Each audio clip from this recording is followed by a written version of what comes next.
Chapter 1. Immortal Sex Assessment. The More Sons, More Blessing System. Underscore 1 Jiang Country, Qingyan Sect. On the hazy white jade square filled with immortal energy, hundreds of young boys and girls sat cross-legged, motionless. Their eyes were closed tight, faces donned various expressions.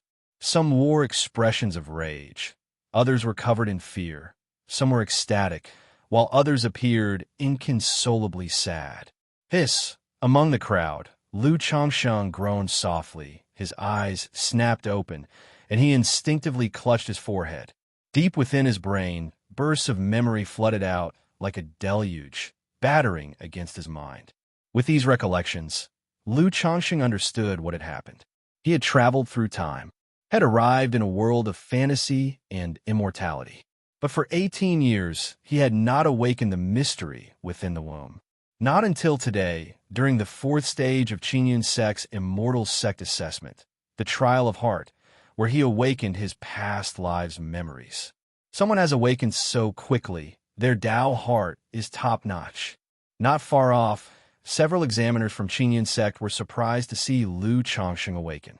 The Trial of Heart is the fourth stage of the Qingyan Sect's assessment, testing one's Tao heart.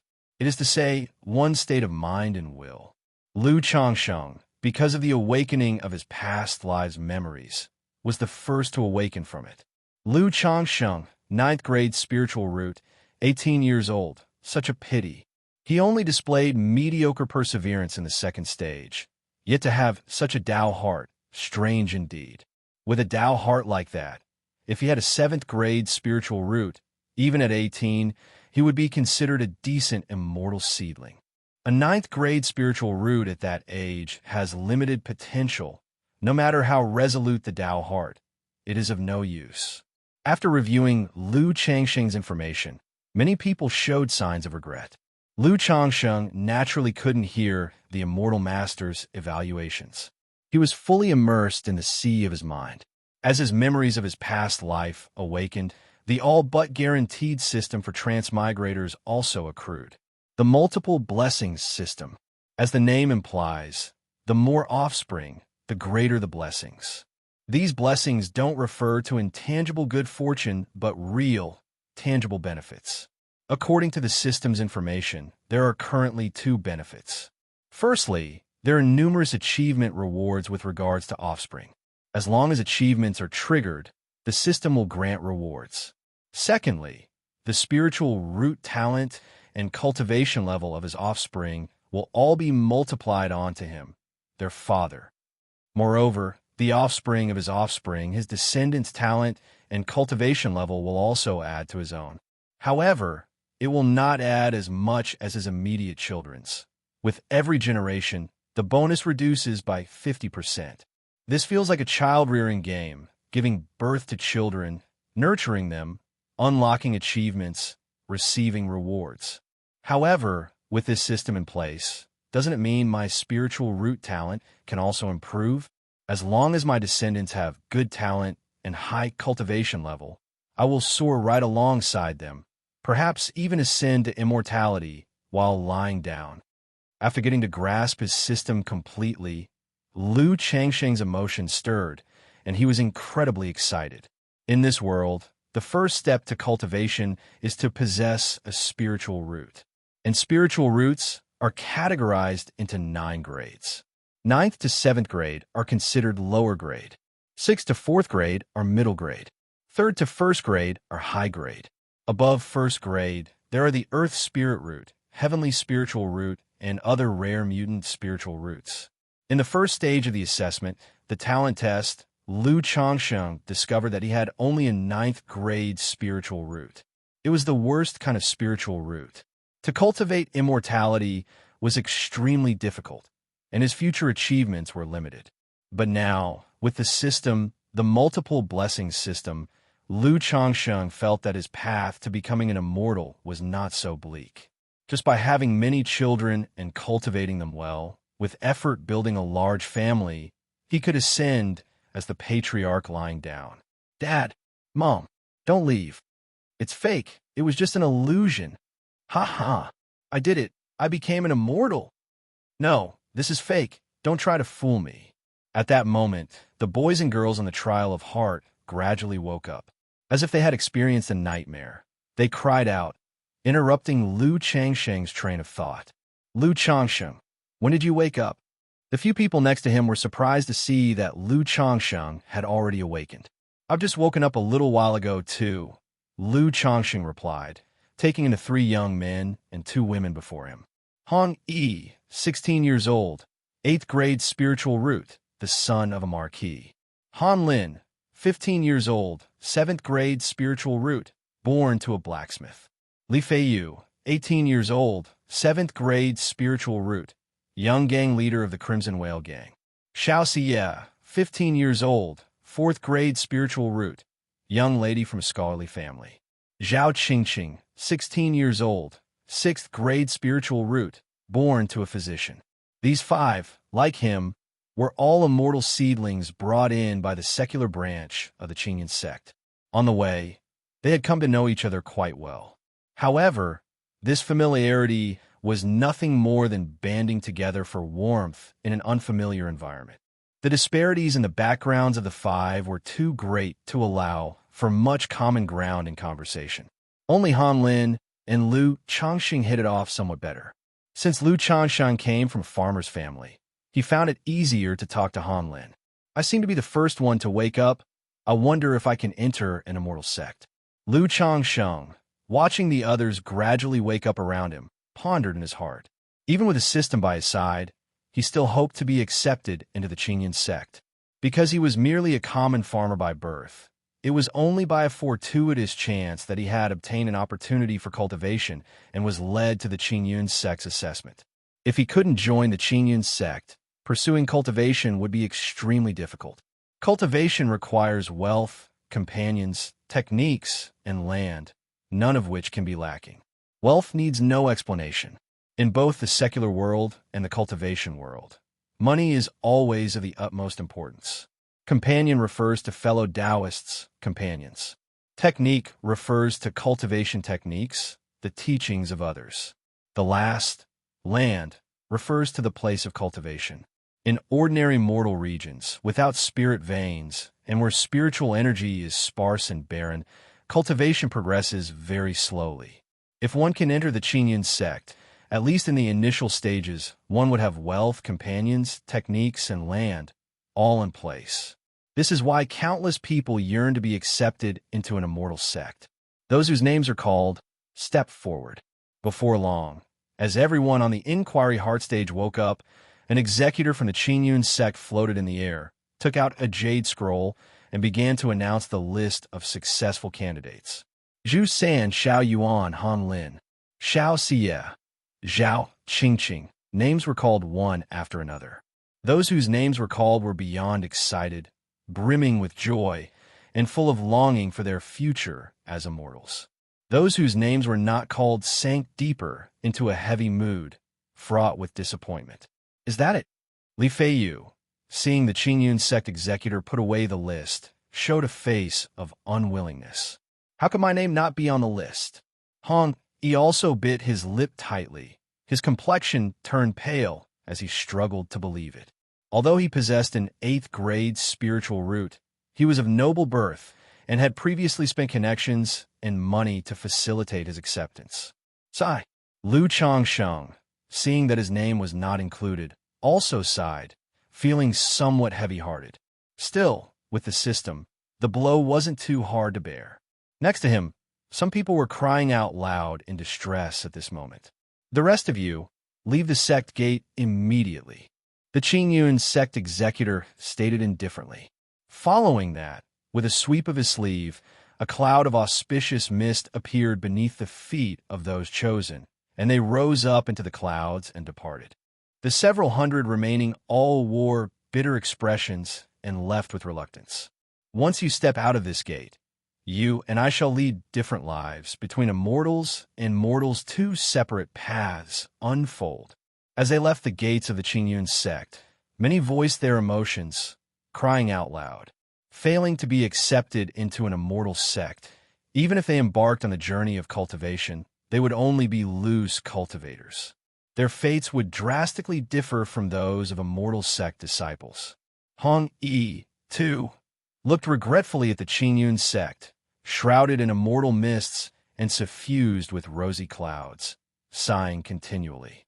Previously on the journey, he had even courted Shiyu, but now, Shiyu, having been confirmed to have a 4th-grade spiritual root, was successfully accepted into the Qingyun sect while he was eliminated. She instantly became a being he could only long for and not reach. His noble status as a prince no longer mattered before the disciples of an immortal sect. Even Han Lin, whom he had previously looked down upon, and Zhao Qingqing, whom he had thought little of, were now beings he would have to look up to after being admitted into the Qingyun sect. What should I do next? Lu Changsheng glanced once more at the mountain gate of the Qingyun sect, took a deep breath, and pondered the path ahead. Although he had the system with him, it was not simple to exploit it. There was an initial accumulation phase. It required constant marrying and fathering children, then raising and nurturing them. The expenditure of time, money, and effort involved was not a small figure. For him, at this moment, it was rather difficult. Even though he had a spiritual root, he was just an ordinary farmer with nothing to his name. If he couldn't join an immortal sect's power, this spiritual root wouldn't be worth much. Just as everyone was descending the mountain, an elegantly dressed man in his 30s or 40s, wearing a green robe, approached and, observing those leaving, spoke up. Esteemed young friends, the Lu family of Qingzhou Mountain is now seeking 20 sons-in-law, offering access to spiritual vein-blessed lands and cultivation manuals. Would anyone be interested? Chapter 2. Have 50 kids in 20 years? I choose to be a live-in son-in-law. _1. A marriage proposal, providing access to a spiritual vein-blessed land and a cultivation manual. Those who had been eliminated and had to leave the mountains stirred with excitement upon hearing the words of the man in green. When Lu Changsheng heard this, his heart was also moved. Through his recent analysis, he concluded that if he could join a cultivation power, it would naturally be the best option. As for the marriage proposal, becoming someone's son-in-law was no big deal. Cultivating, well, it wasn't disgraceful. However, he didn't speak up, opting to wait and observe instead. After all, there are no such things as pies falling from the sky. He didn't know anything about the situation with the Lu family of Qingzhou Mountain. Who knew what the specifics behind this marriage proposal were? If it was a mere facade. May I ask, Senior, what are the requirements for your son-in-law? I remember that cultivation families usually don't nurture foreign bloodlines, right? Immediately, someone in the crowd asked. Among those who had been eliminated, there were many offspring of nobles, merchants, and even loose cultivators who had a certain understanding of the cultivation world. Since my young friend asked, I, Lu, will not conceal it, but will speak candidly. In recent years, my Lu family has lost quite a number of its youngsters, leading to a generational gap. That's why we have made this exception to take in sons-in-law to replenish fresh bloodlines. As for the requirements, within 20 years, you must father 50 offspring. If you father one with a middle-grade spiritual root, or 3 with lower-grade spiritual roots, you'll be deemed to have completed the task. During this period, not only will my Lu family provide you with a spiritual vein dojo and cultivation techniques, but you will also receive a certain quota of cultivation resources every month, the man in green said to the crowd, his face gentle and scholarly as he spoke slowly. However, as soon as these words were spoken, many in the audience felt this was not a call for sons-in-law. It was tantamount to looking for breeding pigs, soliciting people for reproduction. After all, heterosexual relations were known to greatly deplete vital energy and essence. For cultivators, even more so, they had been eliminated by Qingyun sect and were already of limited potential. If they were to engage in such activities daily, their prospects in cultivation would probably be very limited, with little hope for significant accomplishments. Lu Changsheng also twitched the corners of his lips slightly upon hearing this. Indeed, fathering 50 children in 20 years seemed somewhat excessive. Even if one were to father one child a year, there wouldn't be 50 in 20 years. It appeared that the Liu family's call for sons-in-law wasn't one-on-one. Each candidate might be matched with 3 or 4 wives. However, the more he thought about it, the more it seemed like not something he couldn't accept. Upon further reflection, Liu Changsheng even felt it was quite appealing and appropriate for him. Not only would he have a place for cultivation, but he would also get wives and assistance with raising children. It perfectly resolved the difficulties of his system's initial stage. Moreover, hearing such stringent requirements, Liu Changsheng felt somewhat relieved. If the conditions weren't harsh, how would these eliminated folks like him have a chance to join a cultivation family? Hong Yi, who was beside him, saw a hint of interest on Liu Changsheng's face and spoke. Liu Changsheng, I have heard about the Liu family of Qingzhou Mountain. They're a proper cultivation family with a foundation establishment ancestor within their ranks. And indeed, as he said, they fought a large battle with the Chun family of Red Leaf Valley over a spirit stone mine a few years ago, resulting in heavy losses of their young and strong. If you have nowhere else to go, this could be an option for you, Hong Yi said. Previously, he had been haughty and somewhat dismissive of Liu Changsheng, Han Lin, and Zhao Qingqing due to his own status. But now that Han Lin and Zhao Qingqing had entered Qingyun sect while he was eliminated, his pride had all but dissipated, and he started to face reality. He realized that once they embarked on the path to immortality, the gap between princes, generals, merchants, or servants would not be as significant. If Liu Changsheng were to join a cultivation family, even if his future achievements were modest, he would still be another friend and another connection. Thank you for the reminder, Brother Hong, Liu Changsheng said, his remaining anxieties ebbing away after hearing this.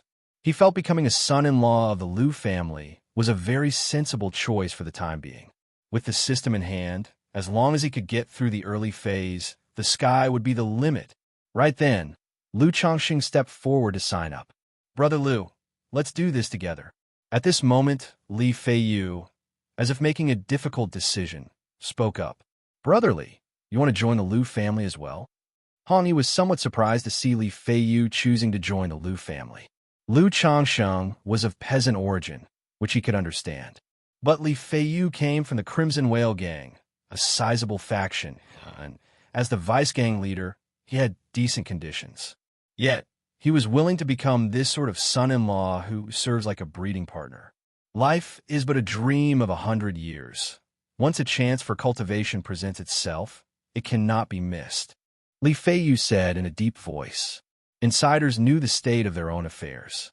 Although the Crimson Whale Gang was not bad, it wasn't solely his father's decision to make. They also couldn't provide too much wealth for his cultivation. If he were to return, his future might be to take over his father's position as the gang leader and live out an ordinary life. But knowing that he had a spiritual root and could cultivate, he was unwilling to go back. He had once seen his own father kowtow in front of a cultivator. He knew that no matter how high one's status in the secular world or how advanced one's martial skills, they were nothing but ants in the eyes of cultivator. So even if it was difficult, as long as there was a glimmer of opportunity, he would strive to pursue it. At least he would have no regrets in the future. Then I wish Brother Li and Brother Liu an auspicious cultivation journey. If there's anything in the future, feel free to send a letter to Rui Marquis Mansion. Hong Yi also understood the reasoning and didn't try to persuade them further, bowing in farewell.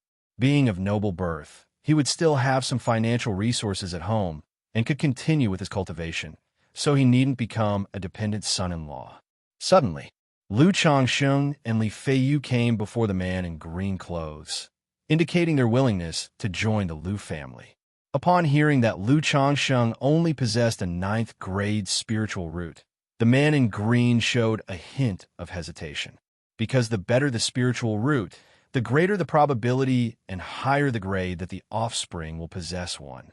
However, seeing that Liu Changsheng and Li Feiyu were together, and with Li Feiyu having a 7th-grade spiritual root, he still nodded his head. Have you thought this through? Once you go to Qingzhou Mountain, there's no turning back, and you'll need to sign a contract. If you cannot meet the conditions within 20 years, Not only will you have to compensate 3 times the resources, but you'll also serve the Lu family for 10 years. The man in green said seriously, "We've made our decision." Lu Changsheng and Li Feiyu exchanged glances and nodded in agreement. About half an hour later, all 20 sons-in-law were recruited. All were youths with humble backgrounds and no notable connections. Not only those of noble birth could not lower their status to do this, but the man in green clothes also didn't want anyone with a significant background. "My name is Lu Yuanding, and I am the patriarch of the Lu family. From now on, you can address me as family head. Now, follow me back to Qingzhou Mountain." Lu Yuanding said to Lu Changsheng and the others. He then took out a golden thread-bordered pouch and opened its mouth. A series of white lights flew out from within, transforming into majestic horses with golden manes and sturdy limbs, the color of bright yellow. Ride horses? Many people were taken aback upon seeing these horses. Previously, an executor from Qingyun sect had simply waved his sleeves, and those selected were mounted on auspicious clouds and flew away. And now, following Lu Yuanding, they could only ride horses? Lu Changsheng also felt that now that they were cultivators, riding horses seemed rather low. These are no ordinary horses. They are spiritual horses bred by the Lu family, able to travel 1,000 miles in a day, and you'll manage even if you don't know how to ride. Seeing the crowd's disappointment, Lu Yuanding explained. He had no other choice. The Lu family was but a small clan. Although they possessed a magic flying boat, it wouldn't be used lightly on normal days. Speaking of flying with others, it was even more out of the question. With his 8th level energy, refinement cultivation, even flying on his own would strain his spiritual power during long-distance travel, let alone flying with others. With so many people, riding horses was the most convenient and fastest way. And so, Lu Changsheng and the rest mounted the spiritual horses and left with Lu Yuanding. At the foot of Qingyun sect's mountain, 5 cultivators from the Lu family were waiting, accompanying them to prevent unexpected events on the road. Chapter 3. Ambushed Midway, the Perilous Cultivation World. One night had fallen. Lu Yuanding led a group of people to rest outside in the wilderness. And one had to admit, these spiritual steeds were indeed incomparable to ordinary horses. Lu Changsheng didn't know how to ride, but even after a day of travel, he didn't feel very tired. "May I ask the Lu family head, how long will it take to reach Qingzhou Mountain?" At this moment, a young man inquired. "These spiritual steeds can cover 1,000 miles a day. At this pace, it will take just over half a month to reach Qingzhou Mountain," Lu Yuanding answered. 1,000 miles a day, just over half a month? Hearing these words, everyone exchanged glances with rather unpleasant expressions on their faces. Lu Changsheng was also left somewhat speechless. It was incredibly far indeed. Lu Yuanding seemed oblivious to the grim looks on everyone's faces. He took out a porcelain bottle and said, "Half a month will pass by quickly. These are fasting pills. After eating one, you will not feel hunger for a month. Come, one for each person." Saying this, he distributed a fasting pill to each person. Lu Changsheng looked at the soybean-sized brown elixir in his hand a few times and, without thinking too much, swallowed it directly. Now that he was on board, he'd have to eat the elixir even if it were poisoned. Moreover, there was no need for the Lu family to harm them. After consuming the fasting pills, during the rest period, several young men began to sit cross-legged to cultivate, clearly already possessing cultivation techniques. Li Feiyu, on the other hand, went to one side to practice martial arts alone. Through earlier conversations, Lu Changsheng learned that Li Feiyu, the young deputy leader of the Crimson Whale Gang, was highly skilled in martial arts. Being just 18 years old, he was already considered a top-tier expert in the martial world. After resting for about 3 or 4 hours, the group continued on their way. And so it went. In a monotonous grind of traveling, half a month passed by.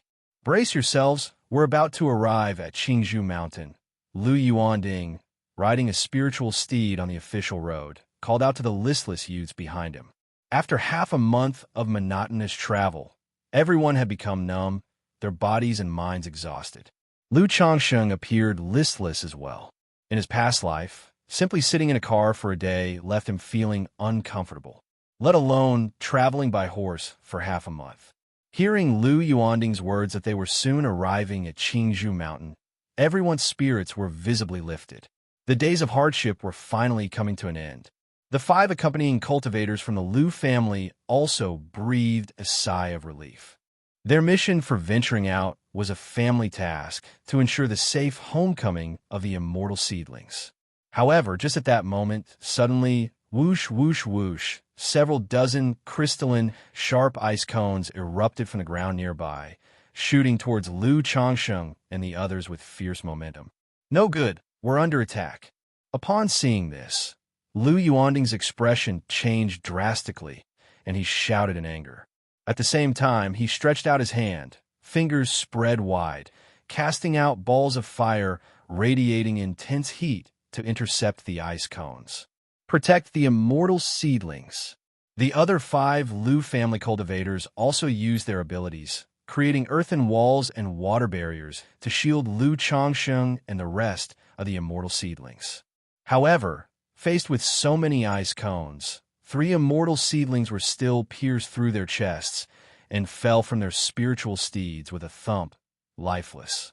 So this is the cultivation world. Lu Changsheng looked at the horrifying scene, couldn't help swallowing, and his complexion turned slightly pale. He might have been a person from another world, but neither in his previous life nor in this one had he ever witnessed such slaughter. This was his first time. At this moment, he gained a clear understanding of the cruelty of the cultivation world. Ha, Lu Yuanding. Did you think you could take these immortal seedlings back without asking my Qin family? From within the earth, one cultivator after another burst forth. The leader was a tall, middle-aged man dressed in a crimson robe. Chen Shuisheng, you dare to run rampant within the boundary of Qingzhou Mountain. Seeing the man in the red robe, Lu Yuanding shouted coldly.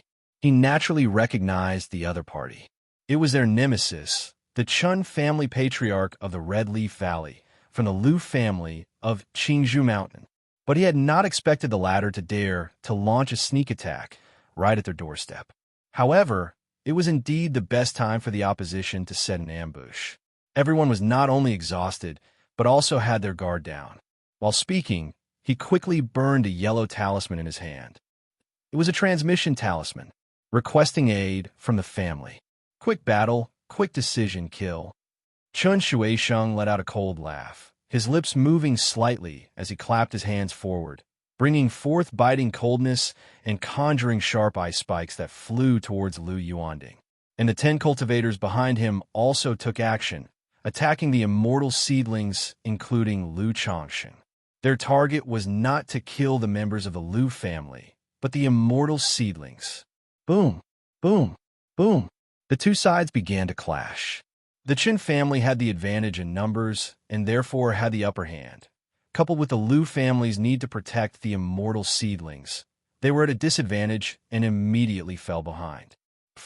Just then, a cyan wind blade shot forth, breaking through the Lu family's defenses and slicing one of the immortal seedlings next to Lu Changsheng in half. Blood splattered and sprayed onto Lu Changsheng, causing his mind to go blank. Be careful. Another wind blade broke through the defenses and shot towards Lu Changsheng.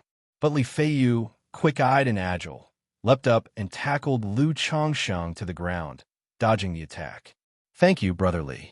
Lu Changsheng came back to his senses, his heart still racing with fear.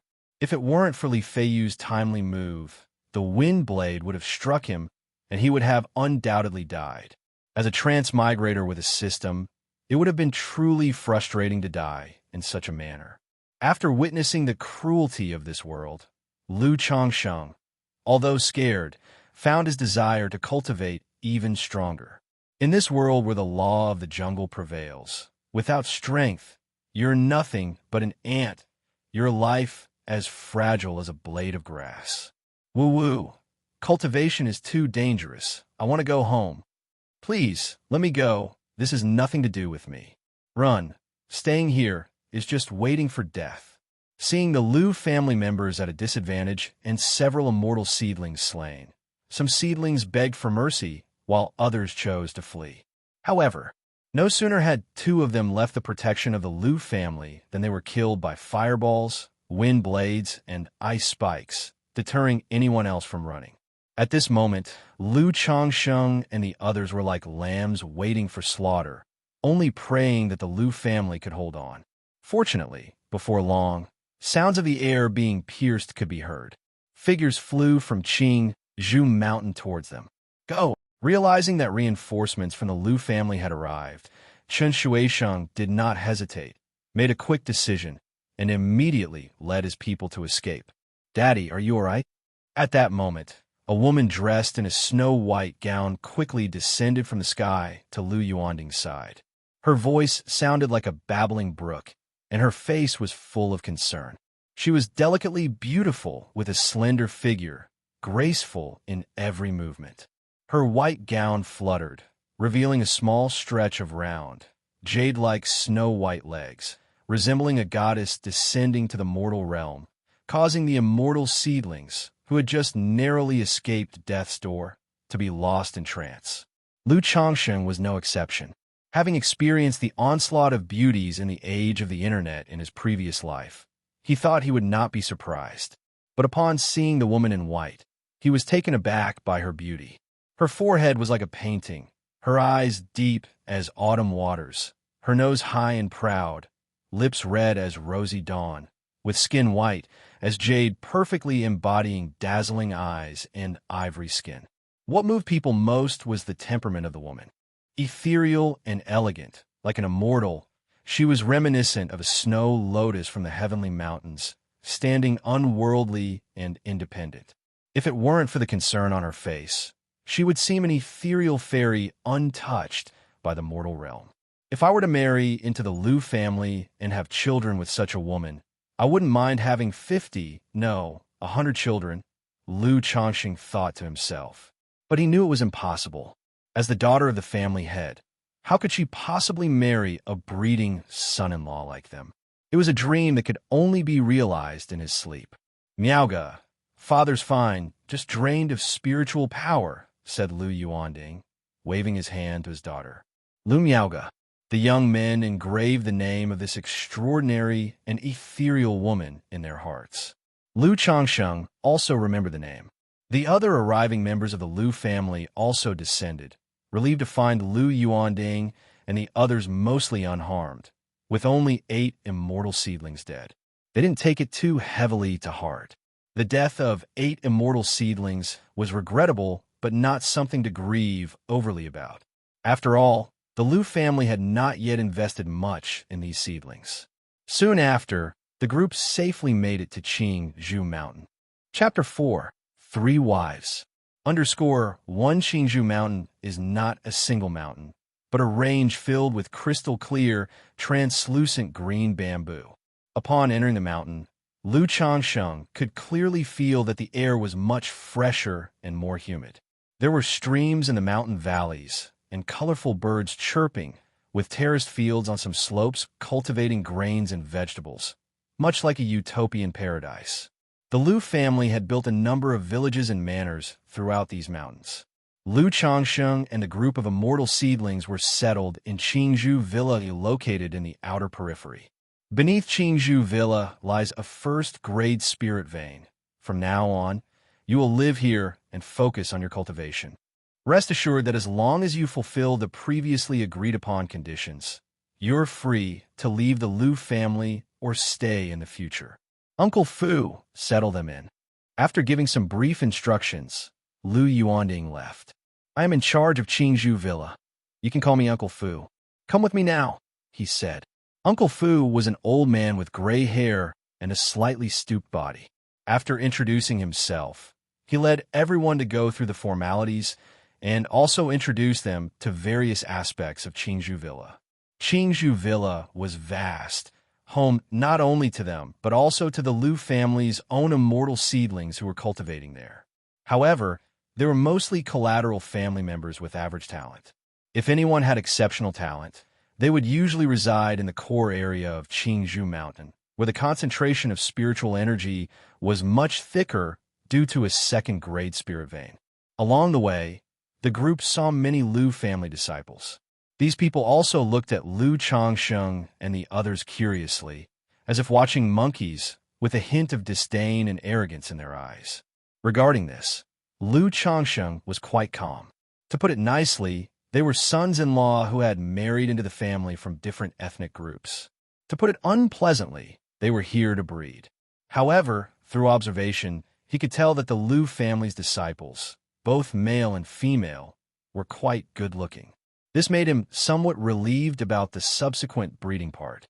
After all, who didn't hope for a good-looking partner when coming to be a son-in-law and have kids? Lu Changsheng admitted he was quite superficial.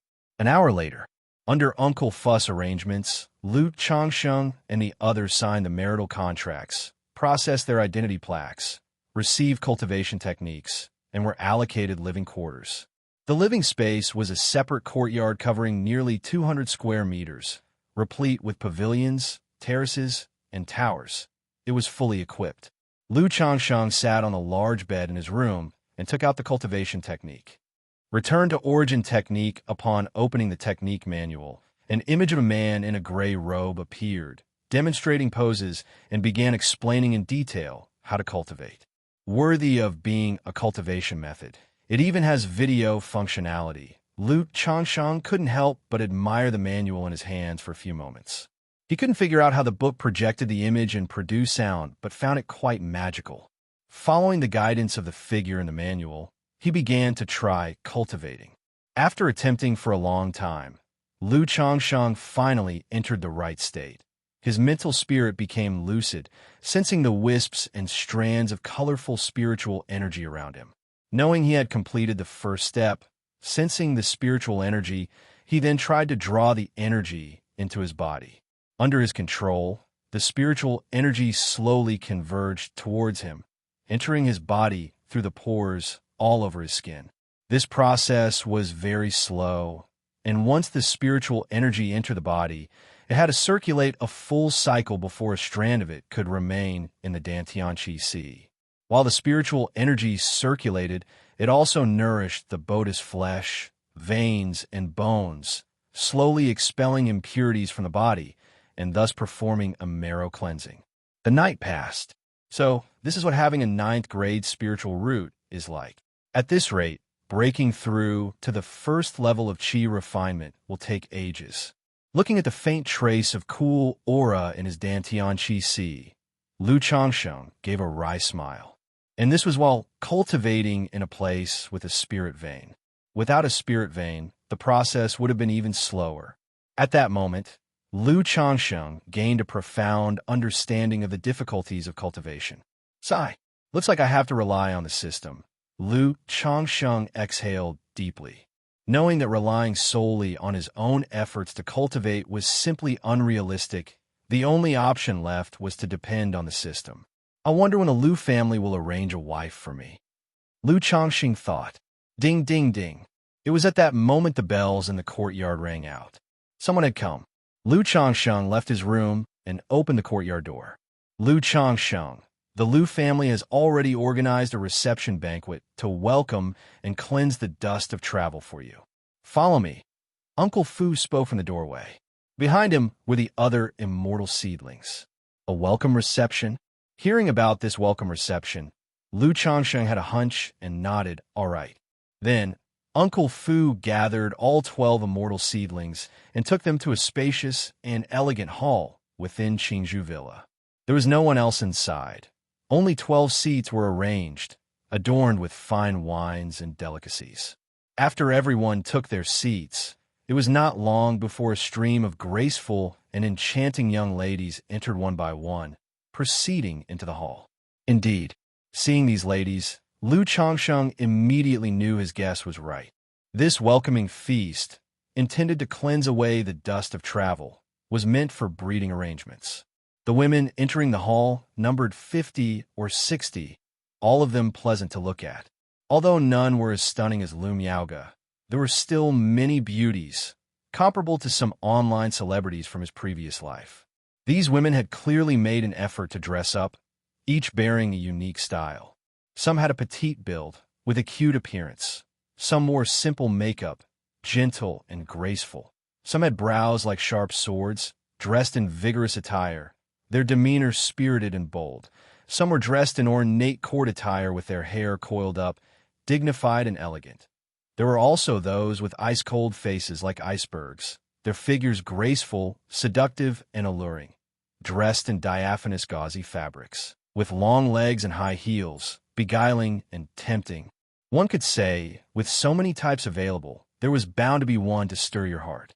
This gesture, quite impressive indeed. Amazed by the bevy of beauties before him, Lu Xianxia couldn't help but praise inwardly. He felt that the Lu family was indeed generous in this regard. No two ways about it. They truly were a proper cultivation family. All these ladies are outstanding women from our Qingzhou Lu family's secular branches, not only literate and well-mannered, but also virtuous and wise, and well-versed in music, chess, calligraphy, and painting, all of them pure. Today, they will provide a warm reception for the gentleman. You may choose the one you favor, and this old man will arrange the wedding for you, Uncle Fu said. After he finished speaking, he left the hall, leaving only Lu Xianxia and the other 11 with a multitude of Lu family women. There was no need for Lu Xianxia and the others to take the initiative. The women approached their seats on their own. Although they were secular women from the Lu family, most were descendants of cultivators. Coming here was a matter of personal choice, without any coercion involved. The women hoped to select desirable immortal seedlings, bear children with spiritual roots, and thus benefit from association with their offspring. Therefore, in this welcoming and dust-cleansing feast, the women generally had more say in the matter. In this life, Lu Xianxia had the background of a peasant, and in terms of appearance, he was quite plain. With his 9th-grade spiritual root, only 3 women approached him. He didn't mind this, and simply embraced all 3 of them. One must learn to be content. Having 3 was fairly good. Moreover, all 3 young ladies were quite attractive. One was pure and lovely, with a playful personality. Another was innocent and charming, giving off a sense of both purity and desire. And the third was gentle in appearance, graceful in character, exuding an air of a well-bred young lady. The first 2 girls looked somewhat similar in features, likely sisters. That would do.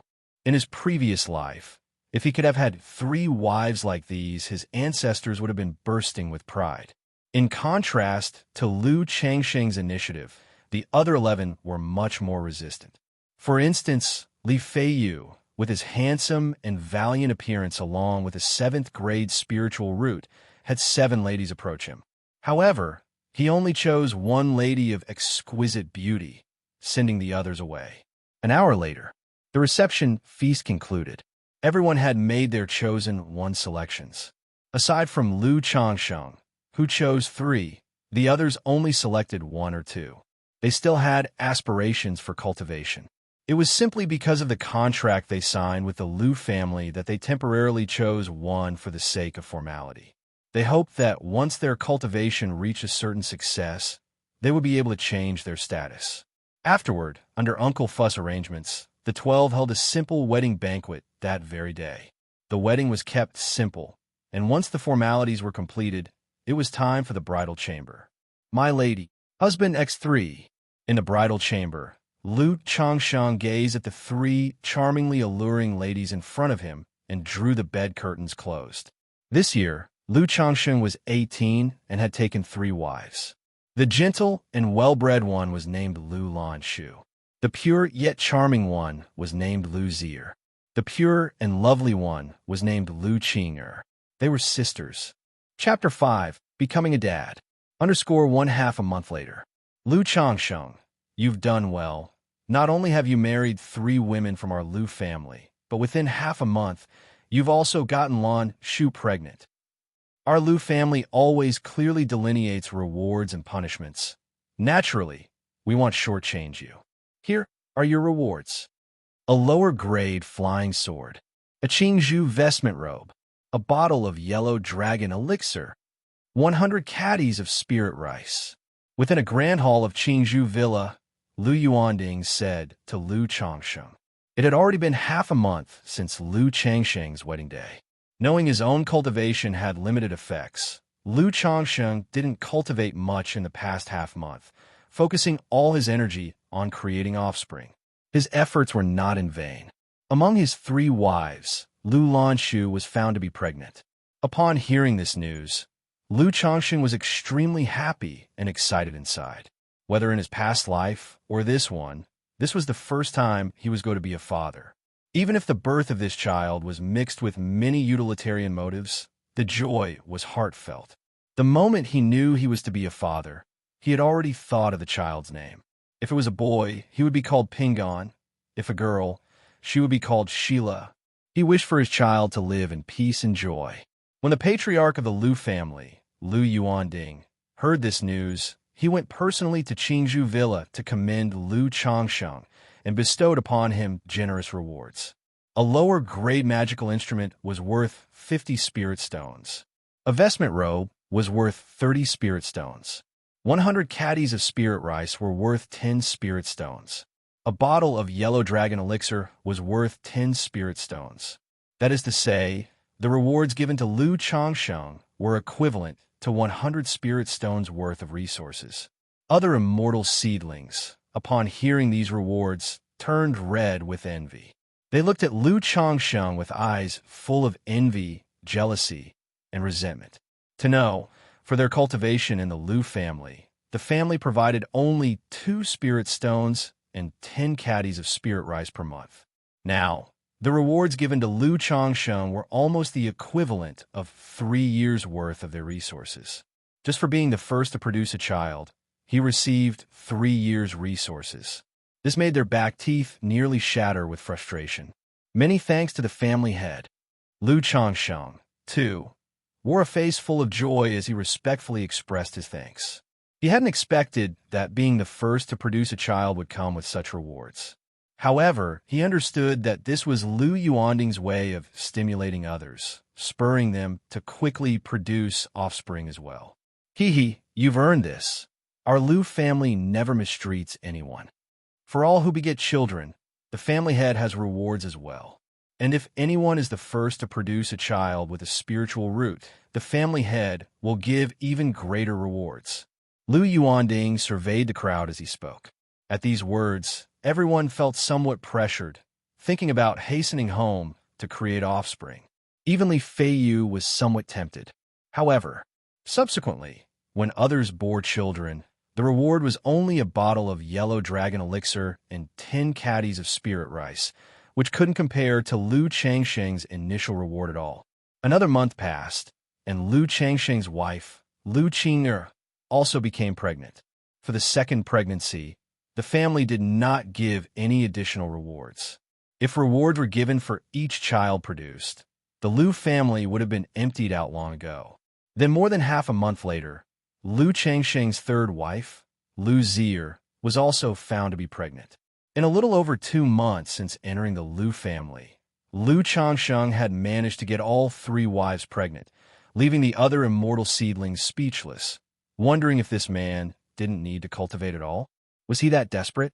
This was not just due to Lu Changsheng's own tireless efforts, but also because he had been calculating their ovulation periods.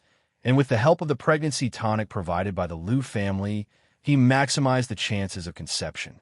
Overall, Lu Changsheng could say with a clear conscience that he had put in his best effort.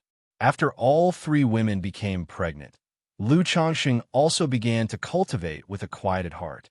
Because all 3 wives were pregnant, Uncle Fu sent 2 maids to serve and take care of the daily life of Lu Changsheng's family. These 2 maids had fair skin and beautiful figures.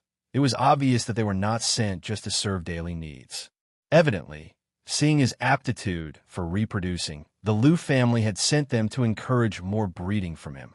For these 2 maids, Lu Changsheng had no immediate plans. He wanted to have many children, but these things should not be rushed. Slow and steady was the proper course. Constant toil really was harmful to the body. Before starting his cultivation, doing it many times just made him feel a bit drained. But after beginning cultivation, Lu Changsheng was able to perceive clearly that his vital essence was depleting, affecting not only his physical state, but also his cultivation speed, requiring time to recover. This was also why other immortal seedlings were unwilling to recklessly have children. It really would lead to their own ruin. In the blink of an eye, more than half a year had passed. I've finally made a breakthrough to the first level of qi refinement. Inside the practice room, wearing a Qingzhu vestment robe and sitting cross-legged, Lu Changsheng opened his eyes and exhaled a breath of foul air, his face full of joy. It had been almost 10 months since he came to the Lu family. He had finally completed the process of drawing qi into his body and had broken through to the first level of qi refinement. He had officially become a cultivator. This speed was naturally not fast, but it wasn't very slow either. After all, when he first arrived at the Lu family, he had spent a considerable amount of time having children. There are 9 levels in the qi refinement realm, and the first 3 levels aren't difficult. As long as one persists in cultivation, success will come naturally. Lu Changsheng was able to achieve this speed of breakthrough thanks largely to that bottle of yellow dragon elixir, which saved him several months of hard cultivation. Otherwise, Lu Changsheng estimated he would need another 2 or 3 months to break through to the first level of qi refinement. This also made him realize the importance of financial resources in cultivation. During this period of more than half a year, apart from cultivating, he also tended to other matters. He took the 2 maids sent by Uncle Fu as concubines, and they successfully conceived. In response to this, Uncle Fu sent over 2 more maids with decent appearances. And to reward him, he increased his monthly allowance to 3 spirit stones and 20 jin of spirit rice. Lan Shu must be about to give birth too. Lu Changsheng stood up and adjusted his Qingzhu robe slightly. Although this robe wasn't a magic artifact, it was still quite extraordinary. Once worn, it could automatically adjust in size, always fit perfectly, and had the effects of resisting extreme temperatures and repelling dust. After coming out of retreat, Lu Changsheng spent time with his wives and concubines for a while, then went to visit Li Feiyu's home to catch up on old times. Among all the immortal seedlings who came to the Lu family, he was only on friendly terms with Li Feiyu. Not only because the 2 met at the beginning, but also because Li Feiyu had saved his life on the way to Qingzhu Mountain previously. Through such prolonged contact, Lu Changsheng had learned that although Li Feiyu was reticent, he could be considered a cold-faced but warm-hearted person, worthy of deep friendship. Another half-month later. Don't be nervous. Sister-in-law's life here at Qingzhu Villa is nurtured by spiritual energy. Her physique is robust. Giving birth to a child will not be dangerous. Moreover, there's a cultivator to assist the childbirth, so rest assured. Outside the room, as Lu Changsheng listened to Lu Lanshu's wailing inside, his fists clenched and unclenched repeatedly, Li Feiyu offered comforting words beside him. I'm not nervous. I'm just excited, happy. Lu Changsheng took a deep breath in and out as he spoke, but his eyes and thoughts were unsettled, clearly revealing his stubborn front. Have you thought of a name for the child? Li Feiyu asked. Although the child would be raised in the Lu family after birth, as the father, he still had the right to name the child. As for the surname, Lu Changsheng shared the same surname as the Lu family, so there was no need to worry about the surname issue anymore. I've thought about it. If it's a boy, he'll be named Pingon, and if it's a girl, she'll, Lu Changsheng replied offhandedly, his thoughts still unsettled. Soon after, a clear and loud cry of a baby emerged from the room, startling Lu Changsheng. And just at that moment, a system notification sound abruptly resounded in Lu Changsheng's mind. Congratulations to the host on the birth of your first offspring. You've earned 1 lottery draw chance. Huh? A lottery? Lu Changsheng, hearing this system notification, was momentarily stunned. He quickly realized that this was the offspring achievement reward from a system. He did not have access to view this achievement. He could only explore it himself. Without looking at the system lottery, Lu Changsheng watched the delivery room with concern. After a short while, the door opened. A woman, carrying a bundled-up, rosy, and wrinkled infant, stepped out of the room. Congratulations, sir. It's a young master. Lu Changsheng reached out to hold the baby, looking at his wrinkled, ruddy face and big bright eyes, his face revealing a smile that came from the depths of his heart. From today onwards, your name will be Lu Pingon. My son. Chapter 6. The 100 Arts of Cultivation. Talisman Making. _1 Lan Shu, you've worked hard. Lu Changsheng, holding the baby, entered the room and saw Lu Lan Shu lying on the bed. He sat beside her and gently took her hand. Although the two of them were bound by a marriage of convenience, with no foundation of feelings, it is said that love grows over time. Having spent so much time together, especially now that the child had been born, naturally, some feelings had developed. Husband. Lu Lanshu's pale face showed a touch of a smile as she weakly called out, "Don't move, just rest well." Lu Changsheng's voice was soft. Holding the child and looking at his wife, at that moment, he felt a sense of happiness in his heart. He thought it would be quite nice to continue like this forever. But he remembered the assassination by the Chun family while on the way to Qingzhou Mountain. The cruel law of the survival of the fittest in this world. Lu Changsheng knew that happiness also needed the protection of strength. Without even looking far, without strength, once he left the Lu family, even his child would not be his. And more importantly, having the fortune to traverse to such a world, with the destiny of cultivation and a system beside him, he wasn't content with a mediocre and ordinary life. Seeing the weak appearance of Lu Lan Shu and knowing she needed rest, Lu Changsheng did not talk much. He told her to rest well and handed the baby over to a woman standing by. It wasn't because the baby had to be given to the Lu family right after birth, but because he didn't know how to take care of an infant, so he let the woman look after it. As for the child's spiritual root, it would not manifest until they were 5 or 6 years old, so it could not be tested now. After leaving the birthing room, Lu Changsheng returned to his own room and silently called out, "System, I want to draw a lottery." Immediately, a pale red virtual lottery wheel appeared before his eyes.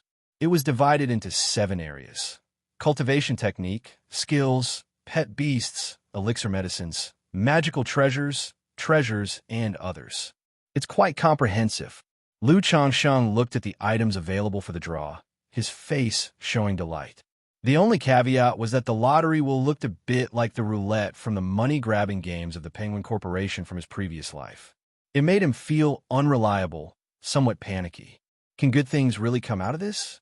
And besides, the lottery in his previous life depended on spending money, but this live's lottery depended on spending vitality? It felt rather strange to him. Forget it. Consider this lottery as the system's gift money. Lu Changsheng didn't overthink and silently said, "Start the lottery."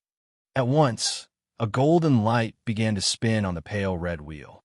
After 5 seconds, the wheel slowed down, and under Lu Changsheng's hopeful gaze, the golden light stopped on skills. Ding! Congratulations to the host for obtaining a 2nd-ranked talisman-making skill. The reward has been issued to the system space, and the host can check it at any time. A talisman-shaped light cluster emerged from the big wheel, accompanied by the sound of the system's voice. With a slight movement of his mind, Lu Changsheng saw a talisman-shaped light cluster in the system's space, with information appearing on it. 2nd-ranked talisman-making skill. Upon use, you can directly comprehend 2nd-rank full-level talisman-making skill and the corresponding complete collection of talismans. Directly obtained 2nd-rank full-level talisman-making skill. System. I apologize. I admit I was a bit narrow-minded at the start, carrying some bias. When Lu Changsheng saw the information, his expression was full of surprise. He hadn't expected to get something this good on his first try at the lottery. Having been in the Lu family for a while now, he hadn't just focused on having a child and practicing cultivation. He had also enriched himself by learning many things about the cultivation world. He knew how precious the 2nd-ranked talisman-making skill was and its value. Just like in the secular world, cultivators also had many professions and skills. For example, alchemy, artifact refining, talisman-making, formation, beast taming, gardening, medicinal cooking, spirit identification, mining, and so on. In his previous life, There is a saying that if you have a skill, you will not starve wherever you go. It applies just the same for cultivators. Moreover, not only will you not starve, but you will also be in high demand, esteemed wherever you go. Because the entry threshold for a cultivator's skills is much higher. It's not something you can learn just because you want to, nor can everyone master it. It depends greatly on talent and wealth. Among all skills, formation, alchemy, artifact refining, and talisman making are especially popular. Second-rank talisman making corresponds to the talismans of the foundation establishment stage, which is above chi refinement. With this skill, he could completely become an honored guest, a guest elder, in various families and powers. Without further thought, Lu Changsheng mentally activated the second-rank talisman-making skill in the system space. In an instant, a surge of knowledge rushed into his mind. Introduction to Talismans, complete collection of basic talismans, complete collection of first-rank talismans, complete collection of second-rank talismans, the great art of talisman, making how talismans are made talisman making. From beginner to grave after a while, Lu Changsheng's mind was filled with numerous pieces of knowledge about talismans. He also felt as if he had been drawing and making talismans for dozens of years. He quickly approached his desk, picked up a writing brush, and sketched out a mysterious and complex talisman figure on a piece of paper with fluid grace, as if dragons and snakes were racing across the clouds. This feeling is simply marvelous. It's as if I've been practicing calligraphy and writing for several decades. There's not the slightest bit of stiffness or unfamiliarity. Indeed, anything produced by the system is guaranteed to be a fine product. Looking at the talisman on the paper, Lu Changsheng's face showed a surprised and delighted expression. He wasn't scribbling aimlessly. That was the talisman for a lower-grade, first-rank fireball talisman. It was just that, since he hadn't used a talisman brush, talisman paper, spirit ink, or spiritual power, it didn't become an actual talisman. He couldn't quite explain this drawing process himself. It was like eating and drinking water, something he had done countless times before that had already become muscle memory. With second-rank talisman-making skills, even if I leave the Lu family, I'll be able to stand on my own 2 feet. No worries about not being able to get a wife or support a wife and children. Lu Changsheng took a deep breath, his emotions excited and exuberant. However, after a moment, he frowned. But right now, I can't reveal these second-rank talisman-making skills. Otherwise, I won't be able to explain it, and it may even bring trouble. An innocent man incurs blame by possessing a gem.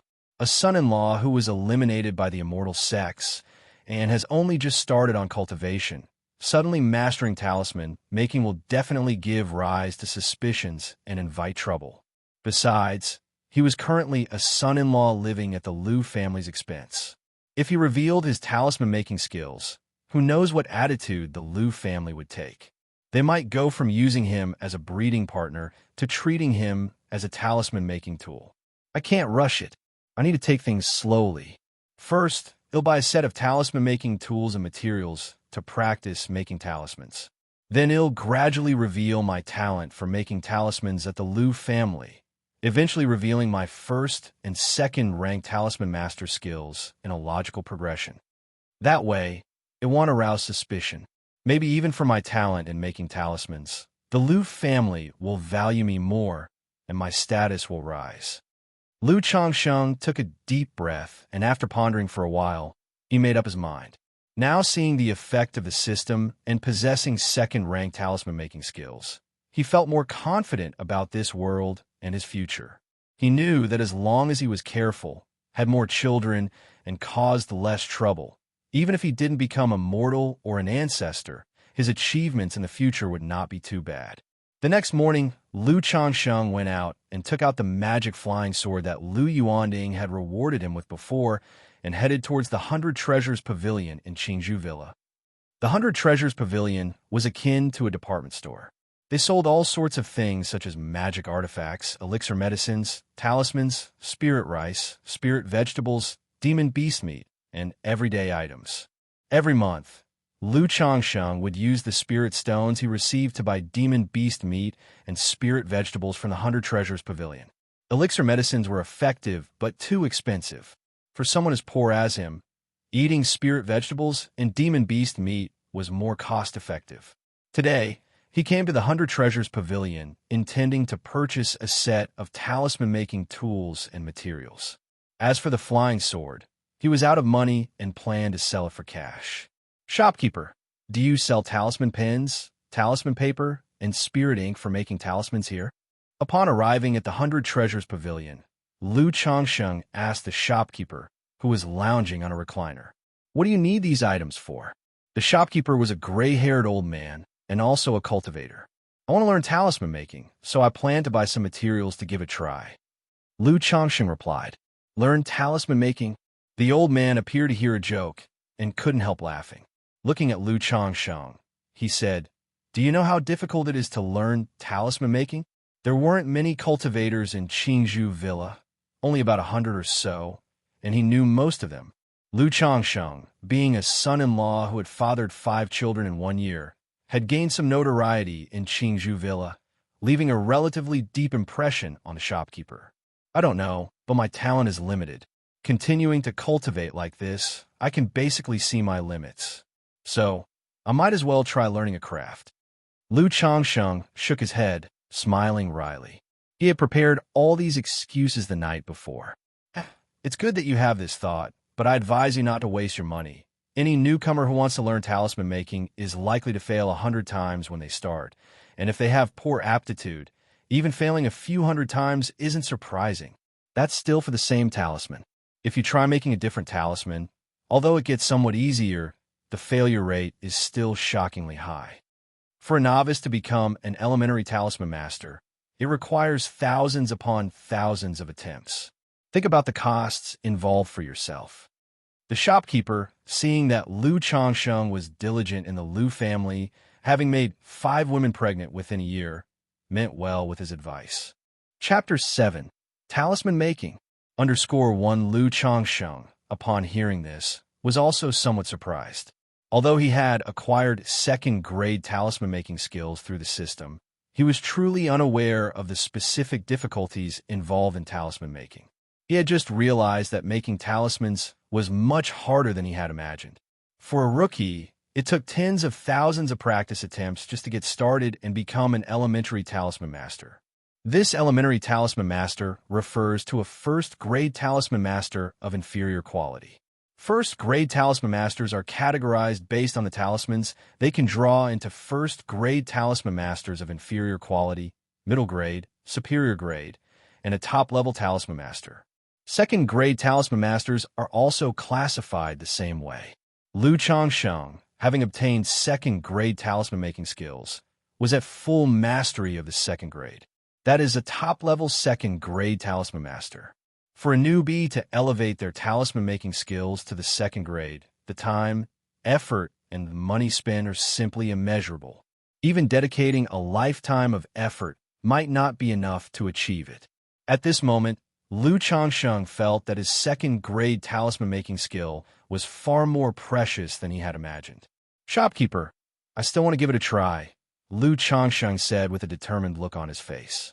No matter how difficult it was, what did it have to do with him? The harder it was to become a talisman master, the more valuable this skill would be. "All right, since you insist on buying, how could I refuse to sell to you?" Seeing that Lu Changsheng was persistent, the shopkeeper did not try to persuade him further. To give advice was already a kind gesture from him. You know young people, they won't stop until they hit the south wall. A regular wolf hair talisman brush, 20 spirit stones each, can be used approximately 200 times. First-grade regular talisman paper, 1 spirit stone for a pack of 10 sheets. First-grade regular spiritual ink, 1 spirit stone per box, can be used about 50 times. The shopkeeper quoted the prices. Upon hearing this, Lu Changsheng nodded and took out his flying sword, saying, "Shopkeeper, would you please appraise this flying sword for me? Is this the one the family had rewarded you with?" The shopkeeper was somewhat surprised, having not expected that Lu Changsheng would sell his flying sword just to make talismans. But then again, as a man who had married into the family, Where else would he get the money if not by selling the flying sword? Indeed, Lu Changxing nodded. For this flying sword, I want short-change you, 50 spirit stones. The shopkeeper stretched out a hand. Deal. Then, please give me a wolf hair talisman brush, 10 packs of talisman paper, and 2 boxes of spiritual ink, Lu Changsheng said, nodding and placing the flying sword on the counter. The shopkeeper indeed did not underquote him. If sold elsewhere, the flying sword would fetch just a few more spirit stones. Considering that Lu Lanshu had given birth and Lu Zier and Lu Qing'er were also about to give birth, Lu Changxing added, please also give me 1 gene each of ginseng, licorice, angelica, Solomon's seal, and goji berries. These were medicinal herbs grown by the Lu family themselves, categorized as spirit plants, with the effect of nourishing the primordial spirit and replenishing energy. All right, that comes to a total of 37 spirit stones. They'll give you 13 spirit stones as change, the shopkeeper said as he put away the flying sword, took out the items Lu Changsheng had requested, and gave him 13 spirit stones. Thank you, shopkeeper. Lu Changsheng expressed his gratitude and left with his purchases. Inside the study, Lu Changxing neatly arranged his entire set of talisman brushes, talisman paper, and spiritual ink on the desk. Beside them, there were also copies of Introduction to Talismans and complete collection of basic talismans. The skill information given by the system included many kinds of talismans. But to put on an act, it must be thorough. It couldn't be that he became a talisman master without ever looking at a book, right? That would be a bit unreasonable. So, for the sake of caution, Lu Changsheng decided to put on an act and made a trip to the Lu family's library, spending 1 spirit stone to borrow 2 books about talismans. The materials for making 100 talismans cost about 22 spirit stones. A first-grade inferior quality basic talisman can be sold for 1 to 2 spirit stones. If all are made into talismans, the lowest profit will be 5-fold, and at most, it could be 10-fold. If all could be made into first-grade, middle-grade talismans, then the profit could go up to over 20-fold. TSK. Such high profit indeed. My talisman making belongs to full mastery at 2nd grade, so to draw all these materials into first-grade, middle-grade talismans will be a piece of cake. Lu Changsheng skillfully ground and mixed the spirit ink, calculating in his mind. Different grades of talismans required different materials. The wolf hair talisman brush he had bought was the most common type, suitable for beginners to use, and could only be used to draw basic talismans and lower and middle grade first-grade talismans. It wasn't entirely true that it couldn't be used to draw upper grade and supreme first-grade talismans. It just greatly affected the success rate of the talisman, and the brush was prone to wear and tear, leading to its disposal. Generally, a talisman master who could draw middle, upper, and supreme first-grade talismans wouldn't care about this amount of money. They would always try to buy the best materials and tools to increase their success rate in making talismans. Similarly, the talisman paper and spirit ink were also divided into ordinary, advanced level, and supreme, 3 grades. The ordinary kind was at most used for drawing middle-grade, first-grade talismans. The advanced level was suitable for drawing middle and upper-grade, first-grade talismans. The supreme kind was suitable for drawing upper-grade and supreme, first-grade talismans. After grinding and mixing the ink, Lu Changsheng laid out the talisman paper, took the talisman brush in hand, took 2 deep breaths to calm his mental spirit, and began to try making talismans. If he were a beginner, he would also have to bathe and change into new clothes and perform rituals like adjusting his body, mind, and breath, among others. But Lu Changsheng was experienced, and these practices were already second nature to him, so naturally, he did not need them. He dipped the talisman brush into the ink.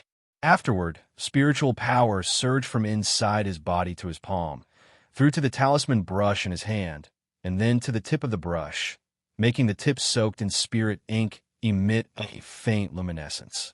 As the tip touched the blank talisman paper, he began to move it swiftly and boldly, splashing the ink with great fluency. The whole process was smooth and uninterrupted, without a moment's delay. Lu Changsheng lifted his hand.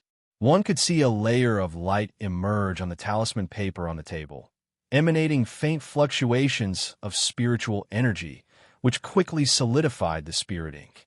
After a short while, the spirit ink solidified. The light on the talisman paper circulated and then gradually dimmed, disappearing from sight. A lower grade, first grade talisman, the flame bullet talisman, was complete. Seeing this scene, Lu Changsheng also let out a long breath and a smile appeared on his lips.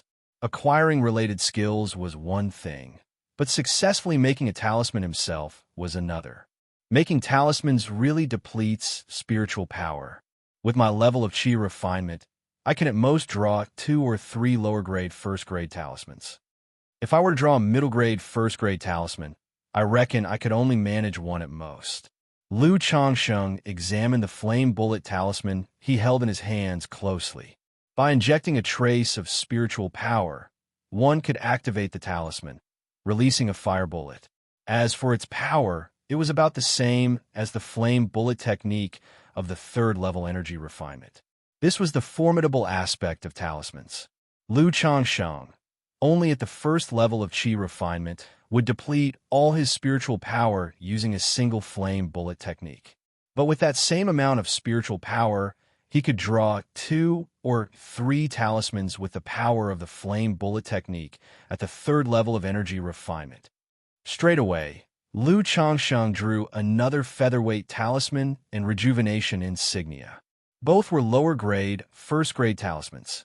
Feeling that continuing to draw would not only deplete his spiritual power, but also tire his mental spirit, Lu Changsheng stored the 3 talismans away and began to sit in meditation to cultivate. The next day, Lu Changsheng opened his eyes. After sitting in meditation all night, his spiritual power and energy had fully recovered. Perhaps the act of drawing talismans the previous day had consumed his spiritual power and mental spirit to some extent, making the cultivation last night more effective than usual. Talisman making depletes spiritual power and spirit, yet it seems to slightly assist cultivation. Lu Changsheng was somewhat surprised, but he didn't pay too much attention to this slight effect. He came to the desk, picked up the wolf hair talisman brush, and prepared to try drawing a middle-grade, first-grade talisman. Without hesitation, he dipped the brush in ink and began to draw. The touch of the brush emitted a faint spiritual light, wildly scribbling on the talisman paper, flowing smoothly and successfully, without any mishap. However, the moment he finished the stroke, sweat appeared on Lu Changsheng's forehead, his face turned pale, and he looked completely drained, slumping back into the chair behind him. After a long while, Lu Changsheng let out a long breath, sat up, and picked up the talisman from the table. A middle-grade, first-grade talisman, the Golden Light insignia.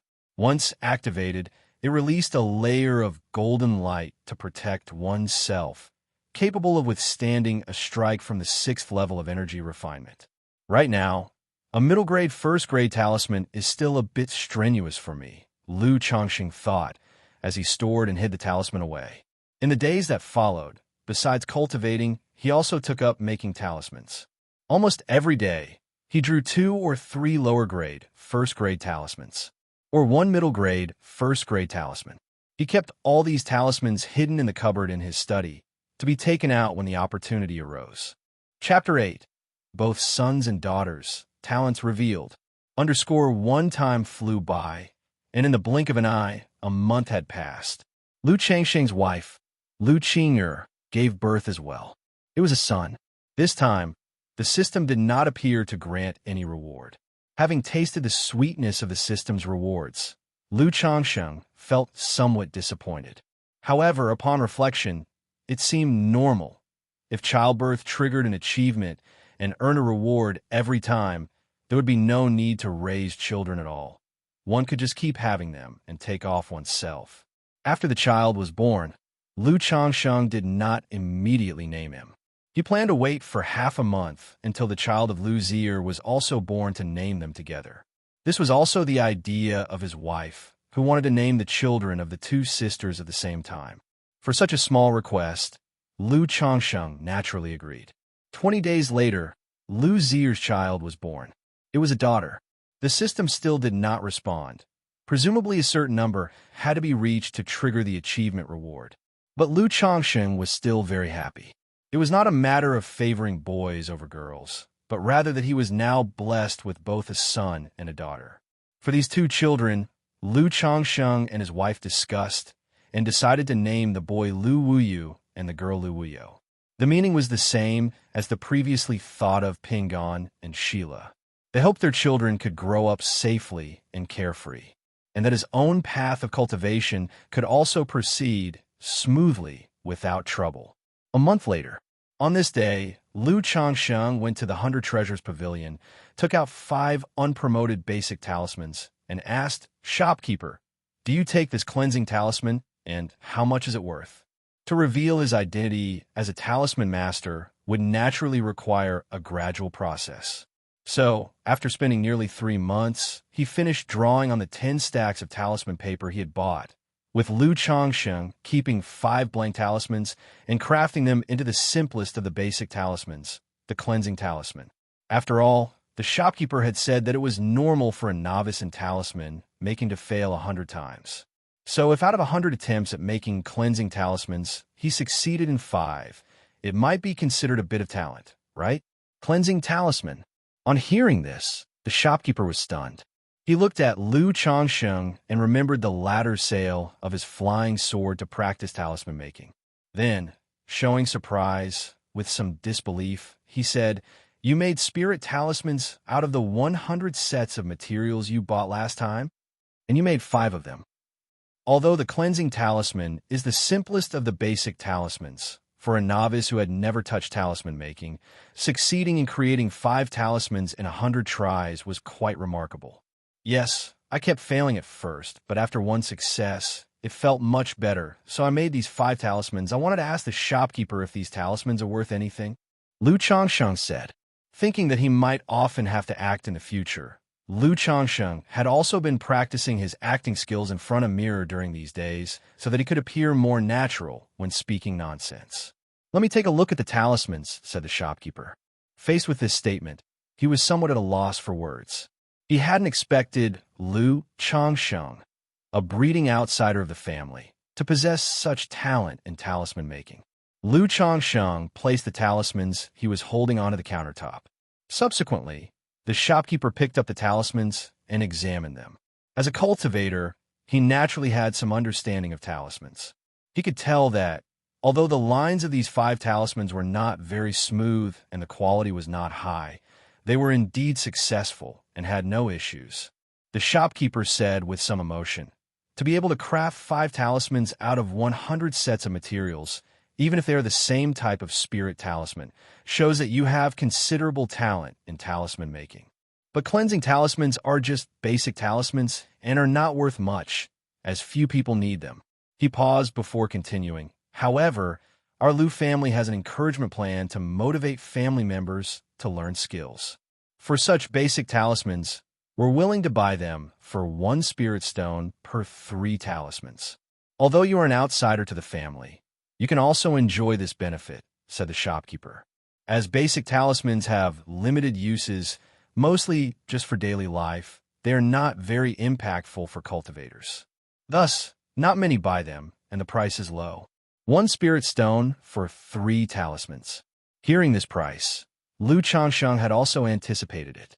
After all, many basic first-grade talismans were only worth 1 spirit stone apiece. With this price in mind, his 100% success rate in talisman making could still earn him 8 spirit stones. But it was not possible for him to make money this way. Not to mention, a 100% success rate in talisman crafting was too outrageous. If he had to toil for 2 to 3 months just to earn this small amount, he would be treating himself like a slave. However, Lu Changsheng had no intention of making money through basic talismans. He presented these 5 basic talismans merely to showcase his talent for talisman making. All right, Lu Changsheng placed 3 cleansing talismans on the counter. Then he took out 11 spirit stones and said, "Shopkeeper, please give me 10 stacks of talisman paper and 2 boxes of spirit ink. I'll take all 5 of your talismans, and I'll charge you 2 spirit stones." The shopkeeper, seeing Lu Changsheng's gift for talisman crafting, was willing to offer a deal. Although he was old, he also had descendants. If Lu Changsheng indeed became a talisman master, there might come a time when they would need his help. Thank you, shopkeeper. Lu Changsheng immediately expressed his gratitude, placed the remaining 2 talismans on the counter, and took back 1 spirit stone. The shopkeeper accepted the talismans and the spirit stone, handing over 10 stacks of talisman paper and 2 boxes of spirit ink to Lu Changsheng. Thank you, shopkeeper. Lu Changsheng thanked him once more and turned to leave. Remarkable indeed. What a pity he's not a Lu family disciple. Watching Lu Changsheng walk away, the shopkeeper shook his head and sighed. If he had been a blood descendant of the Lu family with such a talent for talisman crafting, the family would definitely be willing to spend resources to cultivate him. But after all, Lu Changsheng was a foreign family member, a son-in-law, and not considered one of their own.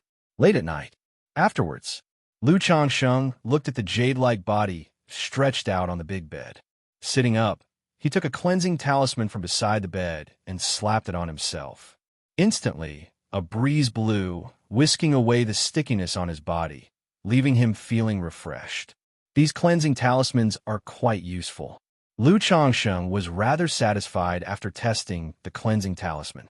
On the bed, Lu Lanshu, with her face flushed from the exertion and her eyes lustrous with intoxication, saw Lu Changsheng use the talisman to cleanse his body and said softly, "Husband, this is too wasteful.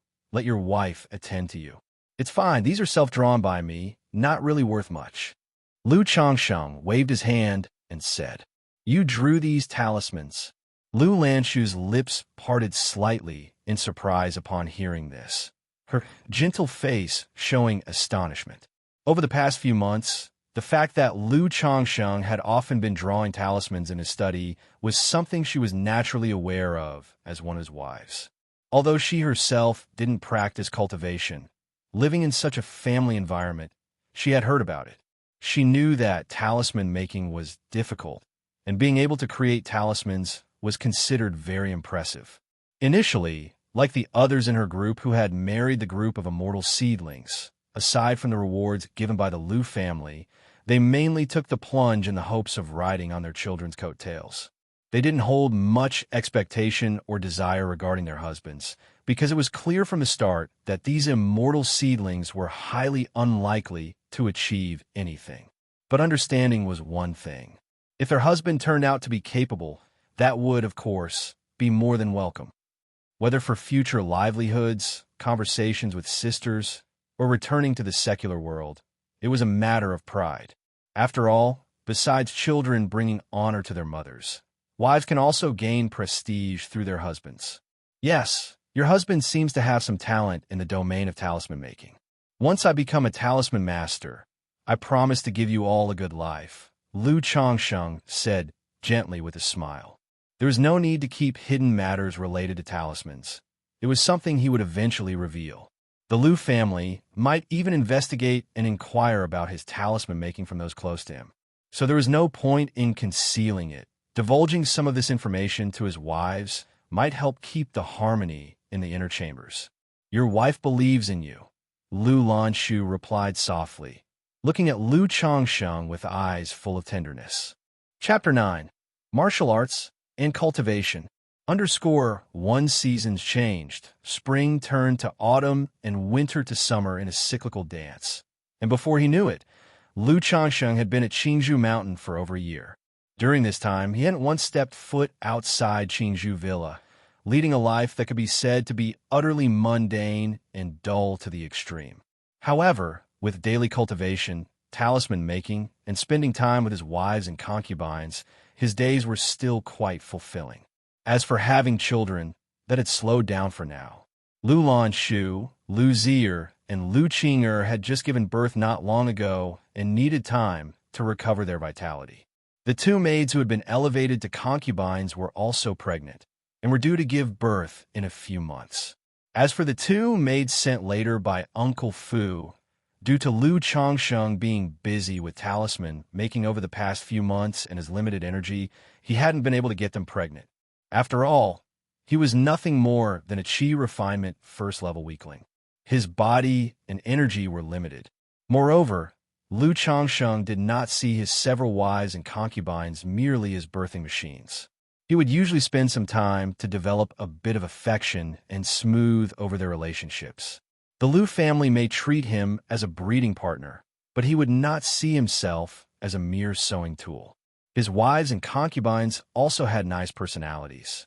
Indeed, just as Uncle Fu had said, they were graceful and educated daughters of the Lu family's secular world, dignified and virtuous, without an ounce of pretentiousness or affectation.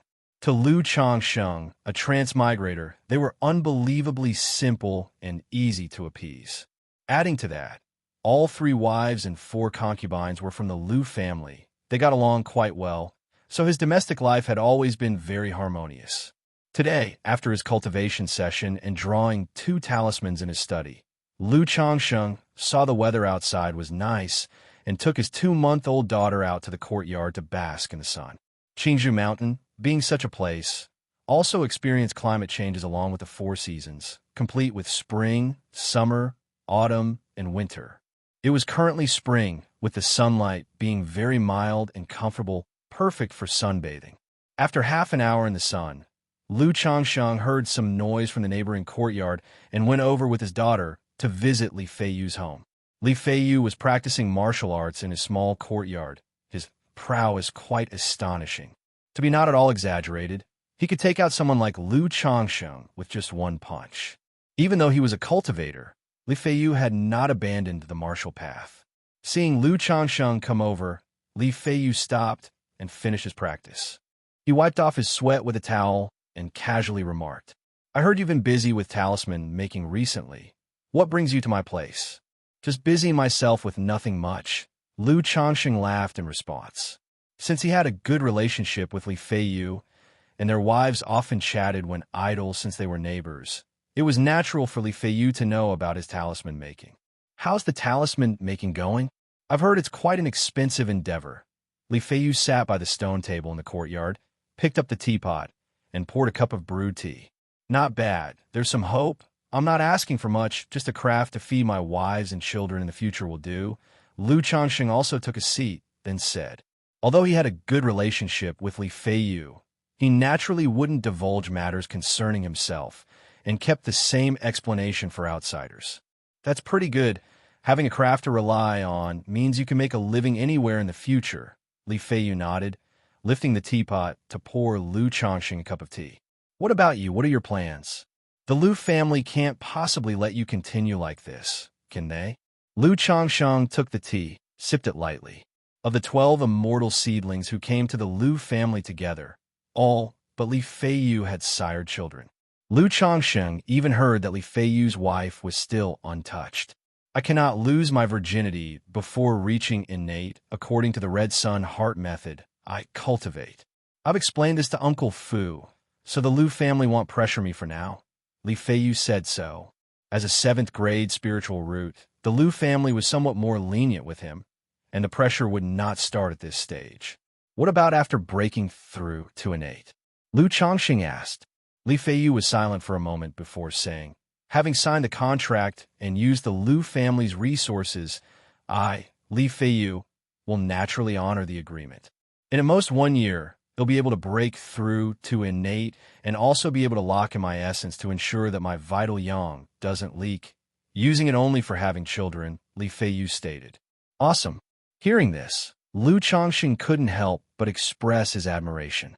He hadn't realized martial arts had this kind of function. Should he start practicing it too?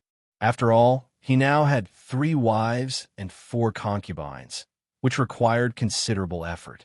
And as for cultivation and qi refinement, they did not greatly enhance his physical condition at present. He looked at Li Feiyu curiously and asked, "Feiyu, once your martial arts break through to innate, how does your strength compare to a cultivator?" Previously, on the road to Qingzhou Mountain, when facing a wind blade from a Chun family cultivator, Li Feiyu was able to tackle him down promptly. Martial Dao innate practitioners should be able to exchange blows with cultivators. But as for specifics, Lu Changsheng wasn't clear. After all, he had never experienced the strength of a martial Dao innate expert. As for cultivators, had only seen them once.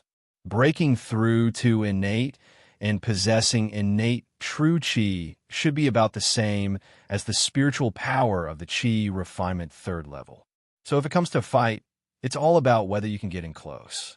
But for a Qi refinement third level cultivator who can control objects and wield magic artifacts, it's too difficult for martial artists to get close. Li Feiyu said, a bitter smile appearing on his face.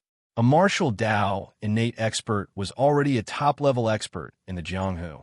He had been practicing martial arts since he was a child, enduring the harshness of the summers and the cold of the winters.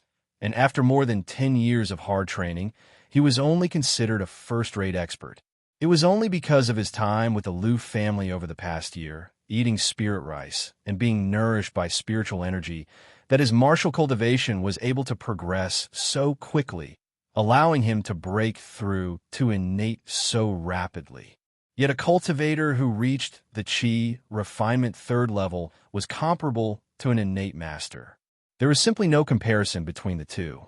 The reason why he hadn't given up on martial arts and still spent time on it was that he had reached this stage and had some persistence in his heart. Lu Changsheng nodded his head, having a general understanding. Innate masters and Qi refinement third level cultivators were like warriors and mages. If a warrior could get close, he could win, but if he couldn't get close, he would essentially be kite to death. But as one could imagine, it was very difficult for an innate martial artist to get close to a cultivator. After all, apart from magic artifacts, if a cultivator also had protective vestment robes, talismans, and other means, how could a martial artist fight? Are there realms above innate? Lu Changsheng looked at his daughter in his arms and continued to ask. He suddenly thought that if his children did not have a spiritual root, he could send them to train in martial arts. After all, if only one parent has a spiritual root, the chances of the children having a spiritual root are very small. Only a 1 to 2% chance. This was also the reason why the Liu family demanded the birth of 50 children. The world was so dangerous. His children couldn't possibly spend their entire lives in Qingzhou Mountain without going out. If they trained in martial arts from a young age, not only would they become strong and healthy, but they would also have some self-defense ability if they ever went out. Moreover, because of the system's second feature, Lu Changsheng always felt that his current 3 children probably didn't have spiritual roots. The blessings of many children's system would add the talents and cultivation levels of his children to him. A child's spiritual root would manifest at around the age of 5 or 6 and could be detected, but that didn't mean there was no spiritual root before then.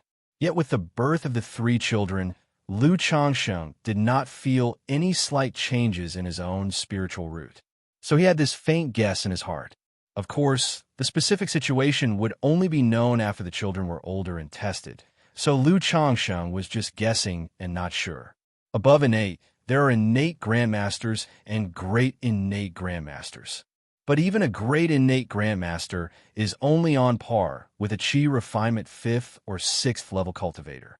To my knowledge, there are not many great innate grandmasters in the entire Jianghu, so the two cannot be compared at all. Li Feiyu shook his head as he spoke. Lu Changsheng nodded his head, gaining a rough understanding of martial arts. Even if one cultivated to the limit, they could only be comparable to the middle stage of Qi refinement.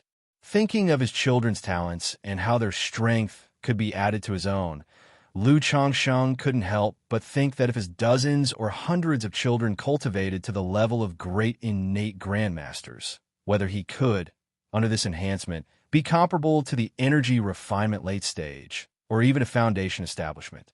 This thought made Lu Changsheng feel that in the future, his children could practice cultivation if they had a spiritual root, or martial arts if they didn't.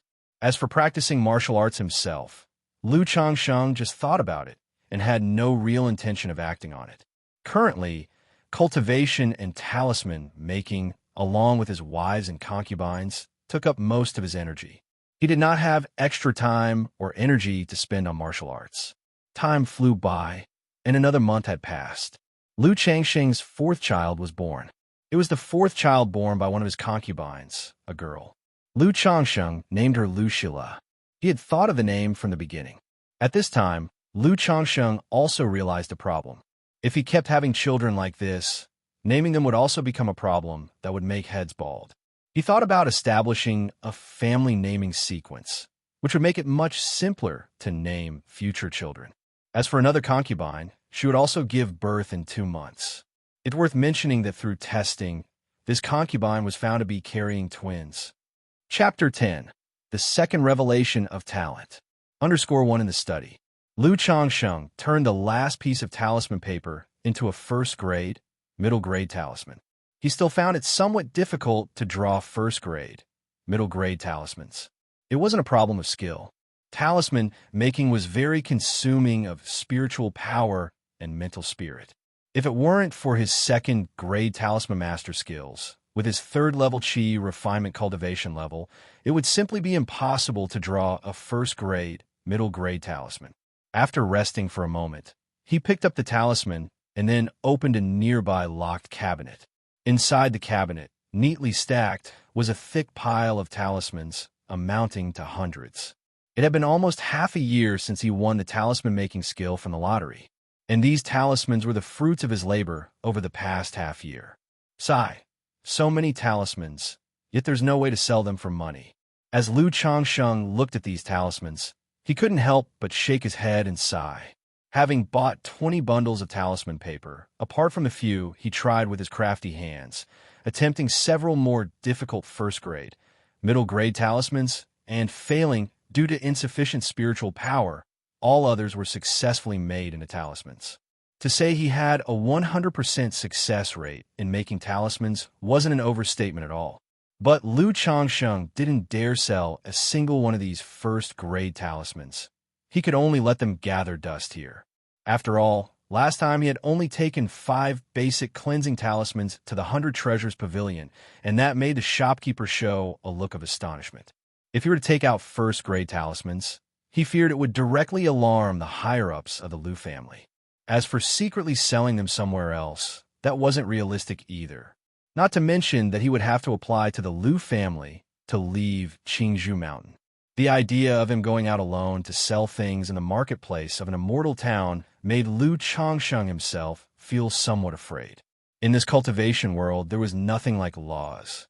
What if he encountered robber cultivators who might rob and murder him? After all, he was only a Qi refinement third-level weakling who had not learned any spells. He was just a bit more agile and nimble than ordinary people and could only rely on talismans for protection. No need to rush, take it slowly.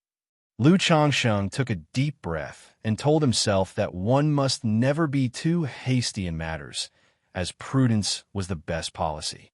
He then picked up the 9 cleaning talismans, 6 garment purification talismans, and 3 dust avoidance talismans he had drawn earlier and headed towards the 100 Treasures Pavilion.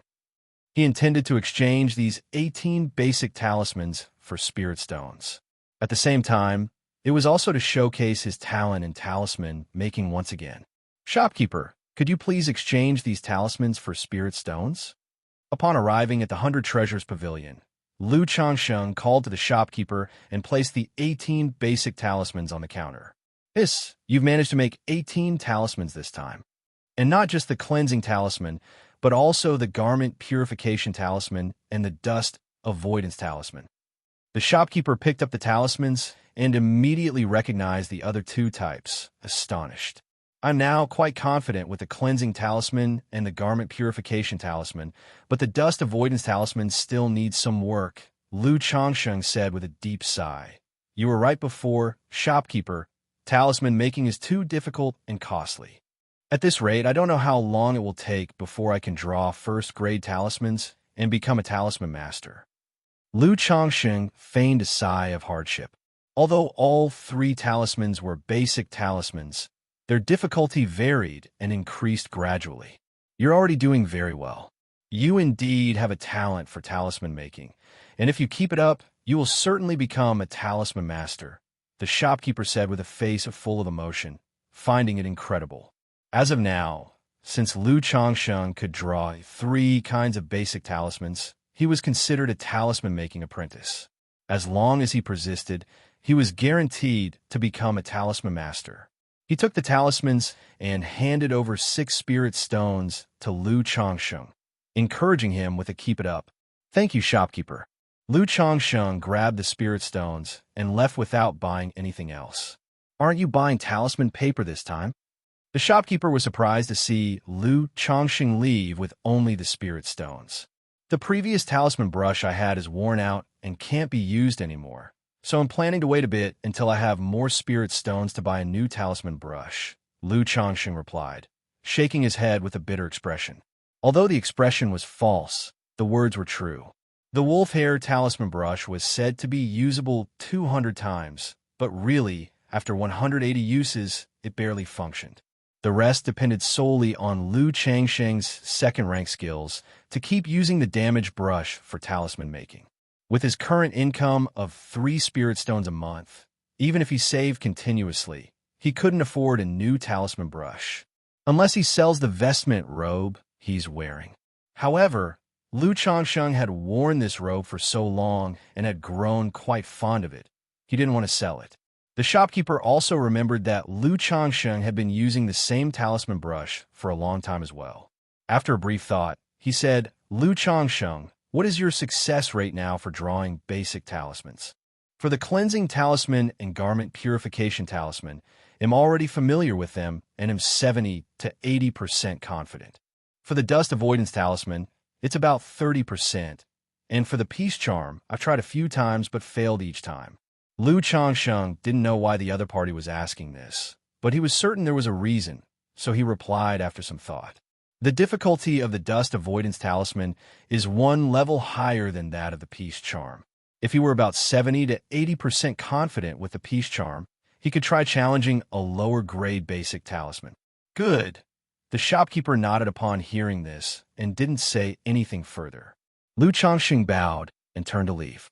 At that moment, a fair-skinned young girl with pretty features, wearing a long green dress, happily approached the 100 Treasures Pavilion, passing by Lu Changsheng. The girl glanced indifferently at Lu Changsheng, a look of disdain apparent in her eyes. Then she walked straight into the 100 Treasures Pavilion and excitedly called out to the shopkeeper, "Grandpa, I've broken through to the 3rd-level energy refinement." The shopkeeper's face immediately lit up with a smile upon hearing this. "You've broken through to the 3rd-level energy refinement. Very good. Whatever reward you want, Grandpa will give it to you." "Grandpa, I want a flying sword." The girl immediately made her request. "No problem. At the 3rd-level energy refinement, you're able to wield a magic artifact. Grandpa has already prepared it for you," said the shopkeeper delightedly, as he led the girl to fetch the flying sword. "Thank you, Grandpa," the girl said cheerfully. She casually asked, "Grandpa, what was that brat doing just now? I saw he didn't buy anything, and he chatted with you for quite a while." "Yeah, he's practicing talisman making and brings some basic talismans here to sell," the shopkeeper replied. "Talisman making? That social climbing son-in-law dares to practice talisman making." The girl scoffed upon hearing this. Most of the Lu family disciples from Qingzhou Villa looked down on Lu Changsheng and other outsiders like him, and she was no exception, especially given Lu Changsheng's reputation for continually taking wives and concubines. It made her feel disdainful. Now hearing that he was actually practicing talisman making, she naturally disdained it even more. What has Grandpa always taught you?" the shopkeeper said sternly, looking at his granddaughter.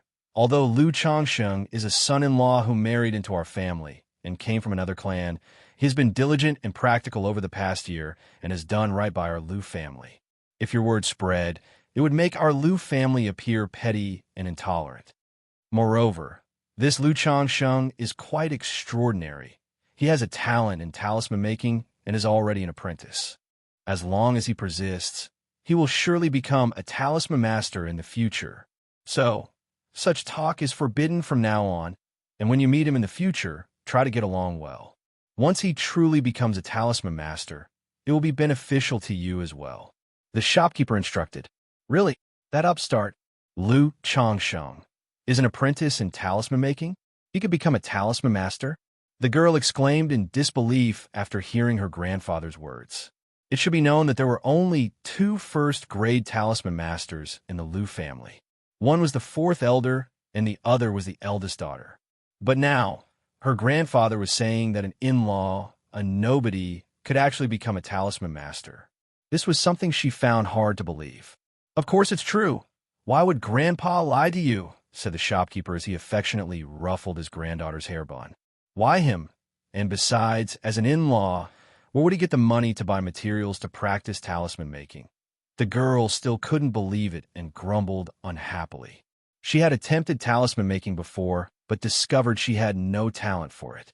Now, hearing from her grandfather that a social climbing in-law actually possessed such a talent, she felt outdone and quite irked, as it was a blow to her pride.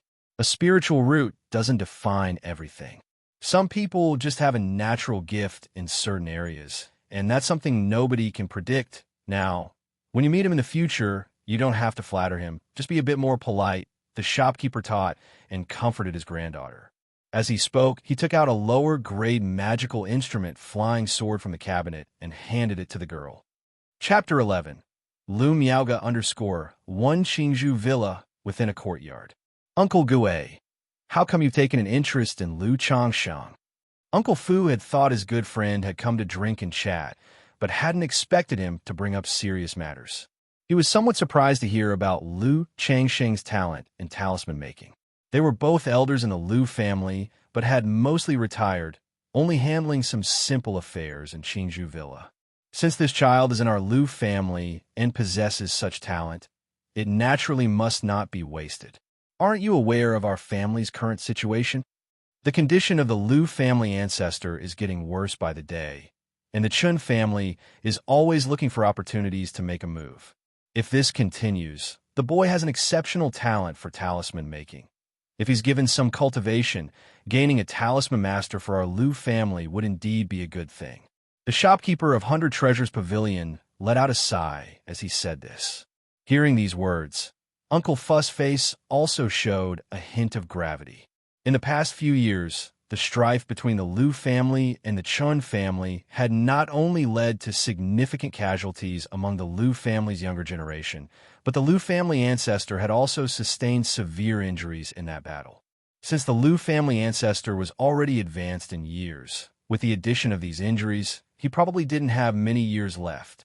Now the Lu family had only one foundation establishment cultivator, the Lu family ancestor. If the Lu family ancestor passed away, without another foundation establishment cultivator to stabilize the scene, the family would be unable to protect their current estates and the blessed land of Qingzhou Mountain. He nodded and said, "That's true. If this child can indeed become a talisman master, it would indeed elevate our Lu family's foundation. Let's go. I'll accompany you to see the patriarch. Let the patriarch make the final decision." Straight away, the two made their way towards Qingzhou Valley. Qingzhou Valley is the core area of the Lu family of Qingzhou Mountain. Below, it lies a second-grade spiritual vein suitable for foundation establishment cultivators to cultivate. People like Lu Changsheng, a son-in-law brought in by marriage, and ordinary Lu family disciples typically didn't qualify to enter. However, as elders of the Lu family, they indeed had the privilege to enter. The two arrived at a villa. Uncle Gue, are you saying that Lu Changsheng has a great talent for talisman making? The patriarch of the Lu family, Lu Yuanding, was quite surprised upon hearing the words of the 100 Treasures Pavilion shopkeeper. That's right, family head. About half a year ago, Lu Changsheng bought a set of talisman-making materials at the 100 Treasures Pavilion, saying he wanted to practice talisman making. At that time, I didn't take it seriously. Unexpectedly, a few months later, out of the 100 sets of talisman-making materials he bought, he actually made 5 successful talismans. And this time, he made 18 successful talismans out of 100 sets of materials. Although I'm not versed in the art of talisman making, even I can tell that this boy has an innate gift in this field, the shopkeeper of 100 Treasures Pavilion said, his voice tinged with a sense of admiration. Before this child joined our Lu family, he hadn't started cultivating, nor could he possibly have had any exposure to talisman making. Under such circumstances, This indeed qualifies as a rare talent. Lu Yuanding nodded thoughtfully. This Lu Changsheng is truly commendable. During this year within our family, he has proven to be diligent. While other promising youths are still not willing to have children, Lu Changsheng has already impregnated 5 women in our Lu family. At this point, Uncle Fu spoke up as well. Lu Changsheng comes from a peasant background. Before he began cultivation, it would have already been an achievement for him to marry one wife. Given such an opportunity now, faced with the allure of women, how could he restrain himself? Lu Yuanding laughed lightly without much concern.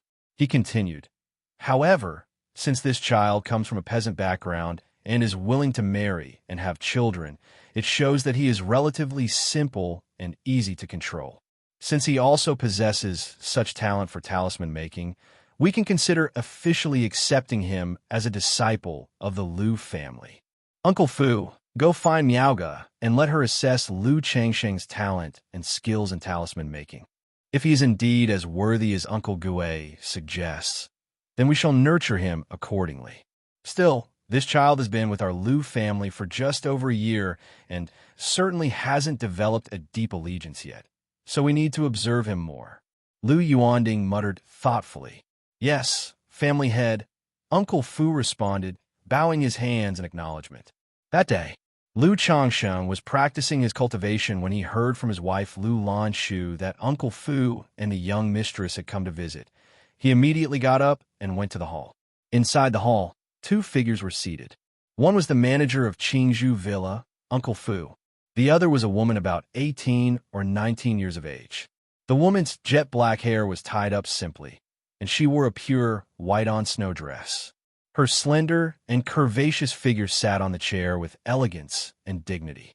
She was extremely beautiful, pure as snow, adorned in a snow-white dress. Combined with her ethereal aura, she resembled a Tianshan snow lotus, sanctified and flawless. This woman was none other than the one Lu Changsheng had met and remembered by name when he came to Qingzhou Mountain a year ago. Lu Miaoga. She was also the very Miss Lan Shu had referred to. The other party looked exactly the same as when Lu Changsheng had seen her a year ago. Not a single change had occurred.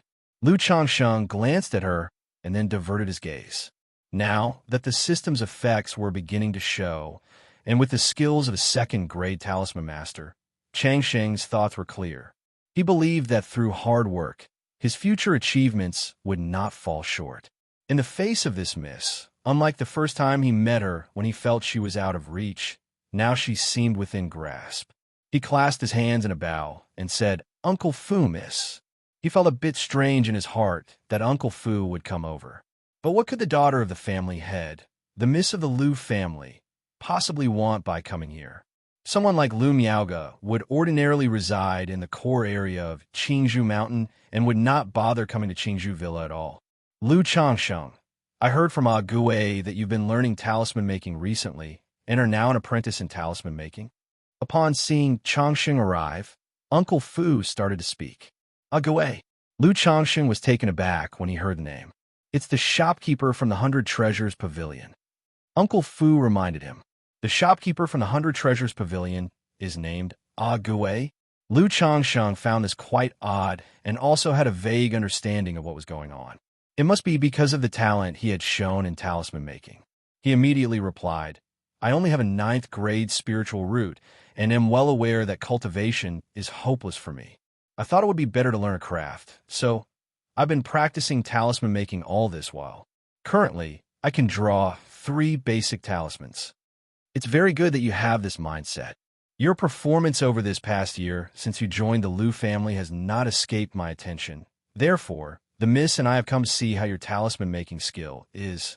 If it's as Ah Gue has mentioned, and you possess a talent for talisman making, the family will naturally provide certain support and cultivation, Uncle Fu praised and said. Lu Changsheng thought to himself, as expected. He immediately showed a grateful expression and clasped his hands in thanks. Thank you, miss, and thank you, Uncle Fu. Which talismans can you draw now? At this moment, Lu Miaoga, who was seated elegantly on the side, turned her beautiful eyes towards Lu Changsheng and asked. Her voice was as refreshing as a flowing spring, very pleasing to the ear. Reporting to the miss, the talismans I can draw are the Cleansing Talisman, Garment Purification Talisman, and Dust Avoidance Talisman. Lu Changsheng replied with his hands clasped. Show me how you draw the Garment Purification Talisman and the Dust Avoidance Talisman. Lu Miaoga stood up, displaying her svelte figure wrapped in a snowy white dress, took out a set of talisman-making tools and materials from her storage bag, and laid them out on the table. Yes.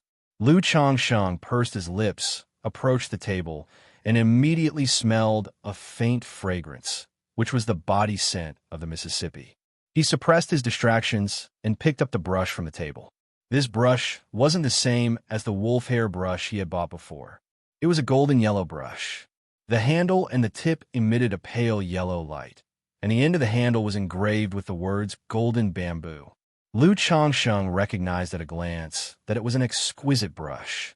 Without a second thought, he lightly dipped the tip in the ink beside him and began to draw the Garment Purification Talisman. During this moment, Changsheng did not draw as he usually did while making talismans, fast and fluid like a swift wind. Instead, he appeared very tense, and his drawing was rigidly slow. Soon after, a Garment Purification Talisman was completed. Lu Changsheng glanced at Lu Miaoga, who stood gracefully tall and continued to draw the Dust Avoidance Talisman. Just as he was about to finish the almost complete Dust Avoidance Talisman, his hand trembled slightly at the moment of concluding the lines, interrupting the spiritual mechanism and causing a wisp of blue smoke to rise from the talisman paper. "I'm sorry, miss. I was a bit nervous just now," Lu Changsheng quickly said. Of course, he was acting. He had previously told the shopkeeper from the 100 Treasures Pavilion that he was only about 30% confident with the Dust Avoidance Talisman. Under the current circumstances, he was about to succeed, but due to excessive nervousness, he ultimately failed. Isn't that quite normal? Chapter 12. The Second Lottery. Underscoring. It's fine. I can see that you are already capable of drawing the Dust Avoidance Talisman. When sketching the talisman lines for the Dust Avoidance Talisman, you need to touch and place gently to express a sense of smoothness. At the end, the brushstroke needs to turn with a bit of a tuck, which would enhance your success rate in making the talisman. Lu Miaoga spoke to comfort him, her voice soft and gentle like water, calming one's heart. Is the young lady a talisman master? Hearing Lu Miaoga's professional terminology, Lu Changsheng suddenly realized. No wonder Uncle Fu came with this young lady to assess me. So this young lady is also a talisman master. Indeed, if she weren't a talisman master, why would she carry a top-notch talisman brush with her all the time? Just now he was wondering why Lu Miaoga always carried a top-notch talisman brush with her. Now that I know she's professional, I've got to perform a bit more convincingly. May I ask the young lady, what does tuck mean? Lu Changsheng asked with an eagerness to learn. The techniques of talisman making like dot, place, touch, tuck, flick, slide, flash. Don't you know them? Lu Miaoga asked with her eyebrows slightly furrowed in a soft voice. I've only read an introductory book on talismans and a comprehensive guide to basic talismans. I've been studying on my own based on the books without learning these specific techniques you mentioned, Lu Changsheng said, his face showing embarrassment. Upon hearing these words, Lu Miaoga's lips pursed lightly, finding herself at a loss for what to say. Without any guidance, without learning any specific techniques, he managed to practice talisman making to this extent just by reading 2 basic books on talismans. This talent, even she could not help feeling inferior. I have a book here, Essentials of Talismans, which has instructions on talisman making techniques, the use of spiritual power, as well as some insights I've annotated. Take it and read it well, and if there's anything you don't understand, feel free to ask me. Lu Miaoga took out a book from her storage bag and handed it to Lu Changsheng. Thank you very much, young lady. Lu Changsheng gratefully accepted the kindness and thanked her enthusiastically. Then he cautiously added, Young lady, should I redraw another one? No need, you have already passed the assessment. Lu Miaoga replied with a demure temperament, putting the talisman brush and spirit ink back into her storage bag, and then called out to Uncle Fu. All right, Lu Changsheng, since you possess this talent for talisman making, starting this month, your monthly resources will be increased to 5 spirit stones and 30 gene of spirit rice, Uncle Fu declared. Then, taking out a set of talisman-making tools from his storage bag, he added, "Also, this set of talisman-making tools is for you. Keep up the hard work, and as long as you can become an elementary talisman master, our Lu family will definitely not treat you unfairly." As he spoke, Uncle Fu affectionately patted Lu Changsheng's shoulder. "Yes, thank you, young lady. Thank you, Uncle Fu." Lu Changsheng expressed his thanks. Soon after, Uncle Fu and Lu Miaoge left. Lu Changsheng immediately saw them out, escorting them to the door. Watching Lu Miaoge's retreating figure, dressed in white as snow, Lu Changsheng shook his head slightly. "Unless necessary, I should avoid contact with this young lady as much as possible. As a man and a LSP, it would be impossible for him to say he had no thoughts about this ethereal and refined young lady. But they say that beauties are trouble. For such a rare beauty, there must be no shortage of men within and outside the Lu family who admire and secretly love her. If I were to approach the young lady under the pretext of seeking talisman advice, who knows whether her admirers would come looking for me to cause trouble? So, to be cautious and prudent, it's better not to make contact. If contact is to be made, it will be when I've gained some strength. Then wouldn't it be wonderful to explore the path of talismans together? One must endure the common to become an immortal above immortals. This is the motto Lu Changsheng has set for himself." Meanwhile, Lu Lanshu, Lu Zier, Lu Qing'er, and the other ladies, upon seeing Uncle Fu and Lu Miaoge leave, hurried forward to ask Lu Changsheng why Uncle Fu and the young lady had come to visit. Uncle Fu, being the manager of Qingzhou Villa, holds an extraordinary position. Moreover, coming here with the young lady Lu Miaoge, it surely wasn't a trivial matter. Lu Changsheng didn't hide anything from his wives and told them the whole story. The ladies were overjoyed to hear that their husband had been recognized by the Lu family because of his talent for talisman making. After all, as Lu Changsheng's status in the Lu family rises, as his wives, they too would benefit, their status rising with the tide. At the same time, Uncle Fu, after leaving Qingzhou Villa, asked Lu Miaoge, "Young lady, how is Lu Changsheng's talent for talisman making? And how long do you think it will take him to become a talisman master?" Although he was a cultivator, his understanding of talisman making was not thorough. "His talent for talisman making is very high, even higher than mine." Lu Miaoge pressed her lips together and said softly, "What?" Uncle Fu showed a surprised expression upon hearing this. Their young lady, now 24 years old, was already a first-grade, middle-grade talisman master. Within 20 years, she could aspire to reach the second rank. But now she said that Lu Changsheng's talent in talisman making was even higher than hers. Doesn't that mean that Lu Changsheng's future achievements in the talisman path could also reach the level of a second-grade talisman master? This was simply astonishing. If they knew that Lu Changsheng had already become a second-grade talisman master, and not just any second-grade talisman master, but a second-tier top-level talisman master, one wonders what they would think. The next day, the news that Lu Changsheng had become an apprentice in talisman making quickly spread throughout Qingzhou Villa. It shocked many of the Lu family disciples and the other cultivators, who looked upon Lu Changsheng with envy, jealousy, and hatred. Nobody had thought that such an insignificant son-in-law would possess such an extraordinary talent in talisman making. Previously, many cultivators had sneered upon hearing about Lu Changsheng's involvement in talisman making, thinking that he was indulging in a fantasy. But today, numerous cultivators came to congratulate Lu Changsheng at his home. Each offered him a spirit stone as a congratulatory gift. Li Feiyu also gave a spirit stone as a congratulatory gift, but afterwards it was returned by Lu Changsheng. He now had 5 spirit stones and 30 caddies of spirit rice a month, whereas Li Feiyu still received 2 spirit stones and 10 caddies of spirit rice. So how could he in good conscience accept the money? As for the spirit stones from other cultivators, he certainly didn't return those. Having gained 10 spirit stones, he felt very pleased. He also examined the talisman-making tools Uncle Fu had given him the day before. A common talisman brush, but a grade better than a wolf hair talisman brush, probably good for 300 to 500 uses. Thereafter were 10 stacks of talisman paper and 2 boxes of spirit ink, the quality the same as what he had previously purchased. If converted to spirit stones, they were worth roughly 60 to 70 spirit stones. This reward, combined with the improved benefits of 5 spirit stones and 30 caddies of spirit rice a month, was a very satisfying haul. Thinking back to Uncle Fu and the young lady coming over to increase his benefits, Lu Chongqing realized it was the 100 Treasures Pavilion shopkeeper who had helped. Lu Chongqing made a few basic talismans as gifts and went to thank him in person. He understood such social graces. Meanwhile, 5 days later, Lu Changsheng's concubine, who was expecting twins, gave birth. They were 2 boys.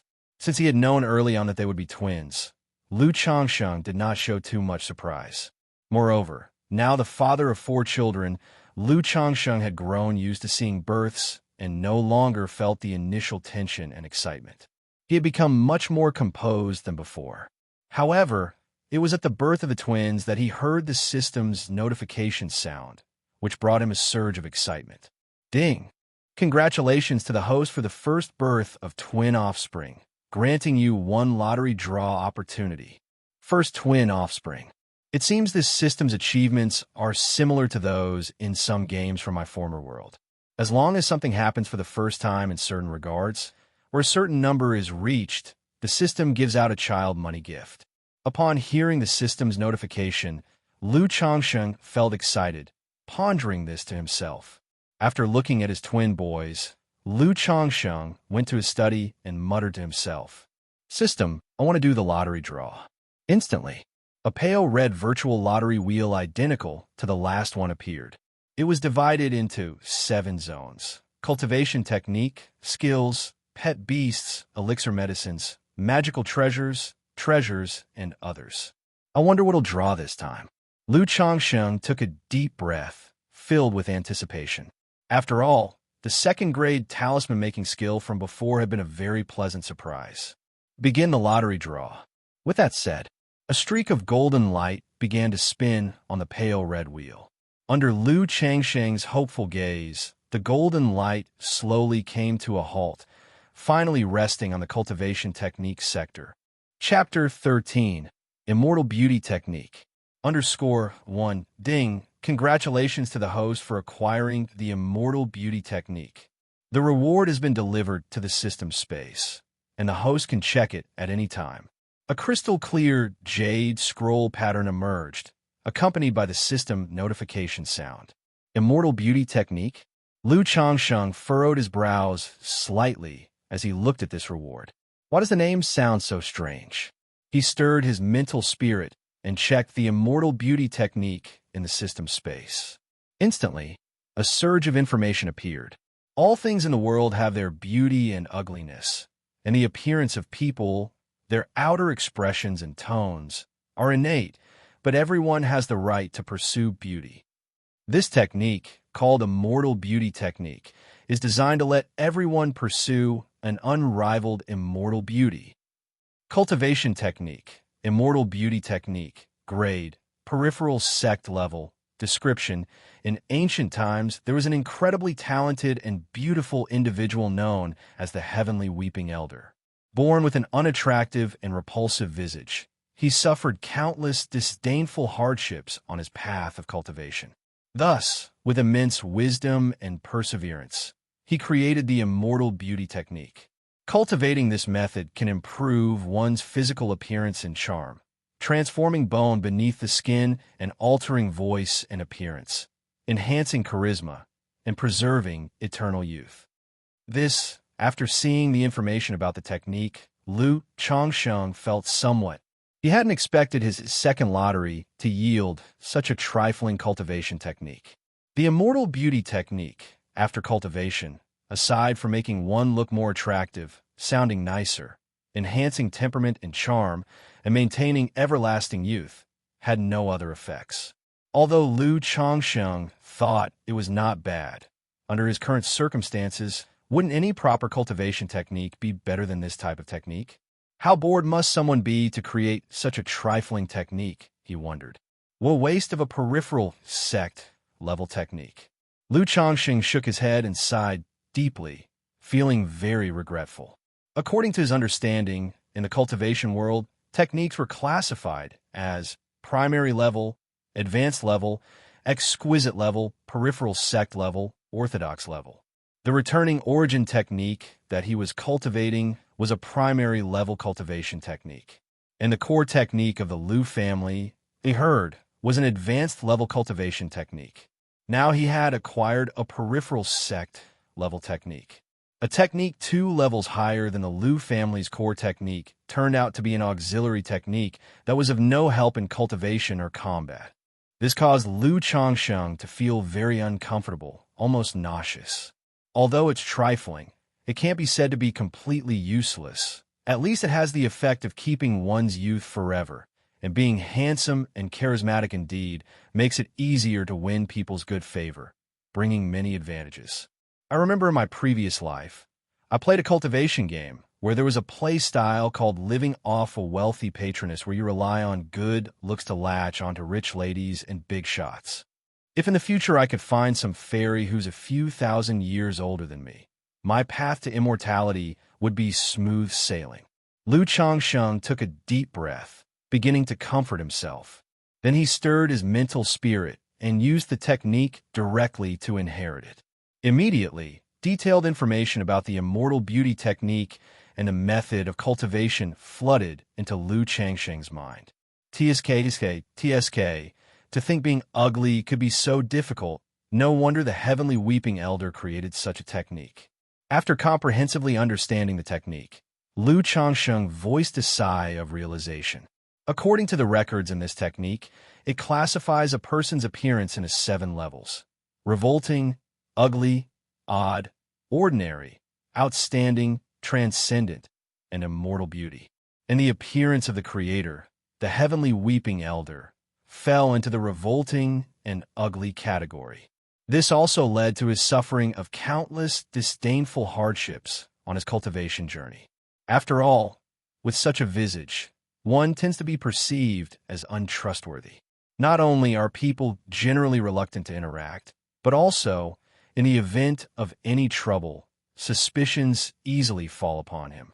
Some even despised him for being too ugly, feeling that their eyes were polluted and directly resorted to violence. It truly spelled a massive tragedy. In his past and current life, Lu Changsheng, though not exceptionally handsome, was not ugly either. So, he could hardly relate to the heavenly weeping elder's resolve in creating this technique. But having understood the Creator's heart and the technique's purpose, he gained some insight. Fortunately, cultivating this technique won't require much effort and won't interfere with my cultivation. Otherwise, given my current situation, it would be unwise to spend time and energy cultivating such a technique. Lu Changsheng breathed out lightly, preparing to cultivate the immortal beauty technique. Although he had no obsessions about his looks, if he could be more handsome and maintain eternal youth, why not? Being more attractive, perhaps he'd even get fairies to take initiative in the future. Besides, as an old saying from his previous life goes, since he's here, he might as well enjoy it. Since I obtained the cultivation technique, not practicing it would seem like a huge waste, wouldn't it? The main thing is that this particular technique is very simple to cultivate, with 2 methods of practice. One method is through meditation, drawing in spiritual energy to wander through the body, slowly refining and improving imperfections and flaws in one's appearance. The other method involves using the essence of the 5 elements: spiritual gold, spiritual wood, spiritual water, spiritual fire, and spiritual earth, to establish a foundation. With this, there would be no need for me to cultivate on my own. The essence of the 5 elements within would auto-operate the technique, cleansing the body and enhancing my condition. Plainly speaking, as time passes, a person would keep getting more handsome. Furthermore, the essence of these 5 elements doesn't set high standards, Ordinary first and second rank spiritual materials would suffice. There's no need for heaven-sent treasures or rare spiritual objects. The higher the quality of the materials, the better the effect.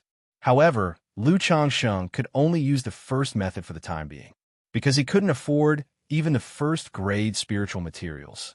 Immediately after that, Lu Changsheng began cultivating the immortal beauty technique. One night passed, and the next day, Lu Changsheng looked at himself in the mirror. Although his appearance was exactly the same as before, he always felt as if he had become a lot more handsome. After looking at himself for half an hour, Lu Changsheng stopped. Self-aware as he was, he knew this was an illusion. It's just like how you always feel thinner immediately after a run. And this immortal beauty technique, although a peripheral sect-level technique, isn't that miraculous. It's not like practicing it will transform one from ugly and loathsome to peerlessly divine. Only that by cultivating this technique, one's facial features, bone structure, and skin, among other things, would subtly and quietly improve for the better. Once the improvement reaches a certain level and one's own limit, there would be no more effect. It's not like there are different layers, and once you reach a certain layer, you become divine in appearance. If there were a standard for peerless beauty, and everyone cultivated toward that aspect, wouldn't it be awkward to end up all looking like clones? Such individuals wouldn't deserve the title of peerless beauty then. Time flew by, and in the blink of an eye, more than a month passed. Because his talent for talisman making became apparent, his standard of living improved quite a bit, and Lu Changsheng was in good physical and mental shape. Therefore, in this month, by putting in a little effort, he managed to get one of the two maids, who had yet to be taken as concubines, pregnant. Thinking that once both women were pregnant, Uncle Fu would send more girls his way, Lu Changsheng didn't wait for Uncle Fu to take the initiative. Instead, he proactively went to Uncle Fu to discuss the matter of taking concubines. After all, talisman making was reasonably well managed. It was in taking wives, accepting concubines, and producing children that one finds the true principle of life. Having tasted the sweetness from 2 system lottery draws, Lu Changsheng was eager for more. When Uncle Fu learned of Lu Changsheng's intentions and heard what he said, he fell silent. Even after a year and a half, other immortal seedlings were still somewhat resistant to marriage and childbearing. Yet, Lu Changsheng not only did not resist, but also actively expressed his desire to take more concubines, catching him off guard. But after a moment of silence, Uncle Fu agreed. He asked Lu Changsheng about his preferences, saying he would send 2 over to him later. He pointed out, however, that with these 2, Lu Changsheng would have married 9, and so there would be no more, and he could not take any additional concubines in the future. Additionally, because of Lu Changsheng's talent for talisman making, Uncle Fu also took the opportunity to offer some advice. He urged Lu Changsheng not to be too indulgent in pleasures of the flesh, and to focus more on the talisman path. Because of the talisman-making talent displayed by Lu Changsheng over the past year and a half, as well as his farmer origins, the Lu family was already considering integrating him as one of their own. Whether or not he fathers 50 children had become less important. If Lu Changsheng were to become obsessed with his passions and neglect his proper business, squandering his own abilities, Uncle Fu as the steward would have a hard time explaining himself. To this, Lu Changsheng readily agreed, feeling that 9 was indeed enough. If it were possible to have 1 child a year, he could have 9 in a single year. 10 days later, Uncle Fu sent 2 young women from the Lu family to Lu Changsheng, fulfilling the promise of concubines he had made. He also sent over 4 elderly nursemaids to take care of Lu Changsheng's family, to do laundry, cook, and look after the children. Seeing the 4 nursemaids, who were all in their 40s or 50s, Lu Changsheng sighed deeply. He felt as if he had been slighted. The attendants and maids sent to serve him in the past had all been young women, but now they were old nursemaids. It seemed that these were indeed the last 2. Chapter 14. Qi Refinement Level 2. _ 1/2 a year later. Qi Refinement 2nd Level. In the practice room, Lu Changsheng's robe fluttered without any wind as he emerged from his meditative state and expelled a breath of turbid air. his face revealing a joyful expression. After a year and a half of arduous cultivation, he had finally broken through from the first level of qi refinement to the second level. The process had taken such a long time partly because he had been delayed by both child-rearing and talisman making. Otherwise, with his current monthly resource of 5 spirit stones and the occasional purchase of some spiritual tea and spiritual medicine to supplement his practice, he would have progressed in his cultivation as well. However, Lu Changsheng felt that the delay was worthwhile. During the past 6 months, Lu Changsheng had taken the 7th concubine and 2 women from the Lu family, who were sent over by Uncle Fu as his wives, and all of them were successfully pregnant. Meanwhile, Lu Lanshu, Lu Zier, and Lu Qing'er were all expecting their second child as well. In half a year's time, Lu Changsheng had 6 more children on the way. This caused Uncle Fu, who had always been keeping an eye on Lu Changsheng's situation, to come over and advise him to exercise restraint when it came to pleasures of the flesh, emphasizing that there was no rush with having children. As for talisman making, he had drawn over 200 talismans in the past 6 months. 50 of these were made into basic talismans, which he took to the 100 Treasures Pavilion to exchange and supplement his household expenses. He also expressed to Uncle Fu that he was already 50 to 60% confident in succeeding in making peace charms. He estimated that in a few months, he would be able to attempt making first-grade talismans. As soon as he could successfully draw a lower-grade, first-grade talisman, he would be considered an elementary talisman master. At the Qi Refinement second level, my spiritual power is nearly twice as dense as it was at the first level. Now, drawing middle-grade, first-level talismans poses no difficulty for me. It's not like before, when drawing a single middle-grade talisman would leave me nearly depleted, and drawing more difficult talismans would result in failure. If I had the materials, I could even try to draw some superior-grade, first-level talismans for self-defense. Lu Changsheng stood up, feeling the spiritual power within his Danshan's sea of qi. The bottleneck in his talisman drawing was not his skills, but rather his own cultivation level. As long as his cultivation reached the threshold for talisman making, he would be able to successfully draw talismans. However, his current tools and materials limited him to drawing only middle-grade, first-level talismans and did not yet allow him to attempt superior-grade, first-level talismans. Even though he had maxed-out second-rank talisman-making skill, without the necessary materials, he would be like a skilled woman without rice, unable to cook. If he were to go to the 100 Treasures Pavilion to purchase high-level talisman-making materials, he would not know how to explain it, as he didn't have the extra money. I can also try to cultivate spells now. Otherwise, apart from talismans, I have no other means. Lu Changsheng murmured to himself. He had not yet cultivated any techniques. Apart from using talismans, he was essentially powerless. And on the path of cultivation, conflicts and battles were inevitable.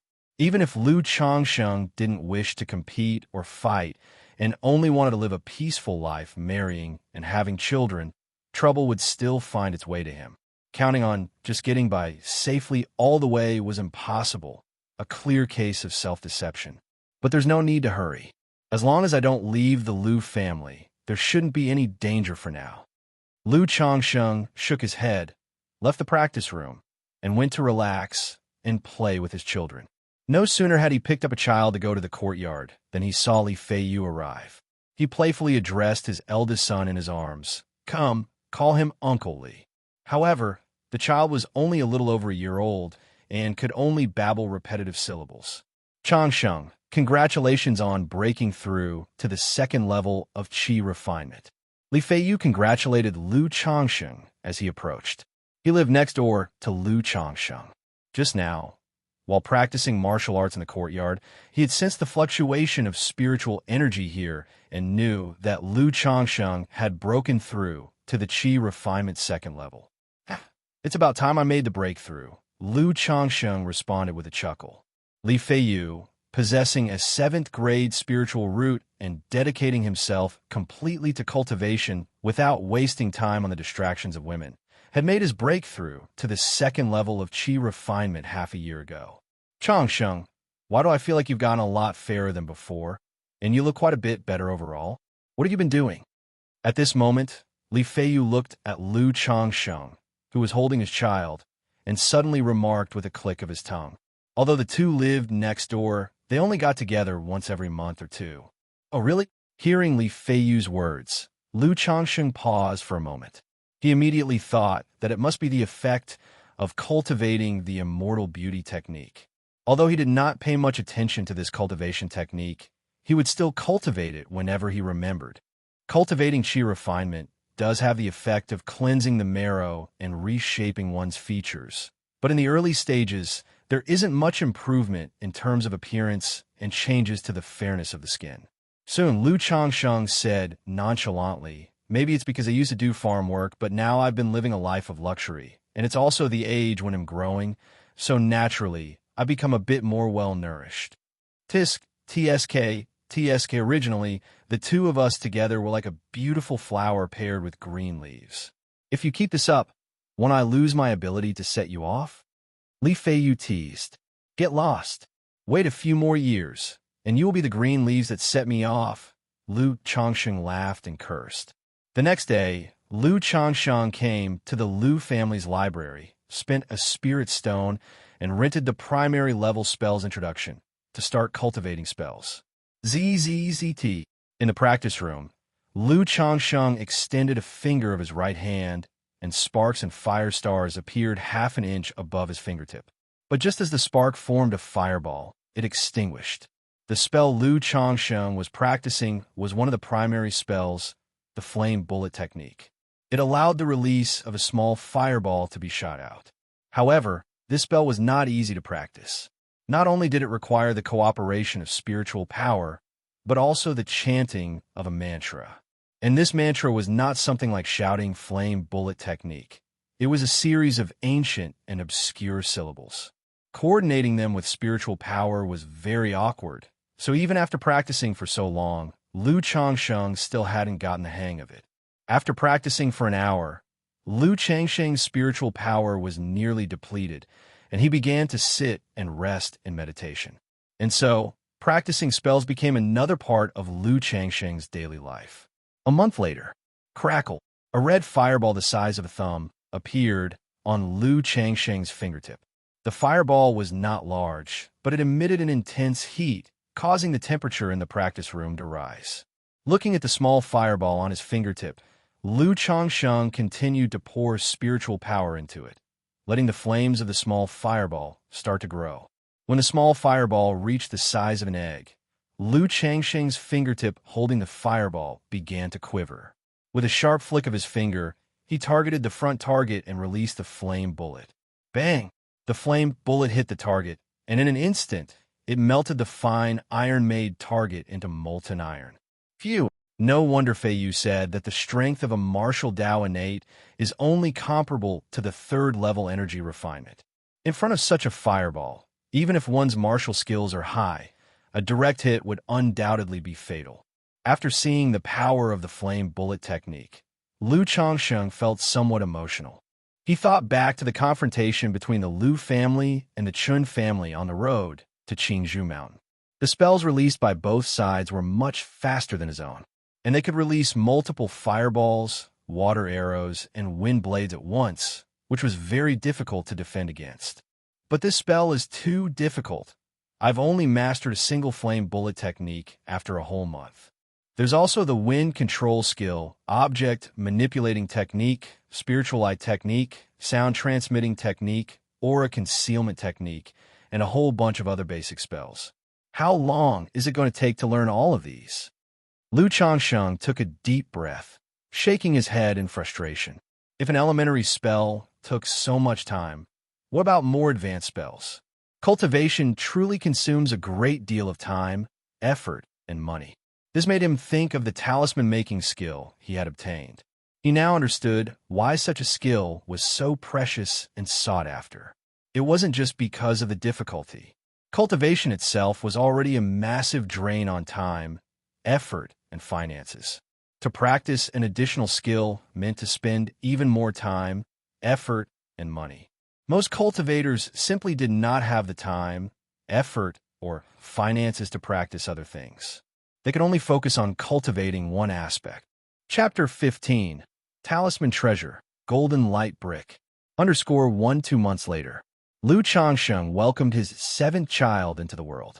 Standing outside the delivery room, as soon as he heard the cries from within, his spirits lifted, and a look of surprise and joy appeared on his face. But in the next moment, his eyes revealed a complex mixture of emotions. At the moment of the child's birth, Lu Changsheng himself felt a profound and ineffable connection. Spiritual root. It was his own spiritual root that was throbbing. At the same time, the sound of a system notification confirmed that it was not his imagination. Congratulations to the host for the first birth of a child with a spiritual root, granting you one chance to draw a reward. My previous guess was correct. If a child possesses a spiritual root, it exists from birth, though still unformed, requiring growth and development until it stabilizes and manifests around the age of 5 or 6, when it can be detected. Having the system, the child's spiritual root contributes to my own, so I sensed at the moment this child was born with it. This also means that my previous 6 children, none of them have a spiritual root. Lu Changsheng, knowing his child possessed a spiritual root, naturally felt great excitement and joy. After all, only with a spiritual root could a child embark on the path of cultivation. Only then could the talent of the spiritual root be added to his own, accelerating his cultivation speed.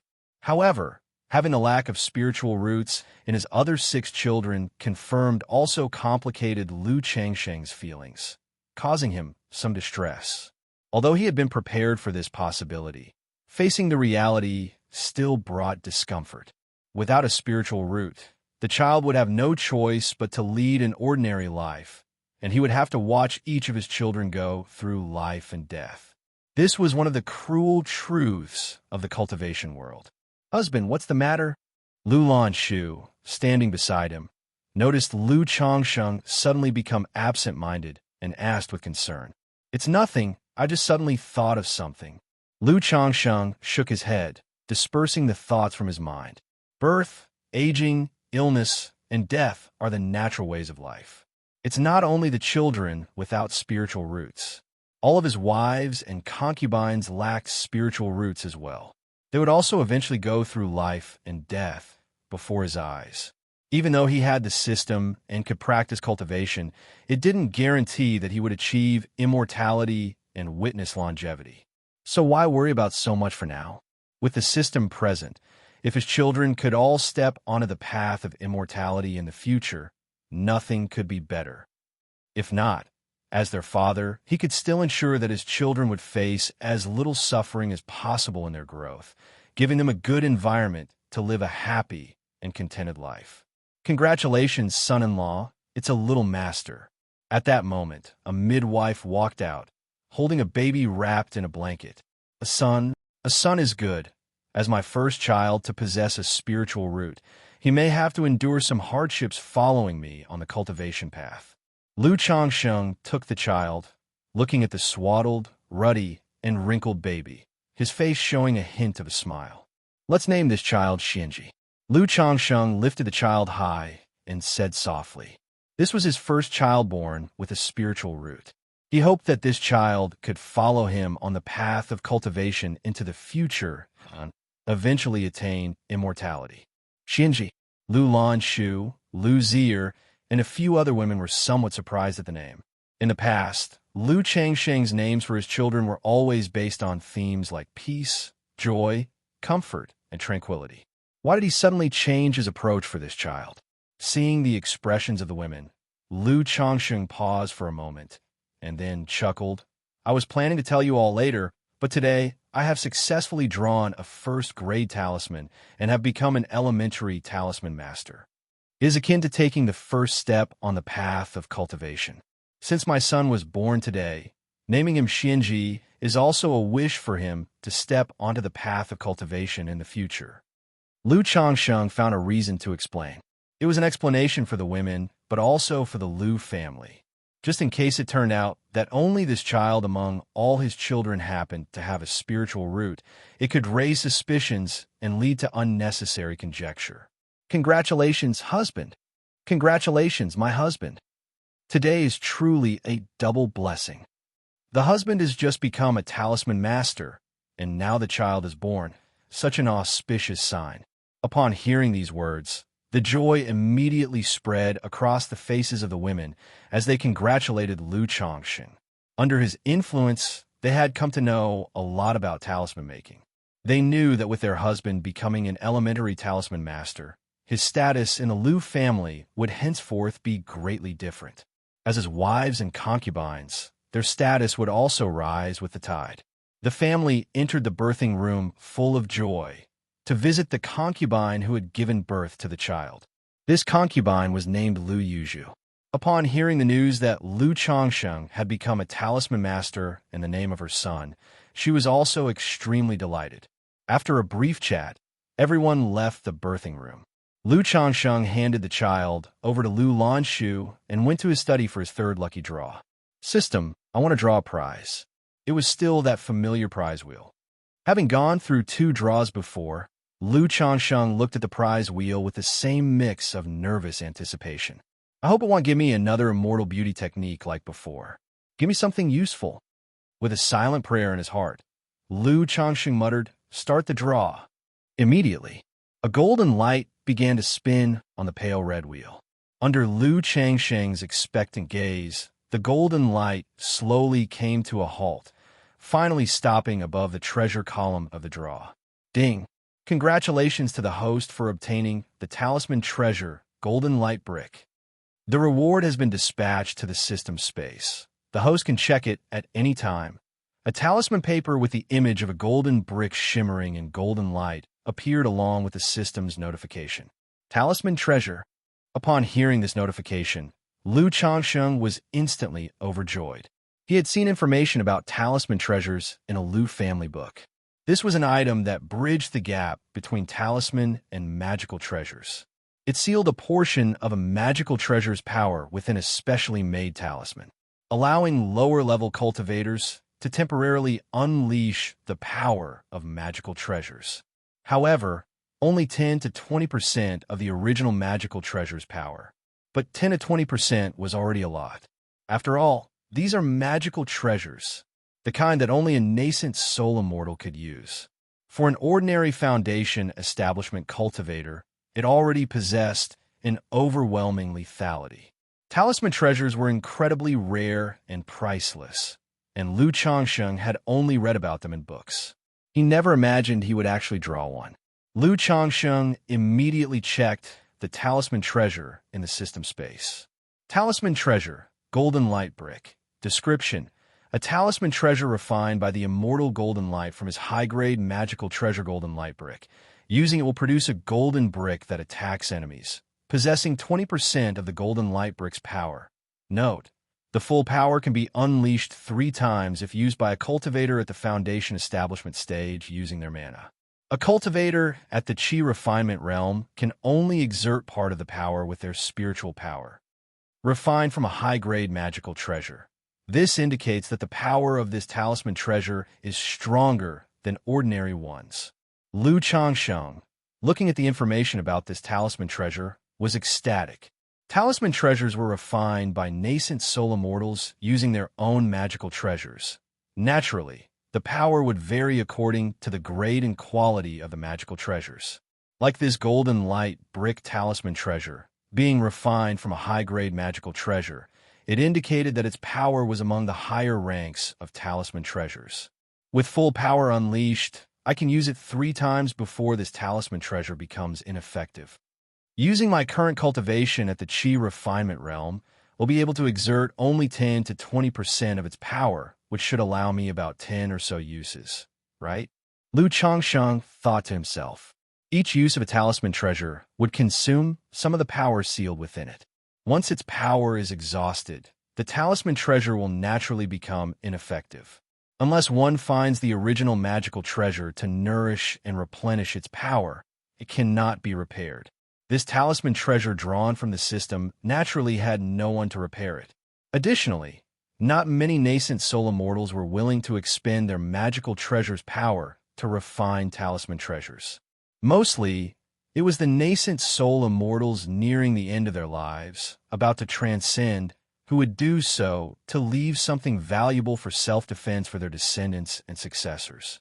Chapter 16. The Child's Spiritual Root. _1 Lu Changsheng's thoughts stirred, and he extracted the golden brick talisman treasure from his system space. Immediately, a talisman inscribed with the image of a golden brick materialized in his hand out of thin air. This talisman felt much smoother and more substantial than the ordinary ones he usually drew. The pattern of the golden brick on it shone with a twinkling light, seemingly alive.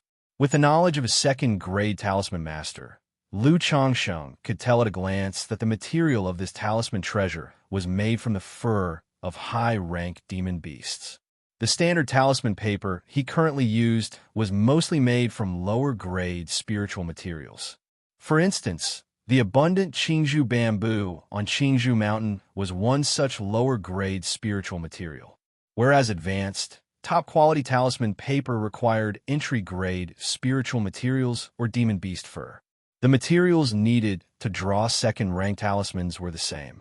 One had to use first and second-grade spiritual materials as raw materials to create talisman paper and spiritual ink.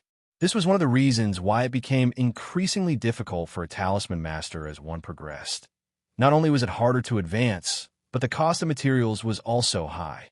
To improve one's skills, one had to continuously pour money into this bottomless pit. With this talisman treasure, I now have a trump card and can protect my life when facing anyone below the foundation establishment stage, Lu Changxing murmured as he carefully stored the treasure. Even if a Qi refinement realm cultivator could only unleash part of its power, it was enough for him at the moment. Just like how a mere 10% of a nascent soul immortal's magical treasure's power could easily crush a cultivator at the foundation establishment stage. When he, a Qi refinement realm cultivator, used a talisman treasure, even a fragment of its power was enough to overwhelm his peers in the Qi refinement realm. Tomorrow will tell Uncle Fu that I can now refine first-grade, lower-quality talismans. Lu Changsheng glanced at the night sky outside the window, which had darkened.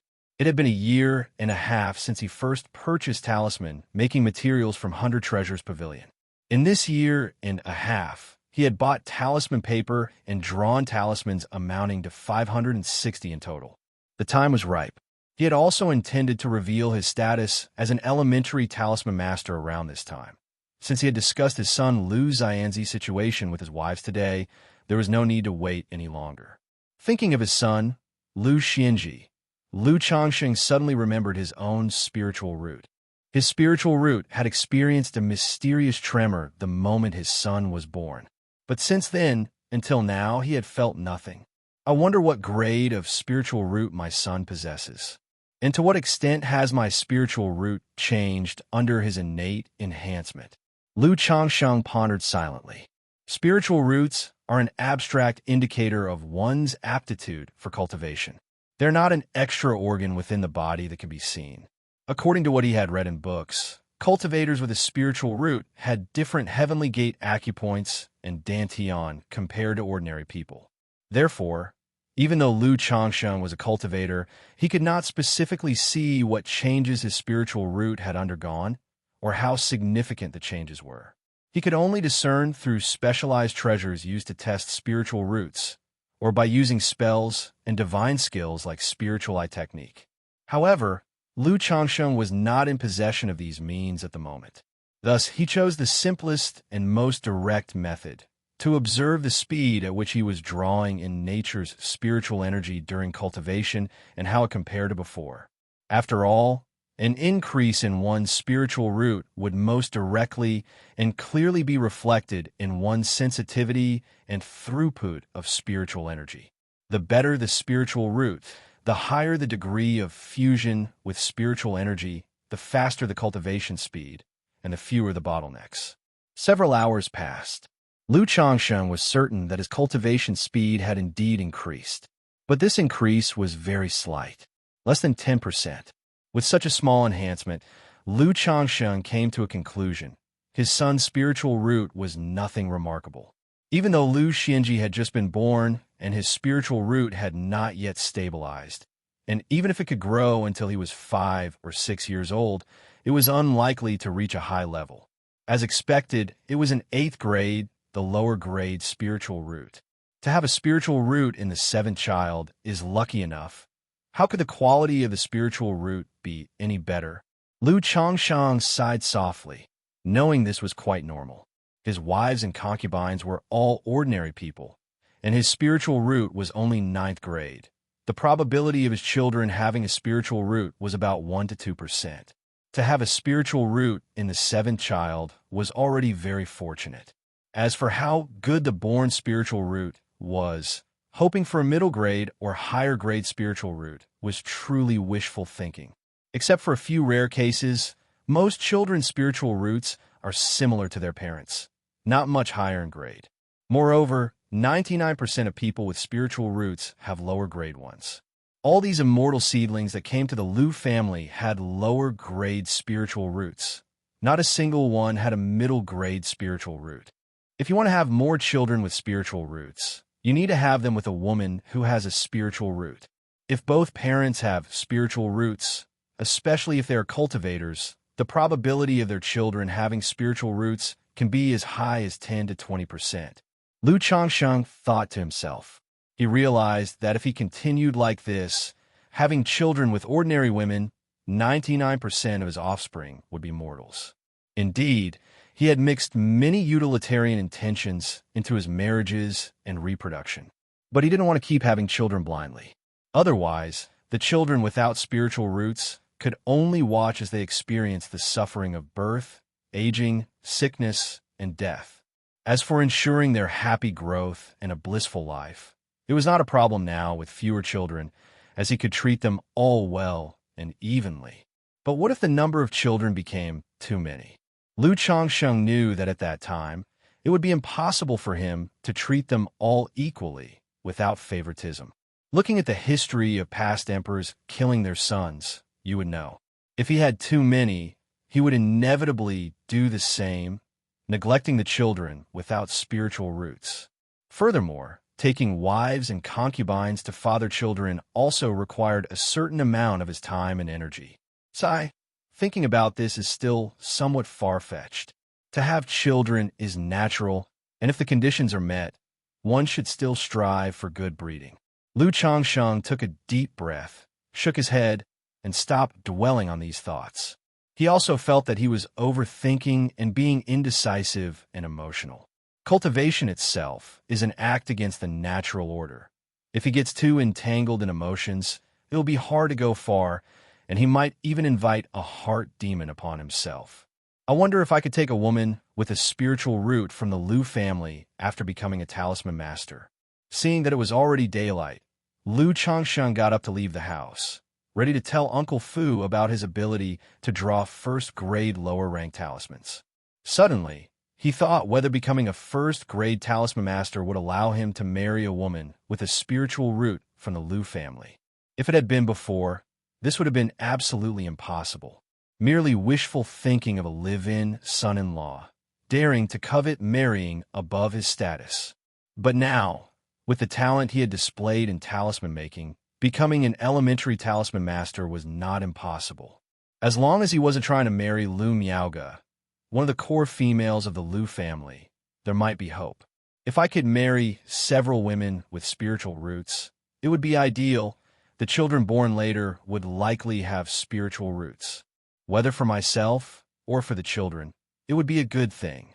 However, there's no rush for now, and hurrying won't help. Lu Changxing thought it would be good to marry a woman with spiritual roots. But he was only at the 2nd level of chi refinement now, relying solely on his first-grade lower-rank talisman-making skill. Even if he married a woman with spiritual roots, he feared that the power balance in the marriage would not be strong and the harmony he currently enjoyed might be disrupted. Moreover, if he made such a request to the Lu family, it would definitely not be as simple as taking wives of worldly background like before. He would need to pay some sort of price. So Lu Changsheng felt there was no need to rush this matter for the moment. It was something to consider when his circumstances improved. Not to mention, with his second-rank talisman-making skills, marrying a few fairies with spiritual roots would not be difficult in the future. Chapter 17. The New Contract Terms. _1. Lu Changsheng, you say you can draw first-grade talismans now? In the living room, Uncle Fu's face lit up with surprise and joy upon hearing Lu Changsheng's words. Yes, Uncle Fu. It's just that I'm not quite proficient yet. Lu Changsheng nodded, then took out a talisman and said, This is a first-grade lower-tier talisman I've made, the Fire Bullet Talisman. This talisman naturally differed from those Lu Changsheng usually drew. The rune lines looked a bit rough and not very smooth, but had managed to succeed all the same. It really is a first-grade talisman, a Fire Bullet Talisman. Very good, very good. You go back and rest first. I'll report this to the family head. Rest assured, now that you've become an elementary talisman master, our Lu family will definitely not treat you unfairly. Uncle Fu took the talisman, examined it for a moment to confirm it was correct, and then joyfully said, Yes, thank you, Uncle Fu. Lu Changsheng bowed slightly to take his leave and went to await the results. Lu Changsheng was playing with his children in the courtyard. The older kids could now walk and were running around the yard, full of life and energy. At that moment, the courtyard bell chimed. Someone had arrived. Opening the courtyard door, he saw 3 figures standing there. They were Uncle Fu, along with the patriarch of the Lu family, Lu Yuanding, and the young Miss Lu Miaoga.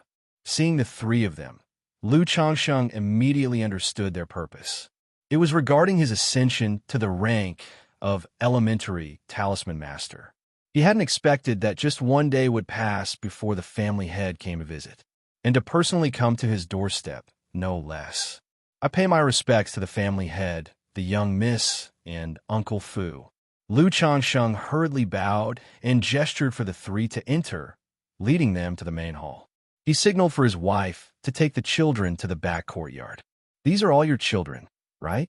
They can walk already. Lu Yuanding, who was handsome with an air of scholarly elegance, said warmly upon seeing the kids in the courtyard. Yes, family head. Lu Changsheng replied with a nod. No need to be so formal, Changsheng. You've been with the family for over 2 years now, haven't you? Lu Yuanding now spoke like an elder of the family, calling Lu Changsheng by his given name, Changsheng. To respond to the family head, I have been with the Lu family for almost 2.5 years. Lu Changsheng replied, How time flies. It's been over 2 years just like that. I hope you've been adjusting well over these past 2 years. Lu Yuanding continued.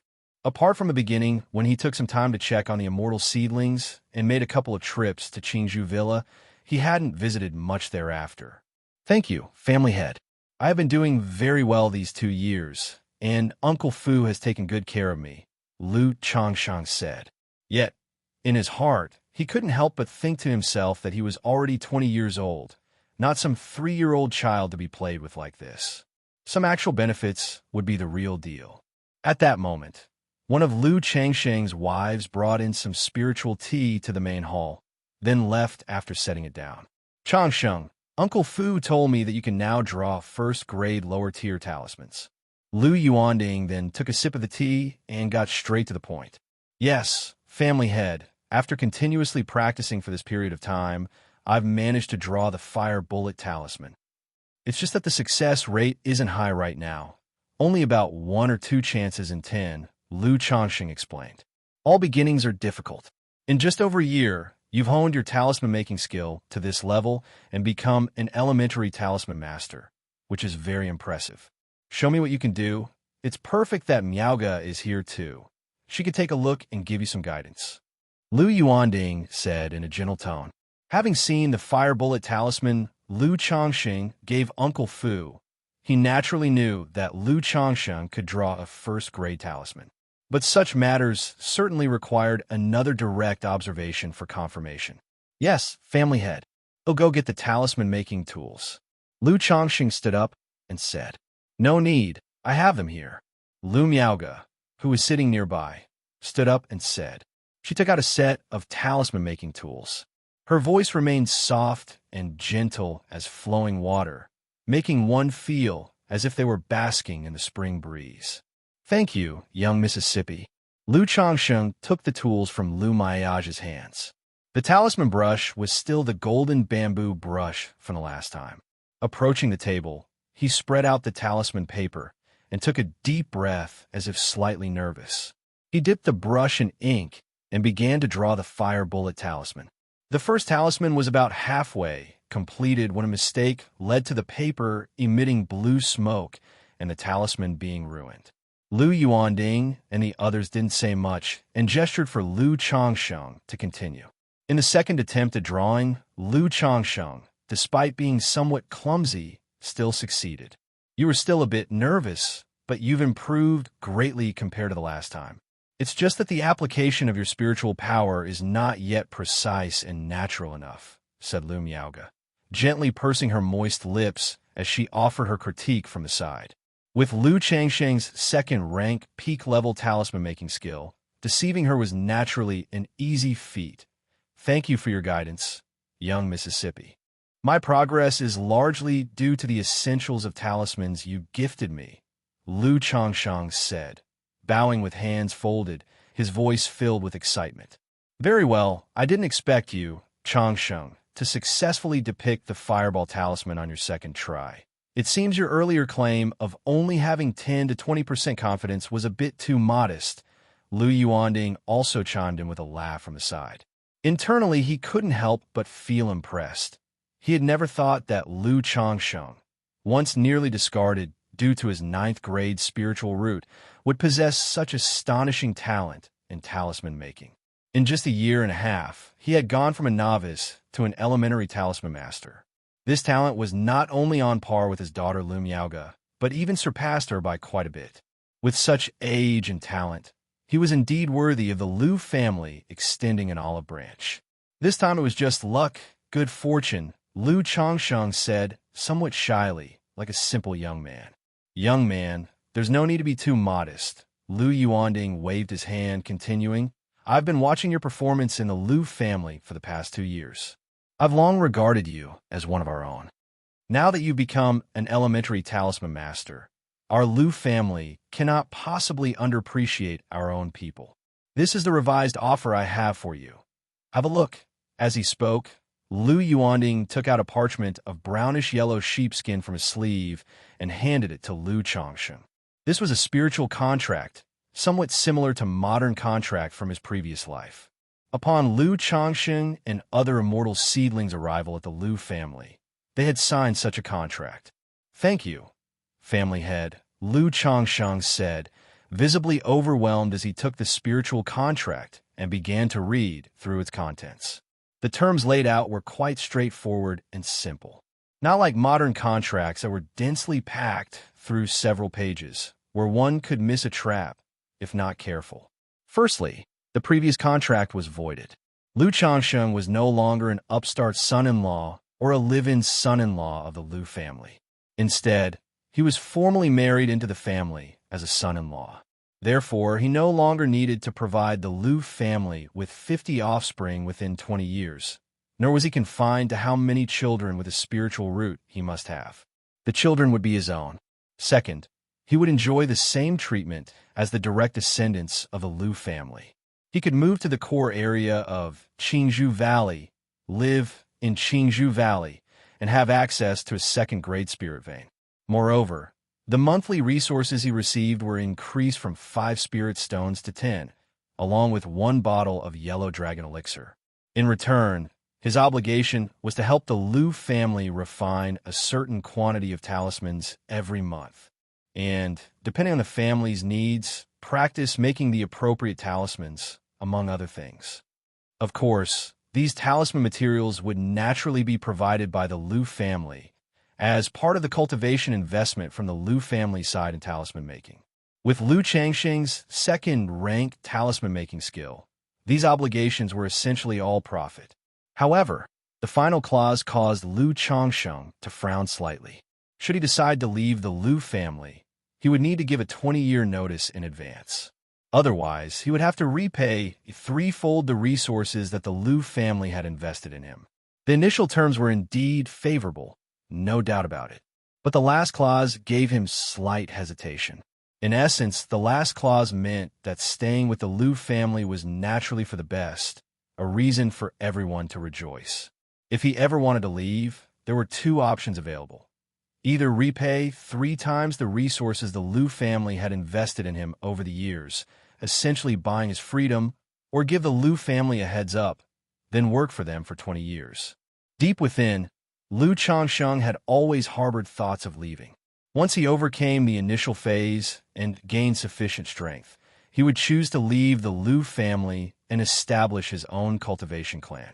While the Lu family offered safety and protection, in the end, he was under another's roof. Many things and actions were fraught with trepidation. For example, in the area of talisman making, he had delayed showing off his first-grade talisman-making skill for a whole year and a half. In his room, hidden away, were over 400, nearly 500 first-grade talismans. If converted to spirit stones, it amounted to a huge sum of money. Moreover, Lu Changxing knew his talent was not great. To continue on the path of cultivation, and for a long haul, he could only rely on the system and had to have many kids, especially those with a spiritual root. Having offspring with a spiritual root from ordinary wives was difficult and troublesome. He had to marry many fairies with a spiritual root. Even if the Lu family was willing to marry women with a spiritual root to him, it would only be 1 or 2 at most. They couldn't be like how it was in ordinary society, where he could readily marry 9 women. Even the idea of taking in numerous common folk women to bear children caused him a degree of concern while in the Lu family. Changsheng, if you think there's something inappropriate or have any doubts or questions, feel free to raise them. This contract was only something I thought of today, and naturally, there might be some aspects that haven't been thoroughly considered. Seeing Lu Changsheng's hesitant and conflicted expression, Lu Yuanding took a sip of his spiritual tea, still speaking. In a gentle tone. Chapter 18. The good-for-nothing son-in-law turns over a new leaf. _1 in the hall. Lu Yuanding and Uncle Fu both looked at Lu Changsheng, waiting for him to make a choice. Family head, the terms here are naturally very good, and I am very satisfied with no objections, said Lu Changsheng. It's just that I have 2 questions. Whom do these children belong to, me or the Lu family? And if I continue to live in the Lu family, can I still take wives and concubines? Lu Changsheng spoke, saying so. He wasn't foolish enough to believe what Lu Yuanding said about thinking up the terms on the spot and suggesting he could raise any issues. Although he had become an elementary talisman master, he was still far from having the qualifications to negotiate with the Lu family on an equal footing. If he brought up leaving now, it would certainly affect how the Lu family perceived him, their viewpoint, and arrangements. Despite being dependent on others, he thought about leaving after getting through the initial stage. But for now, he still needed the protection of the Lu family to grow, and he would have to stay for a long time. Thus, negotiating terms at this point was unwise. The terms were more or less acceptable. If they were harsh, then so be it. Moreover, the contract from the Lu family was not particularly harsh to the point of being unacceptable. It was within a range that Lu Changsheng could accept. After all, the Lu family had nurtured him and allowed him to safely get through the initial stage. It was normal for him to pay a price in return. Lu Changsheng was also confident in himself. He believed that, once he had gotten through the early stage with the family, it would not be a big problem to repay the Lu family 3-fold the resources with the help of the system and his second-grade talisman skills. Not to mention, the lucre from making talismans with the materials provided by the Lu family in the future, thanks to his 100% success rate in talisman making, would earn him quite a bit. It is well known that the profits from magic artifacts, elixir medicines, and talismans are very high, bordering on excessive. Lu Yuanding, upon hearing Lu Changsheng's words, was startled and didn't know what to say for a moment. He had just seen Lu Changsheng's hesitation and thought he was struggling with the terms and treatment. He hadn't expected Lu Changsheng to ask such questions. Whom do the children belong to? And whether he would still be able to take wives and concubines in the future.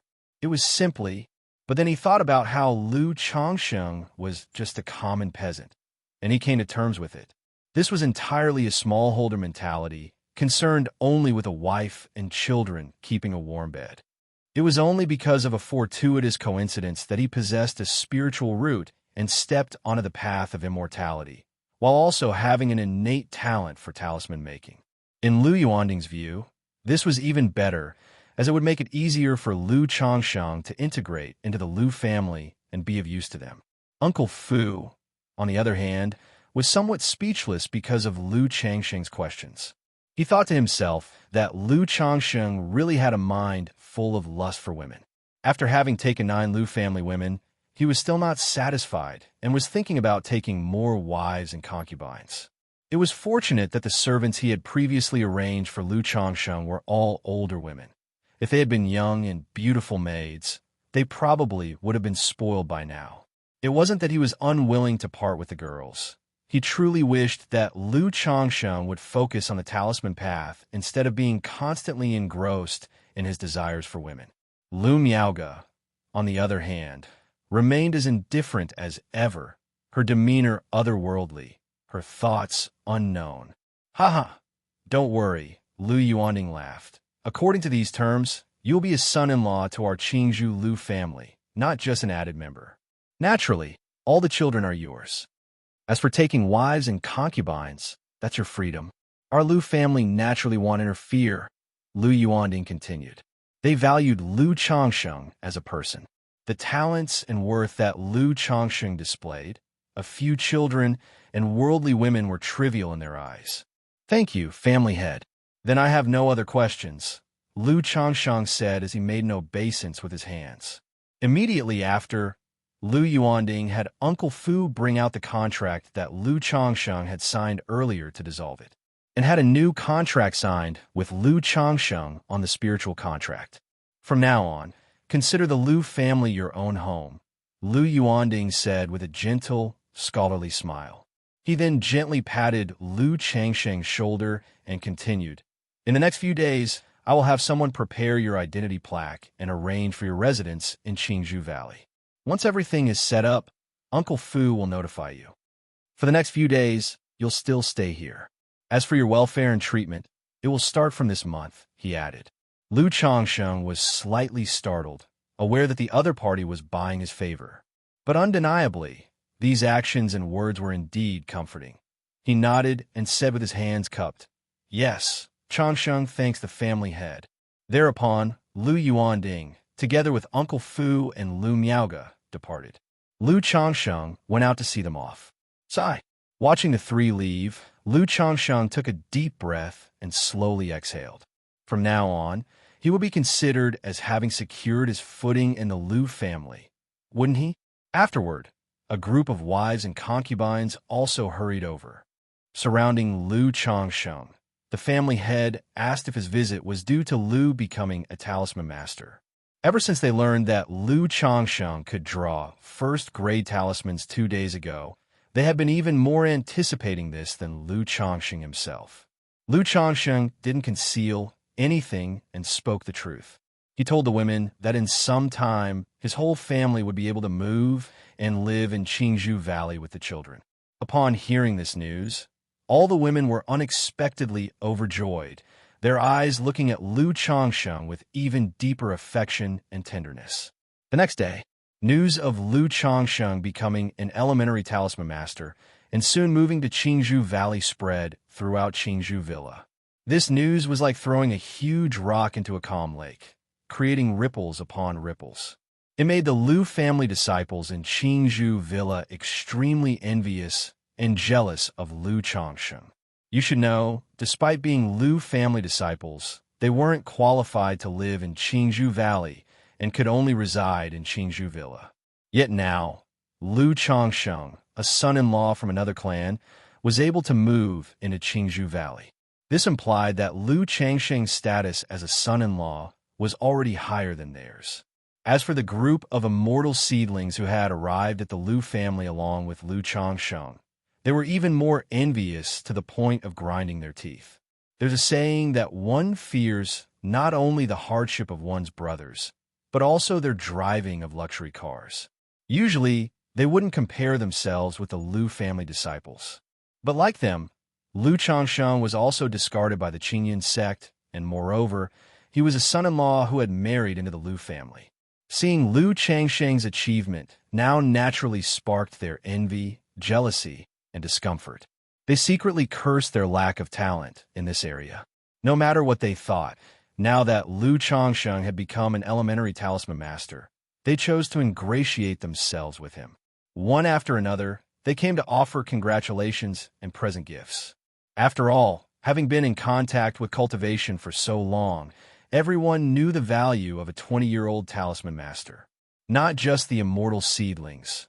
Many among the Lu family disciples of Qingzhou Villa also put aside their pride to come to Lu Changsheng's house to offer congratulations and gifts, seeking to make his acquaintance. Changsheng, congratulations, congratulations! Li Feiyu from next door was the first to come over, bringing his wife to celebrate. He also brought a box of spiritual tea. He had broken through to the innate realm 6 months ago and was now capable of impregnation. His wife was also pregnant. Thank you. We're friends. You didn't need to bring anything. That's very polite of you. Lu Changsheng came forward with a smile. He could see that Li Feiyu was somewhat disappointed. After all, Li Feiyu had been devoted to cultivation, and with a 7th grade spiritual root, he had always been far ahead of Lu Changsheng in terms of cultivation level. Now that Lu Changsheng had become an elementary talisman master, overtaking him on a shortcut with a bright future far exceeding his own. Of course, Li Feiyu was genuinely happy for Lu Changsheng becoming a talisman master. He wasn't the narrow-minded type who couldn't bear to see others succeed. Over the past 2+ years, he had formed a very good relationship with Lu Changsheng. It's no big deal. Such a joyous occasion deserves a gift. How could I come empty-handed? Seeing that Lu Changsheng had no pretenses and was the same as before, Li Feiyu also responded with a smile. Afterward, the two of them caught up with each other and chatted leisurely as one after another. People arrived with gifts to offer their congratulations. After receiving visitors throughout the day to offer their congratulations, Lu Changsheng looked at the gifts he had received that day and realized he had gotten quite a few. Some gave spirit stones directly. Others gave spiritual tea, spirit fruits, and materials for talisman making. In total, he had received roughly 56 spirit stones. This made Lu Changsheng sigh in amazement. If in the future he were to have a child and hold a banquet, wouldn't he receive so many gifts that his hands would grow tired? But this was just a thought. With the blessing of many children's system, Lu Changsheng's approach to his future was to be prudent in everything he did and establish good relationships. After all, he had a family and not a few children, so he needed to pay attention to his reputation. Such matters, being done once or twice, were fine, but doing them excessively would affect his reputation and how others perceived him. It wasn't necessary and could be more trouble than it was worth. In the following days, Lu Changsheng continued his usual routine, calmly practicing cultivation, spending time with his children at home, while waiting for Uncle Fuss news. Meanwhile, his wives had joyful expressions as they went to meet their sisters and close friends, visiting and chatting. Simply put, they were showing off the fact that Lu Changsheng had become a talisman master. This made the sisters and friends who were married to other immortal seedlings envious, jealous, and resentful. They secretly lamented why they hadn't married Lu Changsheng. Lu Changsheng observed this behavior and said nothing. After all, his wives were people, not baby-making machines, capable of emotions and desires. For now, this was acceptable and caused no harm, but he could already foresee that in the future, his numerous wives and descendants were bound to cause trouble for him, the old ancestor, implicating him in their troubles. A family had its benefits, but sometimes it could also be a burden. But that's the nature of cultivation. Gains come with losses. Having chosen this path with the blessing of many children's system, Lu Changsheng was mentally prepared for it. Chapter 19, Moving. _1 7 days later, Uncle Fu came to inform Lu Changsheng that Qingzhou Valley had been arranged for them, and they could move there to live at any time. Upon hearing this, Lu Changsheng immediately began to move. However, having lived here for over 2 years and with 9 wives and concubines and 7 children, naturally, he had accumulated quite a few belongings. Looking at so many items, Lu Changsheng felt somewhat of a headache for a moment. He, the family head, had anticipated that moving would be troublesome for you. This is a storage bag, a reward from the family head to you, saying that as a talisman master, you should have a storage bag, which makes things much more convenient. Uncle Fu took out a pitch-black leather bag and handed it to Lu Changsheng, saying, "A storage bag." Upon hearing this, Lu Changsheng's eyes lit up. Because he was hiding many talismans, he had long thought of buying a storage bag to keep them in. But when he inquired at the 100 Treasures Pavilion, even the cheapest storage bag cost 50 spirit stones. Even though he got 5 spirit stones a month, spending 50 spirit stones to buy a storage bag still pained him, so he didn't buy one in the end. Unexpectedly, Uncle Fu now said that the family head was rewarding him with one. "Thank you, Uncle Fu." "Thank you, family head." Lu Changsheng immediately expressed his thanks. It seemed that having a skill was indeed valued.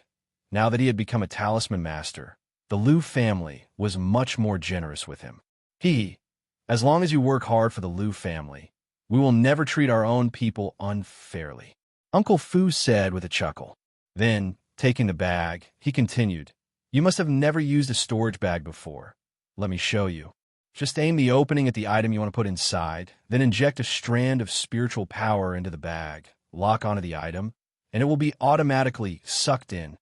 Having said that, he aimed the opening at a chair near a table and sent in a strand of spiritual power. Immediately, a beam of white light shot out from the bag, enveloping the chair and causing it to rapidly shrink before being sucked into the bag. This is how to store it, and it's the same when taking items out. Just lock the item you want to take out from the storage bag with spiritual power beforehand. As he spoke, another beam of white light shot out and the chair that had been stored flew out, returning to its original size. Watching this, Lu Changsheng was both amazed and delighted, feeling that having such a storage bag was incredibly convenient. "All right, you can take it and use it." Seeing the excitement in Lu Changsheng's eyes, Uncle Fu handed over the storage bag to him. However, there are a few precautions when using a storage bag that you should be aware of. First, this storage bag only has a space of 1 cubic meter and can only shrink objects tenfold. Therefore, if the object is too huge or if you store too many items inside, the storage bag will become ineffective. Later, for large items like beds and tables, you don't need to put them in, as the villa in Qingzhou Valley is fully furnished. Second, the storage bag cannot contain living creatures. If you put living people or animals inside, they will surely die. So we'll never try it on children. The third is to not flaunt wealth. This kind of storage bag does not have an owner recognition function. If it gets stolen, anyone can claim the contents as their own. So when you go out, try not to reveal your storage bag in front of other cultivators, otherwise it may attract deadly misfortune. Uncle Fu spoke, his tone serious, as he instructed and advised Lu Changsheng. "Yes, Uncle Fu, I will definitely remember." Lu Changsheng nodded his head, firmly imprinting these words in his mind. Immediately after, he took the storage bag and began moving.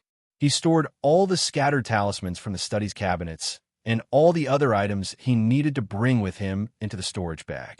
Suddenly, the originally troublesome move became much simpler. In a short while, he had packed all his belongings. Considering that Lu Changsheng's wives and concubines were mostly pregnant and he had so many children, Uncle Fu also arranged for a horse carriage to be waiting at the door. He had all the women and children sit in the carriage.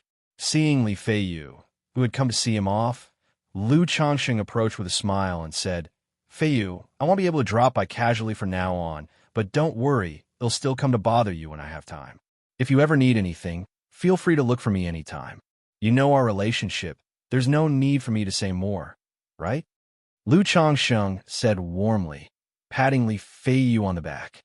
The life-saving grace from before, coupled with the friendship they had built over these 2 years, had made Lu Changsheng consider Li Feiyu a true friend and a good brother. "Sure, I know what kind of person you are. We're both grown men. There's nothing much to say. Go on, it's not like you're going far." Li Feiyu laughed, and waved his hand dismissively, looking carefree.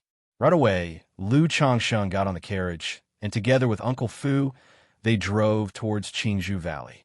Watching the departing carriage, Li Feiyu couldn't help but sigh softly, a hint of envy in his eyes, before returning to his room to resume his cultivation. Uncle Fu, Lu Changsheng. Uncle Fu, Brother Changsheng. Changsheng bro, moving house. Along the road, someone noticed Uncle Fu and Lu Changsheng on the carriage and called out a greeting, their eyes filled with envy. A young girl caught sight of Lu Changsheng on the carriage and was momentarily lost in thought, then headed towards the 100 Treasures Pavilion. It wasn't far from Qingzhou Villa to Qingzhou Valley. The carriage gently moved along for half an hour before Uncle Fu stopped it and said to Lu Changsheng, "This is Qingzhou Valley. However, it's protected by a formation. To enter, you must present the identity plaque I gave you." So said Uncle Fu. Upon hearing this, Lu Changsheng looked closely and noticed a layer of nearly invisible transparent ripples in front of them. He had seen a similar formation when he first entered Qingzhou Mountain. He hadn't expected there to be another layer of formation inside the Lu family. Then, Uncle Fu took out the identity plaque and drove the carriage through the transparent ripples. The scene inside Qingzhou Valley was somewhat similar to the outside. As for the difference, the Qingzhou bamboo here was much taller and sturdier compared to the bamboo spreading across the hills outside. And there were even some distinctly visible jade green bamboo. The air was rich with spiritual energy, faintly carrying the sense of celestial mist. From a distance, one could also see terrace fields where spiritual grains, vegetables, and medicines were cultivated. Is this Qingzhou Valley? Lu Changsheng surveyed the surroundings with some curiosity and asked, "Yes, this is the core region of Qingzhou Mountain, Qingzhou Valley, with a second-grade spirit vein underneath. Living here will make your cultivation efforts much more effective, and if your wives, concubines, and children live here long-term, they too will benefit from stronger bodies and longer lives," explained Uncle Fu with a chuckle, then continued to drive the carriage forward, stopping in front of a manor. "This will be your residence." Pointing to the manor, Uncle Fu told Lu Changsheng. "This big." Lu Changsheng was somewhat surprised looking at the manor before him. The manor was many times larger than his previous private courtyard, sprawling across 5 or 6 acres at a glance. Of course, coming here, the conditions naturally differ from those at Qingzhou Villa. Not only is the manor large and beautifully situated, but it also benefits from soundproofing and spirit-gathering formation effects. Uncle Fu continued to explain. Then the wives and concubines from the carriage disembarked one after another, and upon seeing the manor, they too were so astonished that their mouths hung open. Their previous lives had been in the secular world, where they never had living conditions this lavish. Everyone entered the manor. Inside, each building was constructed with an impressive grandeur. Pavilions, towers, winding corridors, rockeries, and ponds made Lu Changsheng feel as though he had entered a prince's mansion from his past life, luxurious and magnificent. Moreover, the misty spiritual energy in the air gave the manor the feel of a fairyland on earth. TSK. Even a residence for someone in the Qi refinement realm is this nice. I wonder how luxurious the living quarters for a foundation building great cultivator or a nascent soul immortal must be. Lu Changsheng marveled as he watched the swaying bamboo, lush flowers and trees, and goldfish frolicking in the pond, unable to help his admiration. He was extremely pleased with this residence. Even though he had begun cultivation and was now a cultivator, Lu Changsheng still felt he was a commoner at heart. "You can take care of moving your things later. First, they'll show you around Qingzhou Valley," said Uncle Fu, after letting the family into the manor, to Lu Changsheng. "It's different here than at Qingzhou Villa. Everyone lives in their own residence and rarely disturbs each other. So there are some things I need to make you aware of." Uncle Fu took Lu Changsheng on a tour around Qingzhou Valley. He told him about the taboos and which places to stay away from, because those living here were mainly high-ranking officials of the Lu family, guest elders, and core members of the direct lineage. Here, there were none of the shops like the 100 Treasures Pavilion because there weren't many residents with such needs. Thus, if one needed to buy something, they had to go back to Xianxia Villa. However, on the first of every month, Xianxia Valley would host a small-scale trade fair. Family members, and even some guest elders, would bring out some of their spare belongings to set up stalls and trade. After showing Lu Changsheng around and imparting most things, Uncle Fu then left, and Lu Changsheng returned to his new abode. On this day, Lu Changsheng officially took up residence in the core region of the Lu family, Xianxia Valley. Chapter 20. Lu family sisters _1. After moving to his new home, Lu Changsheng took some items out of his storage bag and then went to his new practice room to begin meditating and cultivating. He was curious to see how much more effective cultivating on the second grade spirit vein in Xianxia Valley was compared to the first grade spirit vein in Xianxia Villa. Several hours later, Lu Changsheng opened his eyes, filled with joy. Not unworthy of second grade spirit vein. The spiritual energy is several times denser than that of Xianxia Villa, which has increased my cultivation speed by 30%, he exclaimed. At this moment, Lu Changsheng clearly felt the benefits that came with the second grade spirit vein. Moreover, the mere 30% was because his speed of assimilating spiritual energy was limited. Otherwise, Lu Changsheng felt that his cultivation speed could increase even more. Nevertheless, he was already quite satisfied with this improvement. Subsequently, Lu Changsheng became filled with passion for cultivation in the time that followed. 4 days later, a manager named Lu Bo came to where Lu Changsheng lived. He delivered a golden talisman brush and 100 sets of talisman-making materials. Lu Changsheng was tasked to produce 20 fireball talismans within a month. This was one of the stipulations in the contract Lu Changsheng had with the Lu family. The Lu family provided materials, and Lu Changsheng made talismans. For Lu Changsheng, producing 20 fireball talismans a month was naturally not a problem at all. It was purely a profit. However, this was also the Lu family still considering Lu Changsheng to be a training stage. In the future, the quantity and quality of talisman production were both expected to increase. In the blink of an eye, it had been over a month since Lu Changsheng moved to Xianxia Valley. On this day, his 8th child was born. It was a daughter. When the child was born, Lu Changsheng didn't feel any fluctuations from the spiritual root. He immediately knew that this child didn't possess a spiritual root. Since the confirmation system could detect the child's spirit vein, and this child didn't have one, he couldn't help feeling a bit of disappointment in his heart. But it was only a slight disappointment. He had become much more open-minded regarding the matter of his children's spiritual roots and could accept it with equanimity. Looking at his newly born child, Lu Changsheng suddenly remembered that today was the last day of the month and tomorrow would be the start of a new one. And on every first day of the month in Xianxia Valley, there was a small-scale trading event. I have never seen such a trading event among cultivators before. It might be worth checking out tomorrow, Lu Changsheng thought to himself. As he had become a talisman master previously, Lu family disciples and immortal seedlings had given him a round of gifts, so he had some spare cash. Thus, he wanted to see what this small-scale trading event within the Lu family was all about. The next morning, Lu Changsheng went to the place where Xianxia Valley's trading event was held. The trading venue was called Bamboo Heart Lake, and by the lake stood pavilions and waterside pavilions. In these pavilions, various Lu family members displayed items for trade on stone tables, where they hung up signs indicating they wished to purchase certain goods or resources. He didn't know if he had come too early or if there were always so few people, but there were only about 10 people with stalls. The items for sale were few and scattered, and there wasn't anything he could use. Lu Changsheng walked around once and found it uninteresting, ready to head straight back. Just as Lu Changsheng was about to leave the waterside pavilion, he saw 2 women walking towards him, arm in arm. He recognized one of the women. She was the young Miss Lu Miaoga.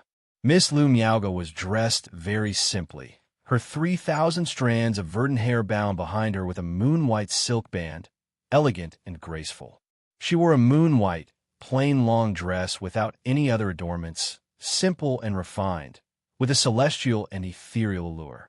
The other person, Lu Changsheng had not seen before.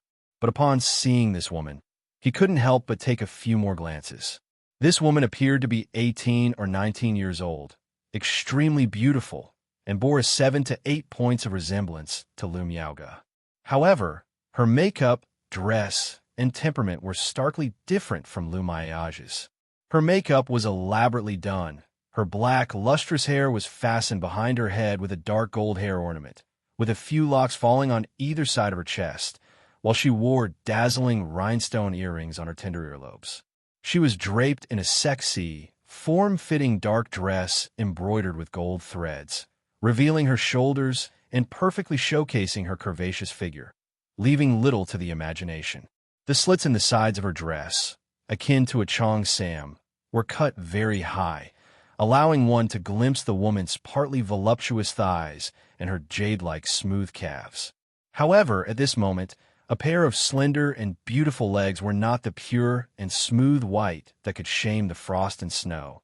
They were covered in a layer of black silk stockings as thin as cicada wings, making the legs look even more graceful and enticing. What surprised Lu Changsheng enough to take a second look were not just the black, see-through silk stockings, but also the shoes the woman was wearing, a pair of exquisite high heels with fine black and gold patterns. The sharp heels, estimated to be 3 to 4 inches tall, enhanced the contour of the woman's legs and made them appear even more perfect and provocative.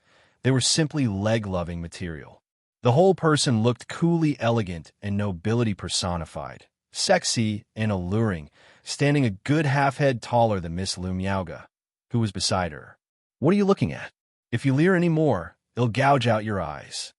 The black dress, high-heeled woman saw Lu Changsheng's gaze on her, and her voice was as cold as icy springs. Huan. Seeing this, Lu Miaoge gently tugged at her sister. She then showed an apologetic expression to Lu Changsheng. Lu Changsheng also felt that he had been somewhat rude, mainly because he hadn't expected to see an attire of black stockings and high heels in this world of cultivation. Moreover, the woman's outfit, a dark gold dress with black stockings and high heels, did indeed catch the eye. The noble coldness combined with a touch of sexy temptation made him involuntarily take a second glance. "I have seen the Mississippi. I have seen this, miss. It was my rudeness." Lu Changsheng bowed courteously. If it were the past him, he might have been embarrassed. But now, as a man with 3 wives and 6 concubines, father to several children, such a small matter did not embarrass him. Desire is natural. Seeing black stockings for the first time and taking a second look is just human nature, isn't it? However, through Lu Miaoge's words and the two women's appearance, he realized that the pair were sisters, which somewhat surprised him. He didn't expect such a big difference in temperament and character between the two sisters. "Lu Changsheng, are you here to buy something?" Lu Miaoge's soft voice inquired. "I heard Uncle Fu say that there's a small trade fair here on the 1st of every month, so I thought I'd come over to have a look." Lu Changsheng so replied. "The trade fair won't be full until midday. You've arrived a bit early," said Lu Miaoge softly. "I see, but I'm not really here to buy anything. I just came to broaden my horizons, and now that I have, I'm ready to go back." Lu Changsheng nodded, not lingering for further conversation. Being attracted to beauty is quite normal, but a woman like Lu Miaoge is not someone he can afford to provoke at the moment, so it's better to keep a distance, especially in such a public setting. Who knows if conversing with Lu Miaoge might draw the attention of her admirers or followers. Without delay, Lu Changsheng made a bow and took his leave. Watching Lu Changsheng walk away, the black-dressed woman beside Lu Miaoge commented with a hint of disdain on her face. "So that's Lu Changsheng? He really is as lecherous as the rumors say, having married and taken 9 concubines, and he's still so lecherous. Huan, you two should pay some attention to how you dress. This is a bit," Lu Miaoge said gently. "You mean it's a bit frivolous, right?" "Sister, women dress for those they fancy. I'm dressing up for myself, not for anyone else," Lu Miaohuan retorted with a pout, unconcerned by her sister's words. "It seems I still know too little about this world." "That's also true. I spent the first 18 years of my life in a village, and aside from being taken to the Qingyan sect, the farthest I've ever been was to the county town. Since coming to the Liu family, I haven't stepped foot outside at all. Everything I know comes from reading books, so how could I understand much? This is a world with cultivation, so I shouldn't look at things with a limited perspective. All those immortal and fantasy animations from my past life always feature high heels and long legs, so the existence of stockings and high heels here is actually quite normal.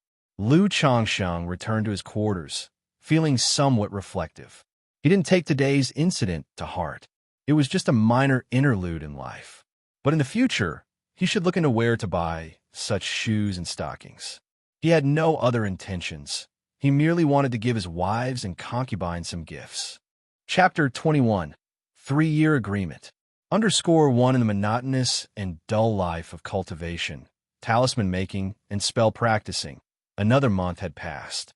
Liu Changsheng's another concubine was pregnant with a second child.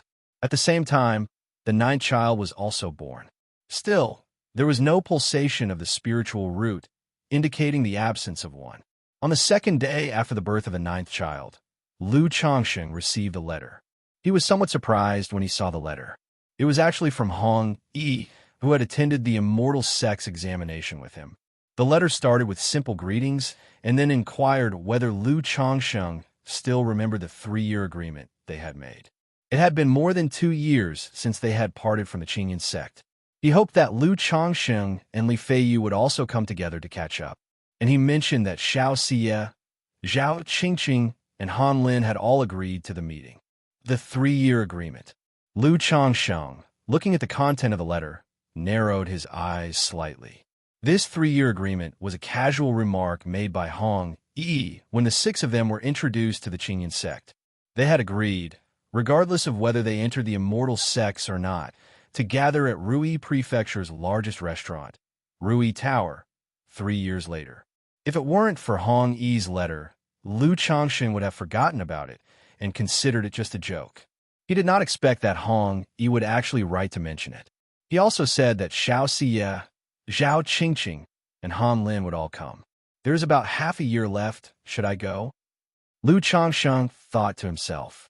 On his way to Qingzhou Mountain in the past, the attack by the Chun family cast some shadows on him.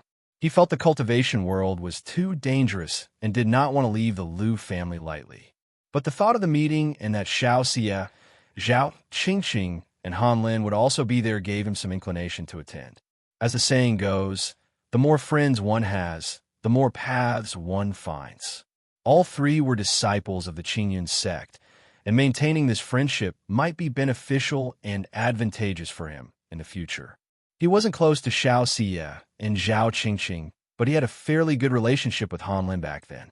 On this trip to the meeting, I can also deal with the talismans I've accumulated over the years, and buy some materials for drawing high-quality and supreme talismans. With these talisman treasures on me, as long as I don't encounter a foundation-building cultivator, there shouldn't be a problem.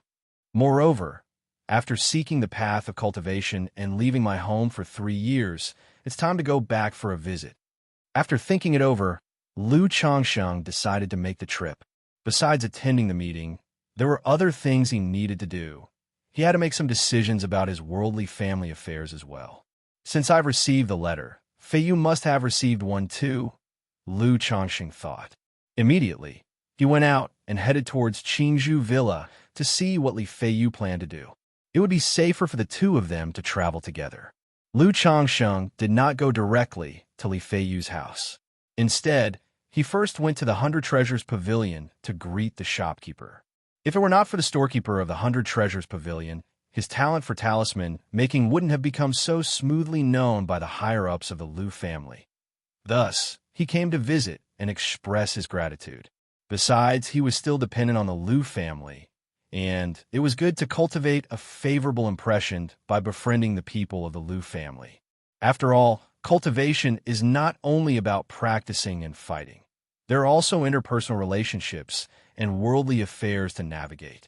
The shopkeeper of the 100 Treasures Pavilion was delighted and gratified to see Liu Changsheng come to Qingzhou Villa to visit him. Initially, He had helped Lu Chongqing out of self-interest. He saw that the young man had a good talent for talisman making and was a decent person, suitable to be utilized by the Lu family. But Lu Changxing's gesture added a few more points of fondness in his heart.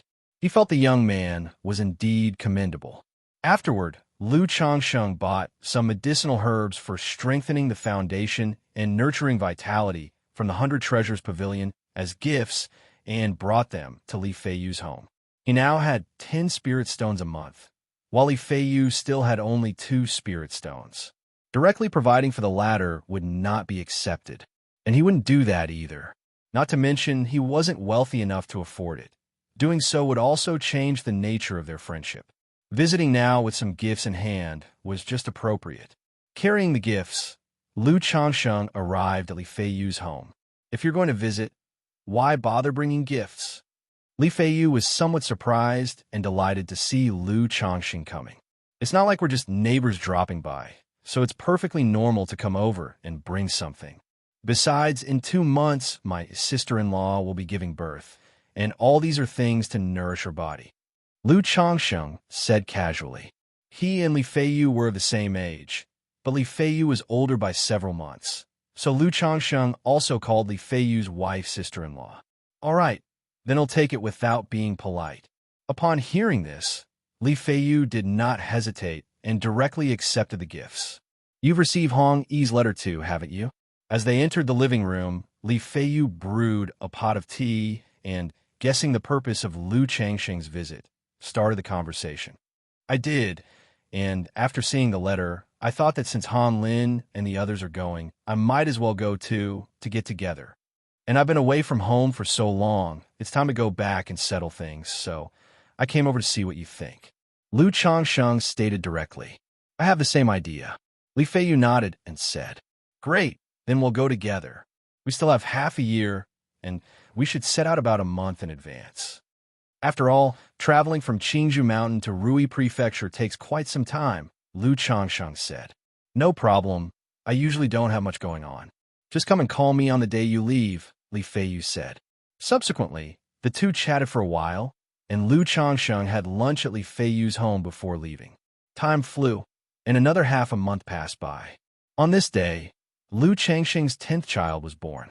Just like the others, this child did not have a spiritual root. However, the instant the child was born, a system notification sounded.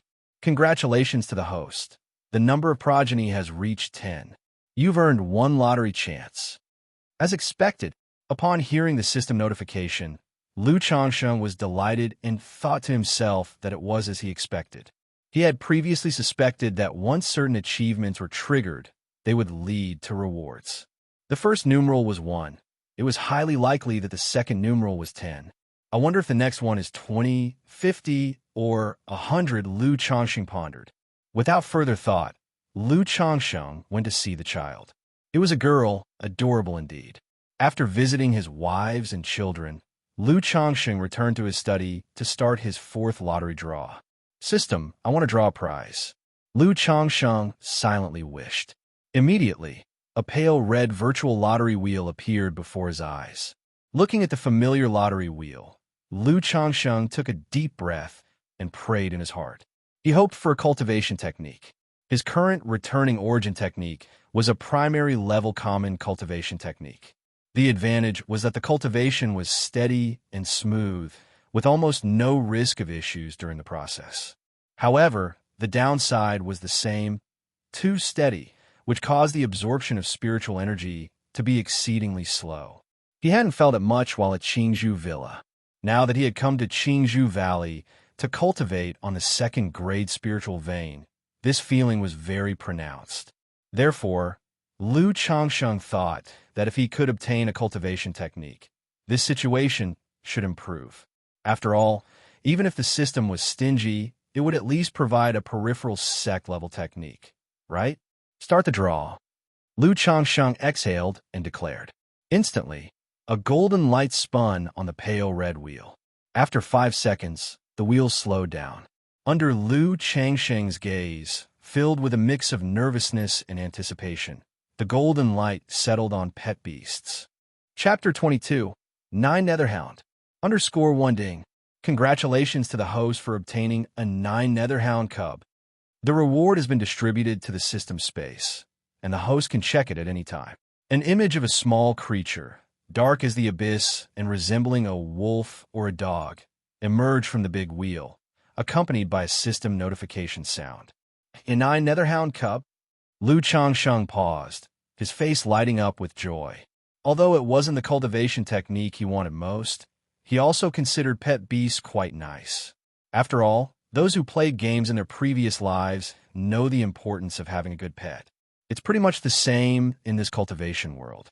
If one has a good spiritual pet to accompany them as they grow, it can provide considerable help in both combat power and other aspects.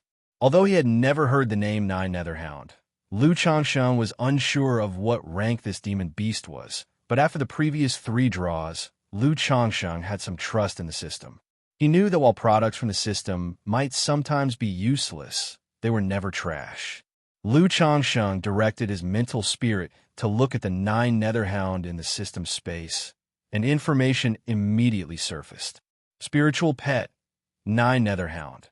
Rank, Heaven Grade Middle Grade. Description, an ancient fierce beast variant with Heaven Grade Middle Grade bloodline, possessing a trace of the primordial true spirit 9 Netherhound bloodline, can grow to its peak in 500 years and become a 4th-ranked demon beast. A Heaven Grade Middle Grade bloodline, and it even has a trace of the primordial true spirit's bloodline. As long as it grows to its peak, it can become a 4th-ranked demon beast. Upon seeing the information about the 9 Netherhound, Lu Changsheng gasped in surprise and felt a wave of exhilaration. In the cultivation world, besides the human race, there are many other races, such as winged, feathered, scaly, insect, flora, and fauna that can cultivate and ascend, are all collectively called demons. However, most demons are unenlightened with little intelligence and are also known as demon beasts. The strength division of demon beasts is very straightforward. From low to high, they are classed as 1st grade, 2nd grade, 3rd grade, 4th grade, 5th grade, corresponding to the Qi refinement realm, foundation establishment stage, core formation stage, nascent soul stage, and divinity transformation stage of the human cultivators. The difference between demon beasts and humans is that humans possess a spiritual root and strengthen themselves through cultivation techniques, while demon beasts cultivate and grow stronger through the bloodline inheritance within their bodies. The higher the bloodline rank, the greater the potential. As far as Lu Changsheng knew, the bloodline ranks for demon beasts were divided into low-rank bloodline, middle-grade bloodline, high-rank bloodline, earth-grade bloodline, heaven-grade bloodline, and the legendary true spirit bloodline. Low-rank bloodlines, also known as mixed bloodlines, will never break through to become 2nd-ranked demon beasts in their lifetimes without some sort of fortuitous encounter that purifies or mutates their bloodline. Middle-grade bloodlines will grow into 1st-ranked demon beasts, but there's hope to grow into 2nd-ranked demon beasts. High-ranked bloodline demon beasts will mostly be 2nd rank at their peak, with a chance to become 3rd rank. Earth-grade bloodline demon beasts are 2nd rank in their mature stage, and at their peak, they have a high chance of reaching 3rd rank. As for heaven-grade demon beasts, they are 3rd rank in their mature stage and can hope to reach 4th rank at their peak. This 9 Netherhound obtained by Lu Changsheng not only had a heaven-grade middle-grade bloodline, but also a trace of the primordial true spirit bloodline. Therefore, given 500 years, it could smoothly grow to its peak and become a 4th-ranked demon beast. That is equivalent to a human cultivator at the nascent soul stage. A 4th-ranked demon beast is equivalent to a human nascent soul true lord. According to the information I've seen in the Lu family library, within the Jiang country cultivation realm where I'm situated, the nascent soul stage is the ceiling. Only the Heavenly Sword sect has a nascent soul true lord in residence. Even the Qingyun sect that I try to enter through the assessments doesn't have a nascent soul true lord presiding over it. If the 9 Netherhound can grow into a 4th-ranked demon beast, I could walk sideways through Jiang country's cultivation realm with complete impunity, Lu Changsheng said with a trace of excitement and exhilaration. In the cultivation realm of Jiang country, where he resided, the strongest power was known as Heavenly Sword Sect. Within its gates sat a nascent soul true lord. Beneath it were Qingyun sect, Wuxia sect, and Spirit Taming sect, the three great immortal sects. Although these three great immortal sects didn't have a nascent soul true lord at their helm, they each possessed several nascent soul immortals and had very profound foundations. Beyond the three great immortal sects were two sects, 3 cities, and 3 aristocratic families, making up 8 great powers. All 8 powers were headed by a nascent soul immortal and were considered the pinnacle forces within Jiang country's cultivation realm. As for cultivation families like the Lu family of Qingzhou Mountain, which only had a foundation establishment stage cultivator at their helm, there were many, and it was impossible to record them all in the books. Moreover, Lu Changsheng noted that the book he saw was almost 100 years old. The content recorded therein was likely to have changed considerably by now. But a moment later, Lu Changsheng shook his head again. Even if one cultivates to the peak of the Qi refinement realm, one would only have a lifespan of 100 years. Breaking through to the foundation establishment stage would only extend one's life by another 100 years, living to be a bit over 200. Only a nascent soul immortal can have a lifespan of 500 years. Therefore, if I can't break through to the nascent soul stage and become a nascent soul true lord myself, even if the 9 Netherhound grows into a 4th-rank beast, wouldn't mean much to me. The lifespan of demon beasts is generally several times that of humans. For demon beasts, a 9 Netherhound managing to grow into a 4th rank within 500 years is already quite fast. But for humans, this period is a bit lengthy. After all, even the lifespan of a nascent soul immortal barely exceeds 500 years. Even if one consumes life-extending elixirs or heavenly treasures, at most a few more decades or a century could be added, but ultimately, it is limited. Only after breaking through to the nascent soul stage can one's lifespan surpass 1,000 years. With a 500-year pinnacle period, reaching maturity in 200 or 300 years shouldn't be a problem. Maturity should be equivalent to a 3rd-rank beast at the core formation stage. So, growing into a 2nd-rank beast in around 100 years would also be feasible. Looking at it this way, it seems not too bad. Moreover, in the world of cultivation, there are methods to tame and control beasts, including many techniques that can speed up the growth of demon beasts. Lu Changsheng licked his lips, thinking to himself. The growth of demon beasts can be divided into infancy, growth, maturity, and peak. 4 stages. The 9 Netherhound cub he won in the lottery naturally was in its infancy. But according to the 100 arts of cultivation he knew of, there existed a skill called beast taming. It involves domesticating demon beasts into spiritual beasts for cultivators to utilize. The pet beasts that Lu Changsheng's system awarded naturally didn't need domestication and were absolutely loyal to him. However, within these beast-taming techniques, there were many husbandry methods capable of accelerating the growth of spiritual beasts. Lu Changsheng was aware that the spirit-taming sect, one of the 3 great immortal sects, was renowned for nurturing spiritual beasts, with each disciple taming and controlling a spiritual pet. This isn't urgent at the moment. I can look into it later if I get the chance to obtain the method for nurturing spiritual beasts. For now, they'll just raise it normally. But right now, it's inconvenient for me to take the 9 Netherhound out of the system space. Otherwise, if others see that I seemingly conjured a demon beast cub out of thin air, I'd have no way to explain. It just so happens that I need to make a trip to the secular world soon. When I return, I can take it out and claim I bought it to guard the house or to be a companion for the children. After some contemplation, Lu Changsheng decided not to take the cub out of the system space, but to continue keeping it inside. Like system rewards, keeping it within the system space without taking it out doesn't affect it in the slightest. But once it's taken out, there's no way to put it back in. P.S. Thank you, book friend 201803 20084218622 for the 5,000 coin reward. I feel a deep sense of recognition. Also, thank you Fatty Head for the 500 coin reward, and Book Friend 20200091102 for 2000054 for the 100 coin reward. Chapter 23. Chi Refinement Level 3. One time flew by, and in the blink of an eye, more than 3 months had passed. In those 3 months, Lu Changsheng's 11th, 12th, and 13th children were all born. However, all 3 of these children also lacked a spiritual root.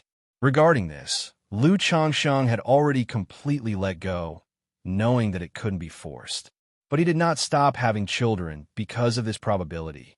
After all, having many children is considered the true path to happiness and good fortune. As long as he kept at it, and the base number of children increased, there would eventually be a child with a spiritual root. Moreover, as the number of children grew, the system would also provide rewards.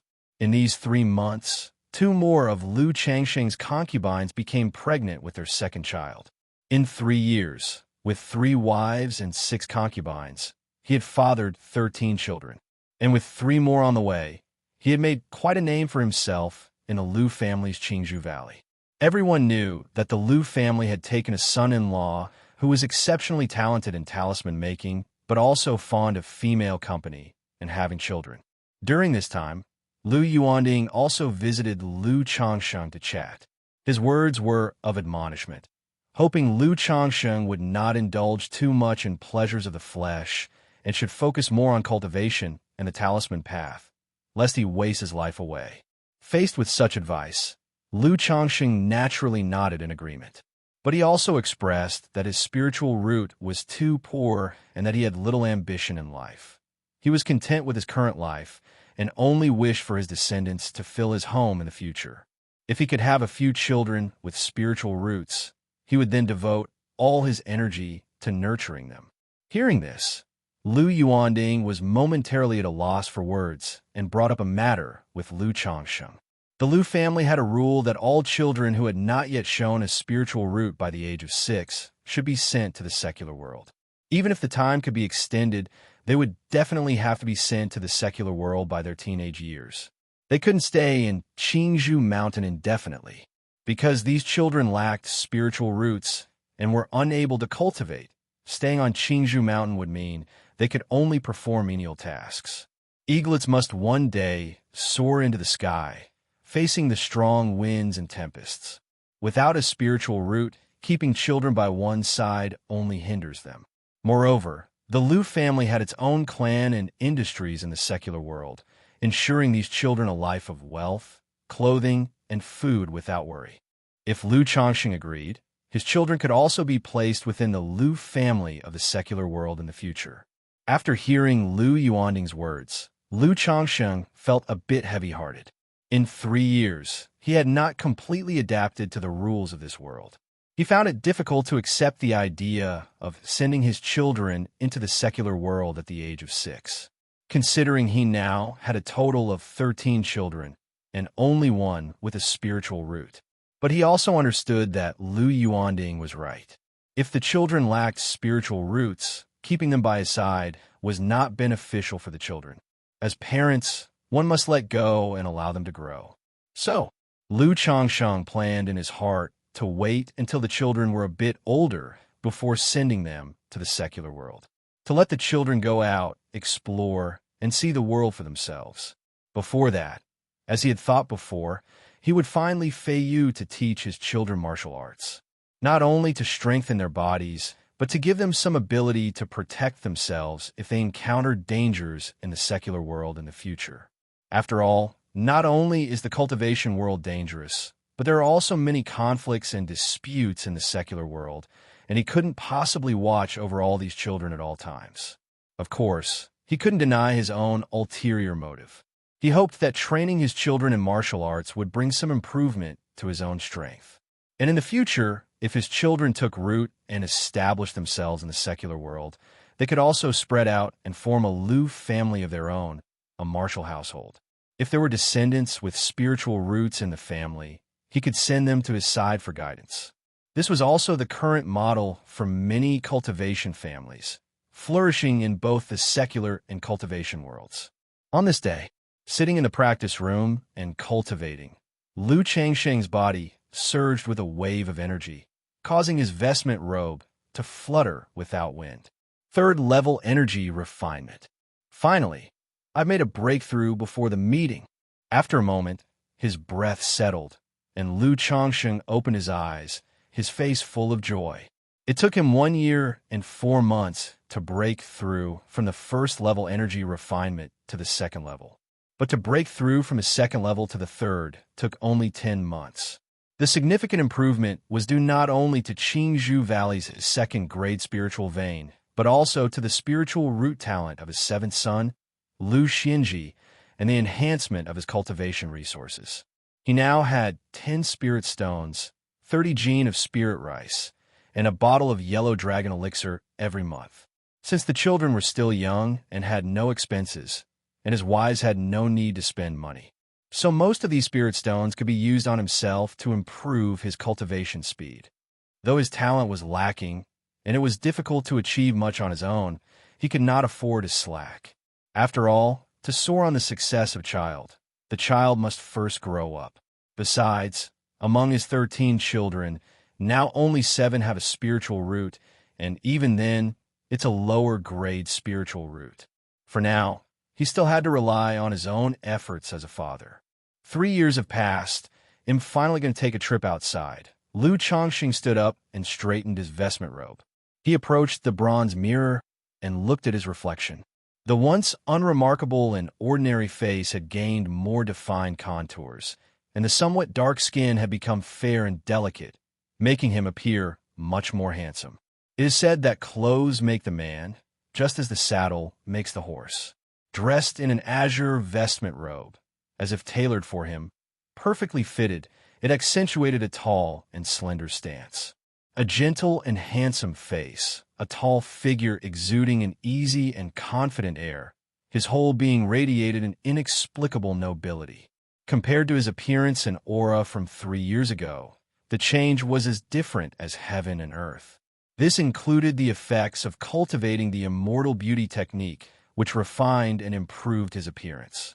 It was also a result of bodily development, living in comfort, as well as the awakening of past life memories and activating the system, which brought changes to his mindset and outlook. The effect of the immortal beauty technique alone wasn't this pronounced. Looking at his reflection, Lu Changsheng chuckled softly and went to inform his wife that he was going to venture far and return to the secular world for a while. This matter had long been discussed with his wife and also applied for through the Lu family. The Lu family agreed readily, even asking Lu Changsheng if he needed someone to accompany him. During his half-year stay at Xianxia Valley, Lu Changsheng had perfectly completed all of the Lu family's talisman-making tasks, performing very well, hence the Lu family valued him even more.